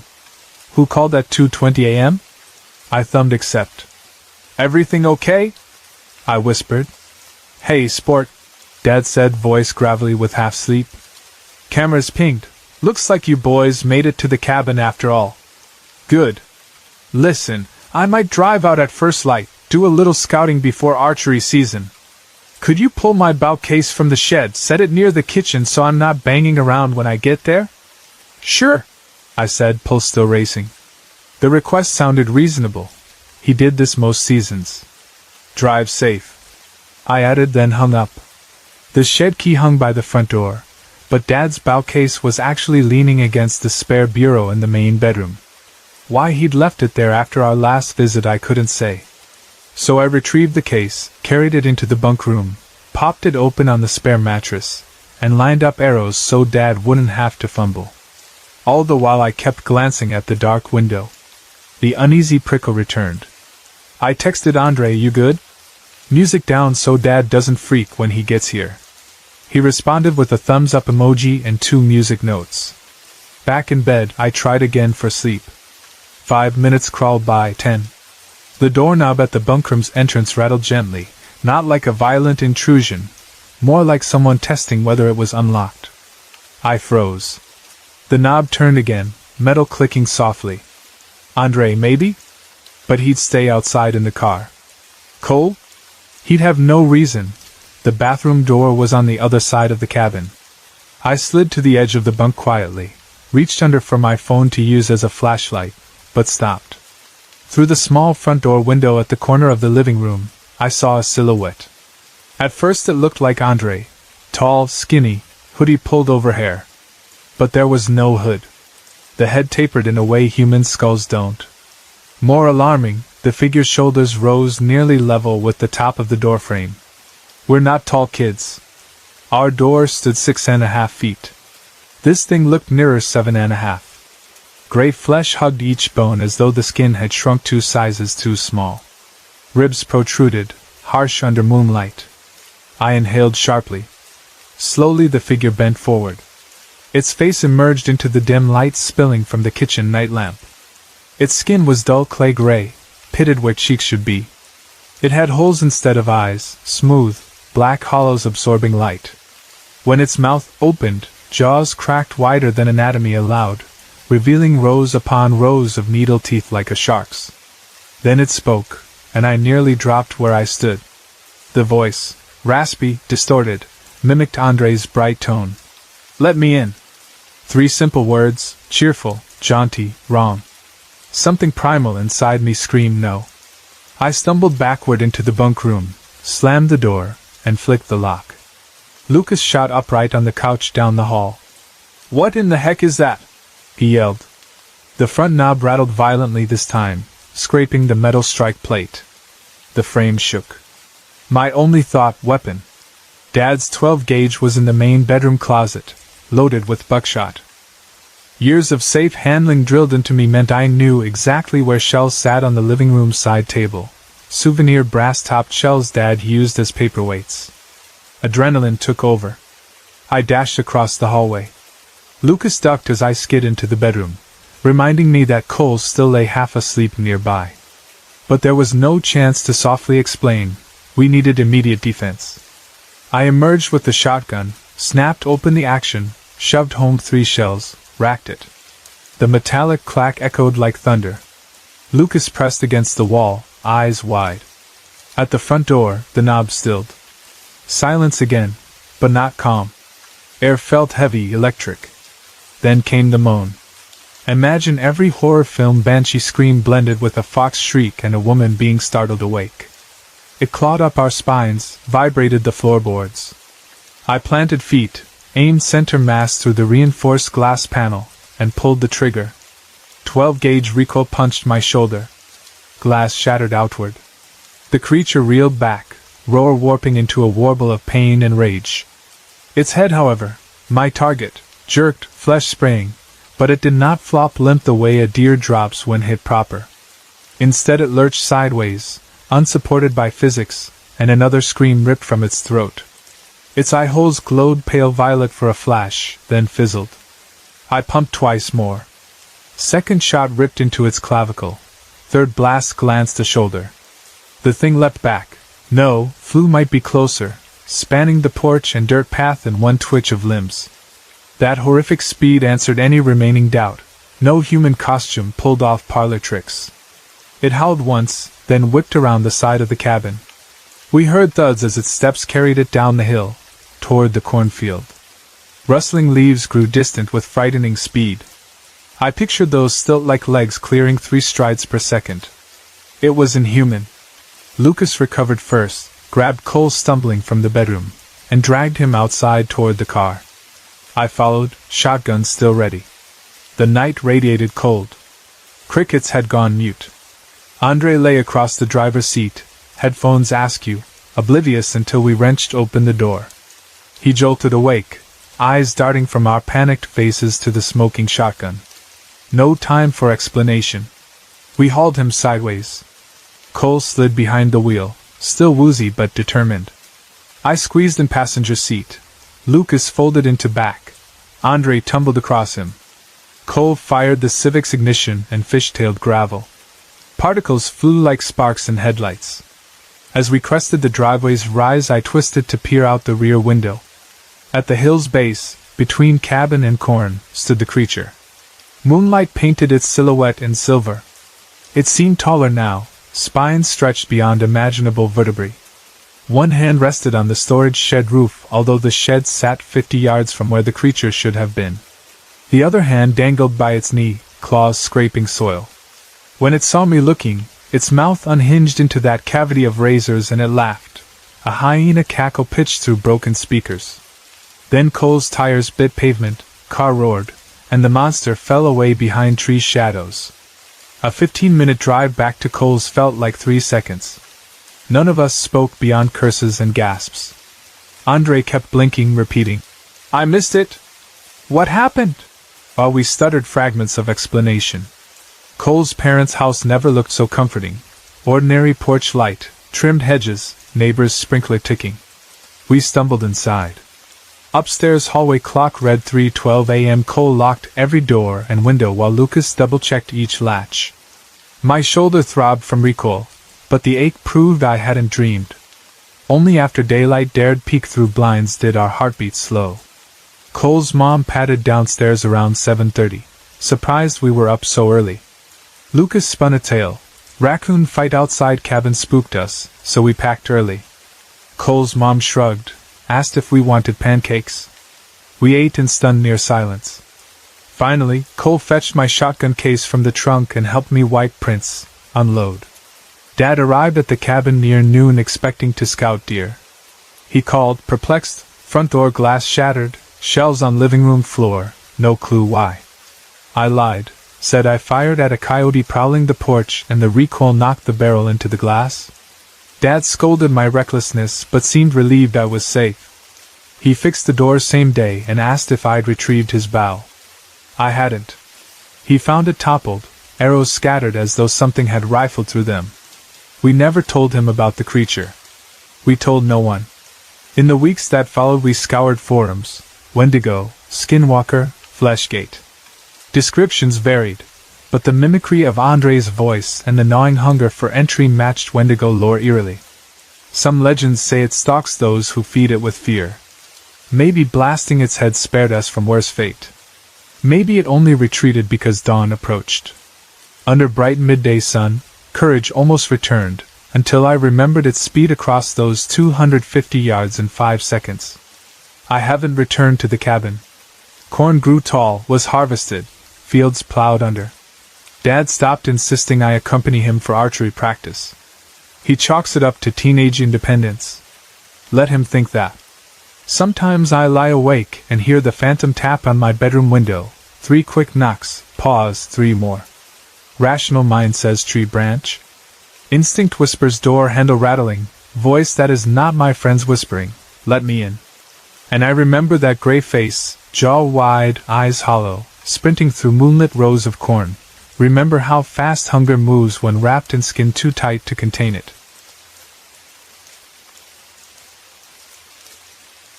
I have spent almost every odd-numbered summer of my life at those family reunions in the Black Forest, and by now I can walk the trails around each youth hostel with my eyes closed. The routine never changes. Some branch of my father's sprawling German-Swiss clan reserves a building big enough for 50 relatives. A caravan of cousins arrives with suitcases and lawn games, and for 5 or 6 humid days we become a self-contained little village in the deep woods. We cook gigantic pots of spatzel, play cub until dusk, and try to remember which uncle is the son of which great-aunt. Most of the American side of the family rarely makes the trip. Plane tickets, language barriers, the usual. But even without them the head count hovers around 40. I am normally the eldest grandchild present, which means the younger cousins watch what I do and copy it, for better or worse. During the most recent reunion the adults booked a hostel half an hour from the nearest town, a sturdy stone building that looked older than any 2 American cities combined. The windowsills were thick enough to sit on, the stairwells echoed at the slightest sound, and the woods pressed so close to the back wall that moss crept onto the lower bricks. In the mornings the forest felt friendly, sunlight pouring through beech leaves, woodpeckers tapping, the smell of wet pine needles rising like steam. But at night that same forest turned genuinely black, a single mass that swallowed lantern beams and rustled with secrets. Down there the trees do not space themselves politely like in a manicured park. They shoulder together, trunks twisted by centuries of wind, roots plunged into ravines no one remembers. If you leave the gravel path after dark, the dark will take you. I knew all of this. I had hiked those trails year after year, guiding wide-eyed younger cousins to hidden waterfalls and abandoned charcoal burners' huts. Yet on that particular night, even before anything strange happened, I had the prickly sense that the forest was not exactly the same place I wandered as a child. The trouble started with boredom, a few bottles gone missing from someone's luggage, and my siblings' unstoppable talent for bad timing. My friends for the week were the familiar crew, my boyfriend Marvin, my twin sisters, people call them the twins, because separating their names always feels odd, my cousin Sarah, and Sarah's younger brothers, Mark and Nick. Marvin and I are in our early 20s. Everyone else is 2 to 5 years younger. On the second to last evening, the twins got it into their heads that boring adult reunions require secret night missions. They slipped a small stash of schnapps and beer from the common pantry, smuggled it upstairs, and declared that the 6 of us would hike out after midnight, sit on a mossy log, and drink to independence. I groaned. Marvin pointed out that, technically, I was the responsible one, and if we stayed behind, the others would go without supervision. Better, he argued, to join them, keep an eye out for cliffs, and confiscate keys if anyone got dangerously drunk. We waited until conversation in the dining hall died down, and the older generation began shuffling off to bed, shoulders tired from carrying toddlers all day, feet sore from chasing rogue footballs across stony clearings. Around 11:30 we slipped on hoodies, each clicked on a flashlight, and filed out through the rear door into the cool July air. The forest swallowed us almost immediately. Within 20 paces the glow of the hostel windows dimmed to a faint orange rectangle, and we were alone with moonlight and the hush of leaves stirring overhead. Germany's Schwarzwald earns its name at night. Even with a waxing moon, the place between trunks turns to thick ink. As the eldest, I insisted we stick to the official hiking trail, an old charcoal hauler's route packed hard as asphalt by centuries of foot traffic and bordered on both sides by shallow ditches. The younger ones promised obedience, though I knew their curiosity. Sarah loved bragging that she could identify 3 species of owl by call. Mark spent whole afternoons carving wooden swords. Nick, who had discovered horror podcasts that year, kept quoting legends about headless horsemen and moss spirits. 2 minutes into the hike, the twins, Sarah and Nick, began teasing each other, darting from one side of the path to the other. Their laughter bounced between trunks. Marvin remained beside me, shining his torch forward, steps steady, the quiet anchor to our noisy boat. After 10 minutes we reached a small clearing, a wedge of earth where charcoal burners once built cone-shaped piles of smoldering beech. Nothing remained except a low ring of stones blackened decades ago. Somebody had left a crude bench fashioned from 2 logs and a splintery plank, probably for day hikers. The 6 of us dropped backpacks, cracked bottle caps, and toasted to the full moon overhead. 1 beer might calm nerves, but 3 beers mixed with a swig of peach schnapps turned 17-year-olds into comedians. The twins performed exaggerated opera arias about mosquitoes. Nick told a ghost story about a woman in white who steals travelers' shadows. Sarah, normally thoughtful, climbed onto the bench and pretended to conduct an invisible orchestra until she wobbled and nearly fell. I held my single drink unopened. Marvin sipped half a bottle then stashed it, wary of the alcohol's hidden punch. We let the younger ones burn energy. At some point Mark and the twins drifted off the path, chasing a glowworm. Their giggles drifted deeper into the trees. Marvin tilted his head, listening. "We're losing them. Give it a minute. Glowworms die quick." Fun. I tried for a joke but kept feeling that prickle on the back of my neck, the sense of being intruded upon. I clicked off my flashlight to see if eyes would adjust. The moon threw silver light on the path, but between pillars of bark it was truly black. A minute later Sarah's shriek shattered the quiet. It came from somewhere beyond that wall of shadow to our right. My insides seized.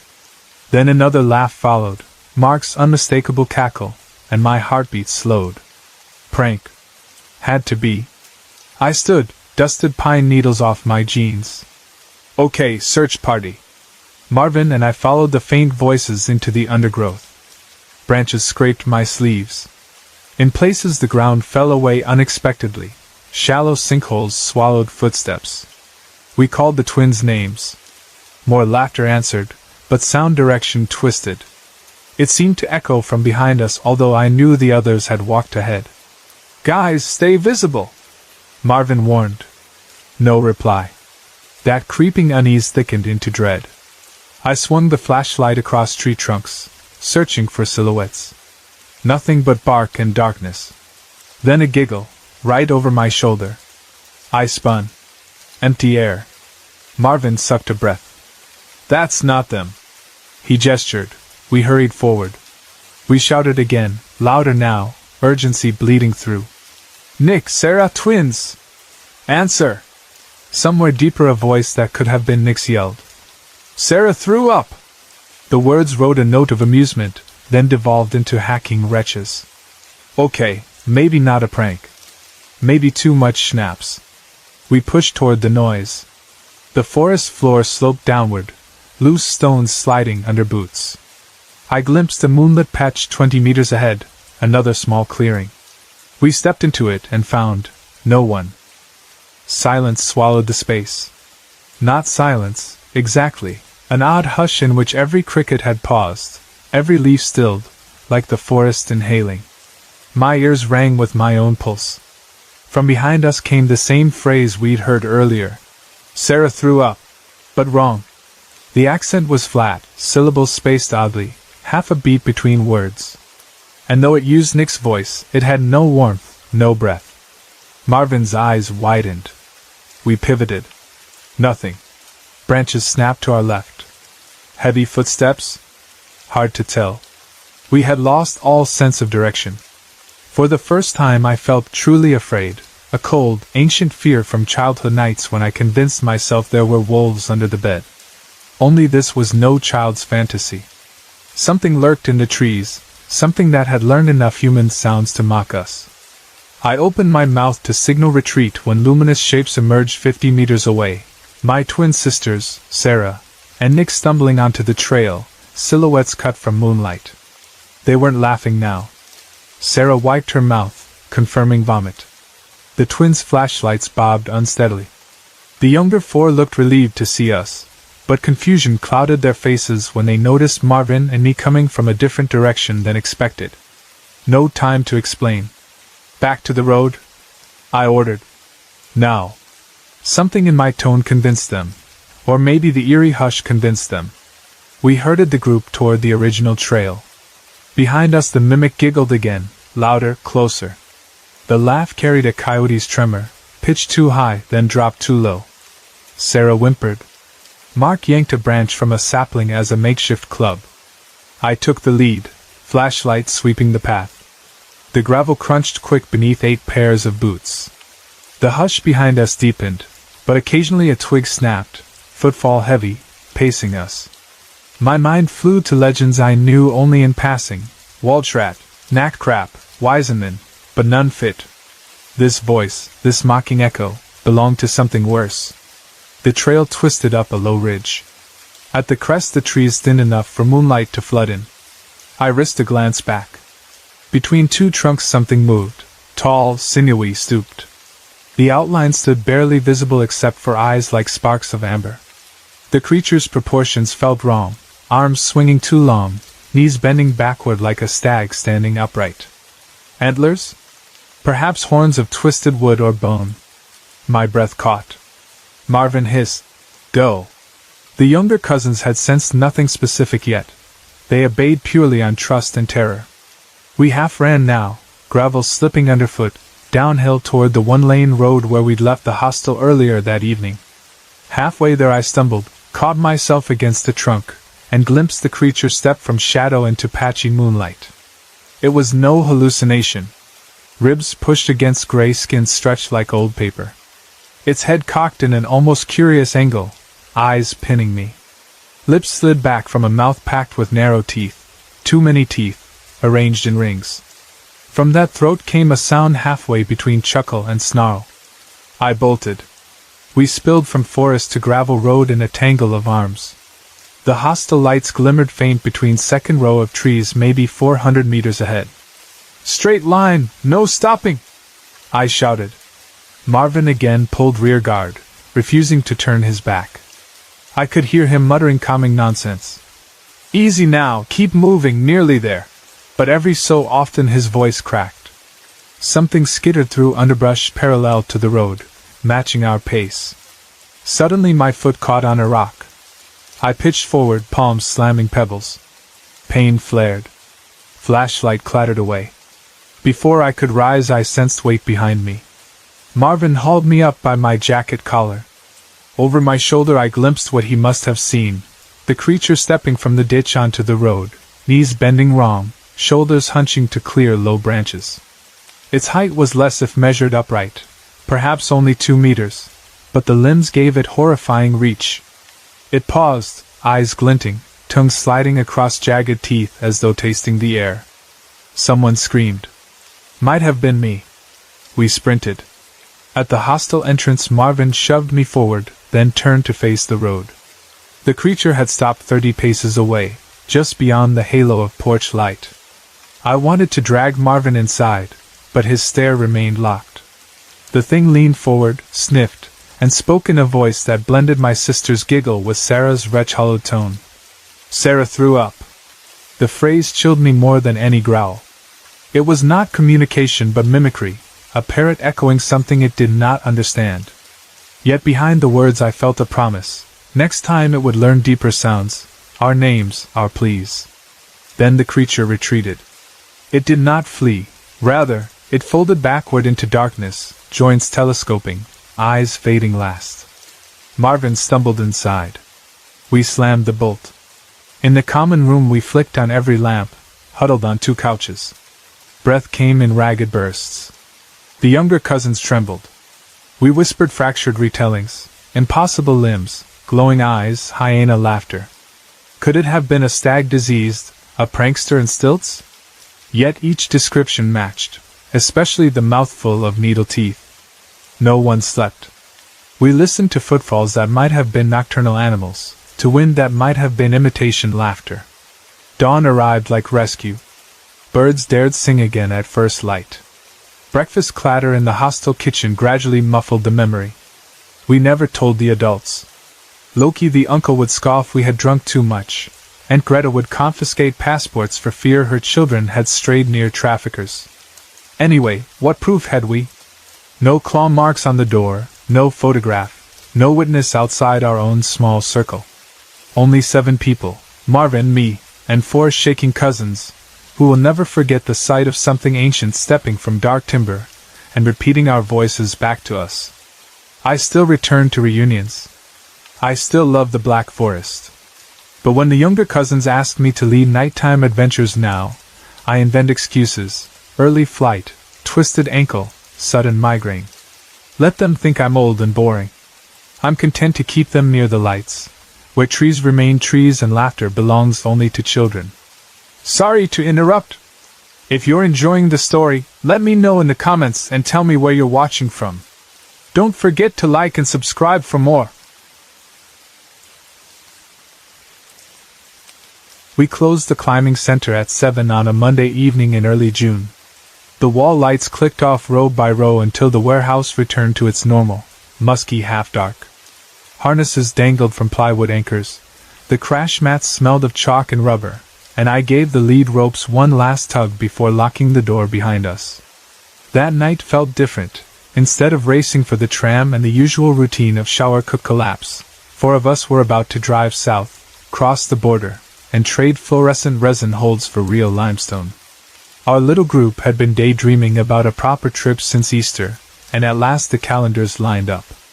I am 18, old enough to sign my own waiver at work, young enough to feel invincible.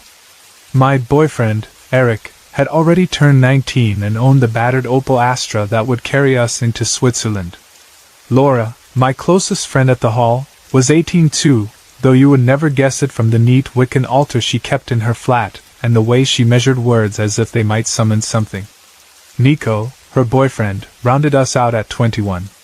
In a place where most employees were 30-somethings with climbing guide licenses, we were the kindergarten of the staff, forever volunteering for the late shifts and swapping belay partners whenever the manager looked the other way.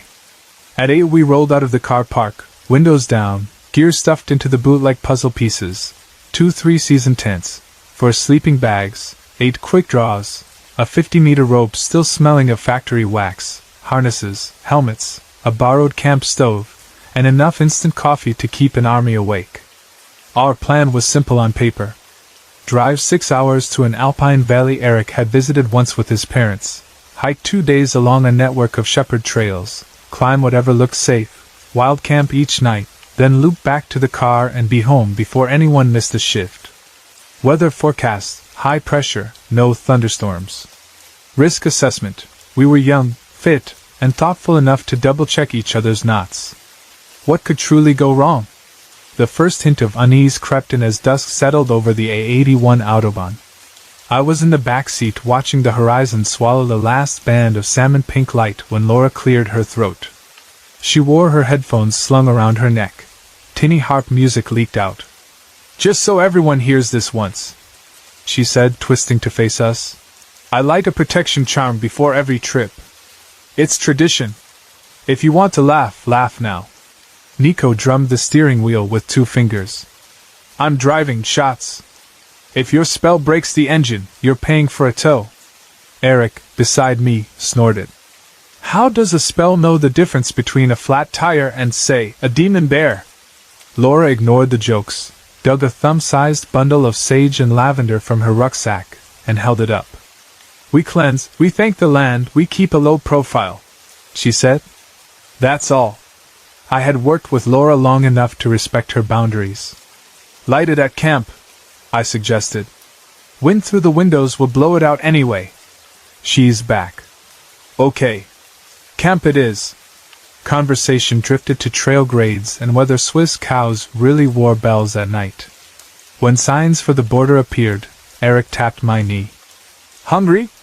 "Starving," I realized. A rest stop served our last hot meal until we reached the valley. After that, headlights cut through sleeping villages, engines strained up switchbacks, and the forest thickened outside, spruce on spruce, trunks pressed so close that moonlight barely hit the moss. Our campsite on the first night was less wilderness getaway, and more abandoned lay-by. We found a flat patch between a gravel track and a half-dried stream and pitched tents in torchlight. The air smelled of wet pine needles and snowmelt. We clanked together a quick dinner from tins of lentils and pretended it was delicious, then crawled into sleeping bags, the roar of river water in our ears.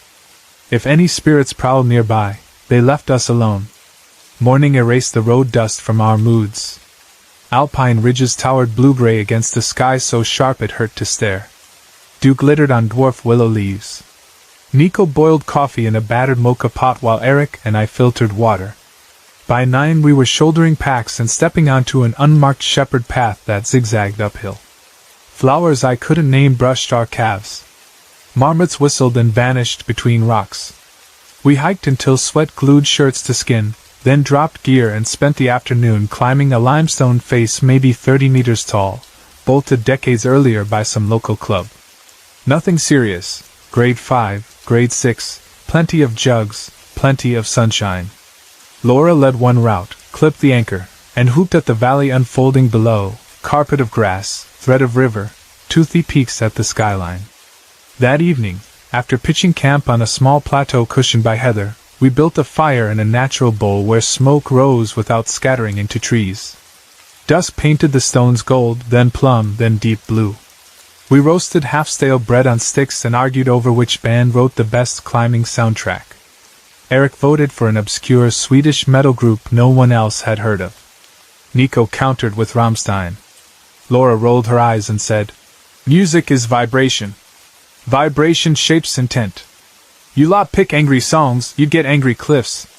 We laughed, not at her, really, just at how serious she sounded, and pulled closer to the flames as cold crept down slope. By the third night, routine felt as comfortable as the inside of our own living room. We finished the last of our pasta, opened a cheap bottle of red wine, and stacked fresh branches onto embers that pulsed like dragon hearts. Eric lifted a toast. To gravity for testing us but not breaking us. We sipped, grimaced at the vinegar tang, and sipped again. Stars surfaced. Laura drew her hood and stared into the fire as if reading shapes. It was Nico who nudged the conversation toward darker territory. "All right, ghost stories," he announced, poking the log so sparks spiraled upward. "Swiss edition. Anyone know why the Jungfrau Peak is called the Maiden?" Eric leaned back on his elbows. "Because men who climb it remain virgins forever?" I threw bark at him. Nico shushed us and spun a tale about a nun who fled her convent, tried to cross a glacier, fell into a crevasse, and whose wailing still echoes across snowfields. He delivered it well enough that goosebumps prickled my arms despite the fire's heat. Eric countered with Krampus lore, horns, chains, sacks for naughty children. I shared snippets of Schwarzwald legends, the headless horseman who rides the oxen trail, the Hexenlock witches who brew storms and black cauldrons hung from fir branches. Each story provoked nervous laughter, then silence, then the next. Laura listened but said little. Midnight crept up unnoticed until the air turned from cool to biting. When Eric's teeth chattered, I declared surrender. We doused the fire, watched steam hiss where water met coals, then split to our tents. Nico zipped up beside Laura. Eric and I wriggled into double-insulated bags, pressed cold noses together, whispered a silly goodnight. I slept fast and deep, until Eric's arm cinched around my waist hard enough to bruise. The noise that woke him woke me a beat later, not a noise, exactly, but the absence of one. Stillness, so absolute that my own heartbeat felt intrusive. Usually night in the Alps crawls with sound, crickets, distant water, the soft clink of cowbells in lower pastures. Now nothing. Eric's breath feathered my ear. "Don't move," he mouthed. My pulse drummed. I waited for some explanation, falling rock, maybe, or one of our friends sneaking out to pee. Instead, muffled whimpering seeped through nylon walls. A human sound, though too quiet to identify. I rolled onto one elbow, eased my hand until fingers brushed the pack near my head. Inside, among headlamps and energy bars, lay the machete we packed more for trail clearing than self-defense, its edge dull but intimidating. Eric's eyes locked on mine. He formed the word, quiet, then pointed downward, toward the machete. I understood. Slowly, I unzipped the bag. My fingertips found cold steel just as a grunt echoed from somewhere beyond our tent. Not the squeal of a wild boar, not the cough of a deer. Lower, wetter, threaded with something almost like language. I froze. Eric's grip on my arm tightened. Another sound followed, stranger still, a two-note whistle, descending interval, repeated. I had heard shepherds call dogs that way. I had heard children mimic birds. Yet this carried weight, vibration, like wind forcing through a cracked door. Then footsteps. Heavy, deliberate, pacing along the grass. They stopped beside the other tent. Inside that thin membrane of nylon, Laura's laugh cut short. A zipper hissed, fabric tore, she screamed, raw, terrified, nothing theatrical about it. Eric jolted upright, ripping open our zipper, machete in hand. Cold blasted in. He lunged barefoot into night. I scrambled behind, adrenaline peeling sleep from my eyes. The scene in moonlight felt carved from some older, fiercer world. Laura and Nico's tent sagged, side walls shredded like tissue. Gear lay scattered, cams, draws, coils of rope gleaming silver. Nico shouted, voice cracking with rage and shock. Laura knelt clutching her sleeping bag to her chest, eyes wide as glacier circles. Eric brandished the machete, scanning tree line. Something moved beyond the clearing, massive shoulders merging with shadow, legs too long, too jointed. It walked upright, yet its silhouette reminded me of an elk standing on hind legs, head crowned with irregular shapes. Branches? Horns? I saw it only for a heartbeat before it slipped into darkness, but that was enough. The proportions were wrong for any animal I knew, wrong for any man. The four of us hovered together, backs to the dying embers. Laura trembled. Eric's chest heaved. No one suggested pursuit. Instead, Eric fed dry grass onto coals, coaxed flame, piled branches until fire blazed head high. Light painted our faces ghost white. In its glow we assessed damage. The cut in the tent began at ground level and sliced upward, as if claws or a heavy knife had hooked fabric. Footprints, if they were prints at all, dotted soft soil near the perimeter, elongated ovals pressed inches deep, heel non-existent, toe end flared. Nico whispered, "Ungulate," Eric said. "Not with feet like that." We stoked the fire until dawn. No more laughter came from the trees, no whistles, no grunts. Still the forest felt crowded, watched. I caught myself scanning gaps between trunks, expecting antlers to glint. Laura sat cross-legged, eyes closed, fingers tracing a crescent moon necklace. She breathed in for 5 counts, out for 5 counts, over and over. Protection charm, I thought. Too late. When first light paled the eastern ridge, we broke camp at record speed. Stuffing damp tents into sacks, jamming metal into packs without order, shivering though sun had not yet reached us. We hiked without breakfast, without conversation, boots skidding on dew-slick stones. The valley road appeared mid-morning, the car a battered green refuge. Only once we locked doors did anyone speak. Laura, voice hoarse, recited local lore. When Christianity spread across these mountains, she said, monks banned older rites. But before that, villagers paid respect to liminal spirits, guardians, tricksters, whatever walked the slopes during solstice weeks. Supposedly witches gathered on outcrops to barter protection from things older than human memory. She quoted a phrase in Romance that translated to shadow shepherds, beings who herd the restless dead toward winter. Eric shook his head. We're weeks from solstice. She met his eyes. Spirits don't own calendars. The drive home sagged under fatigue. Radio stayed off. Each of us replayed the night in silence, trying to graft logic onto the impossible. Could it have been a stag with mange, disoriented, slashing the tent by accident? Could the whistle be human, poacher, drunk hermit, mountain rescue team lost? No answer satisfied the part of me that had seen that figure's silhouette, arms too long, head too high, vanishing between spruces like smoke. Back at the climbing hall a week later, customers tied figure-8 knots, children squealed on autobelly, life resumed. The 4 of us never filed an incident report. What would we write? Encountered entity, unknown classification, retreated without injury. We replaced the trash tent, glued confidence back together through mundane rituals, inventory checks, coffee breaks, setting new, bolder problems. Yet some nights, closing time, when lights shut off one by one and echo pulled in rafters, I caught Eric pausing at the exit, listening for silence so deep it erased crickets. If he heard it, he never said. Laura still lights sage before a journey. I never laugh. There are gaps in the Alps where cell signals die, where roads stop, where ancestors once prayed to keep shadow shepherds at bay. Perhaps prayer is memory, a warning passed to anyone who lingers too long by a midnight fire, daring legends to walk out of the tree line. We dared once. We will not dare again.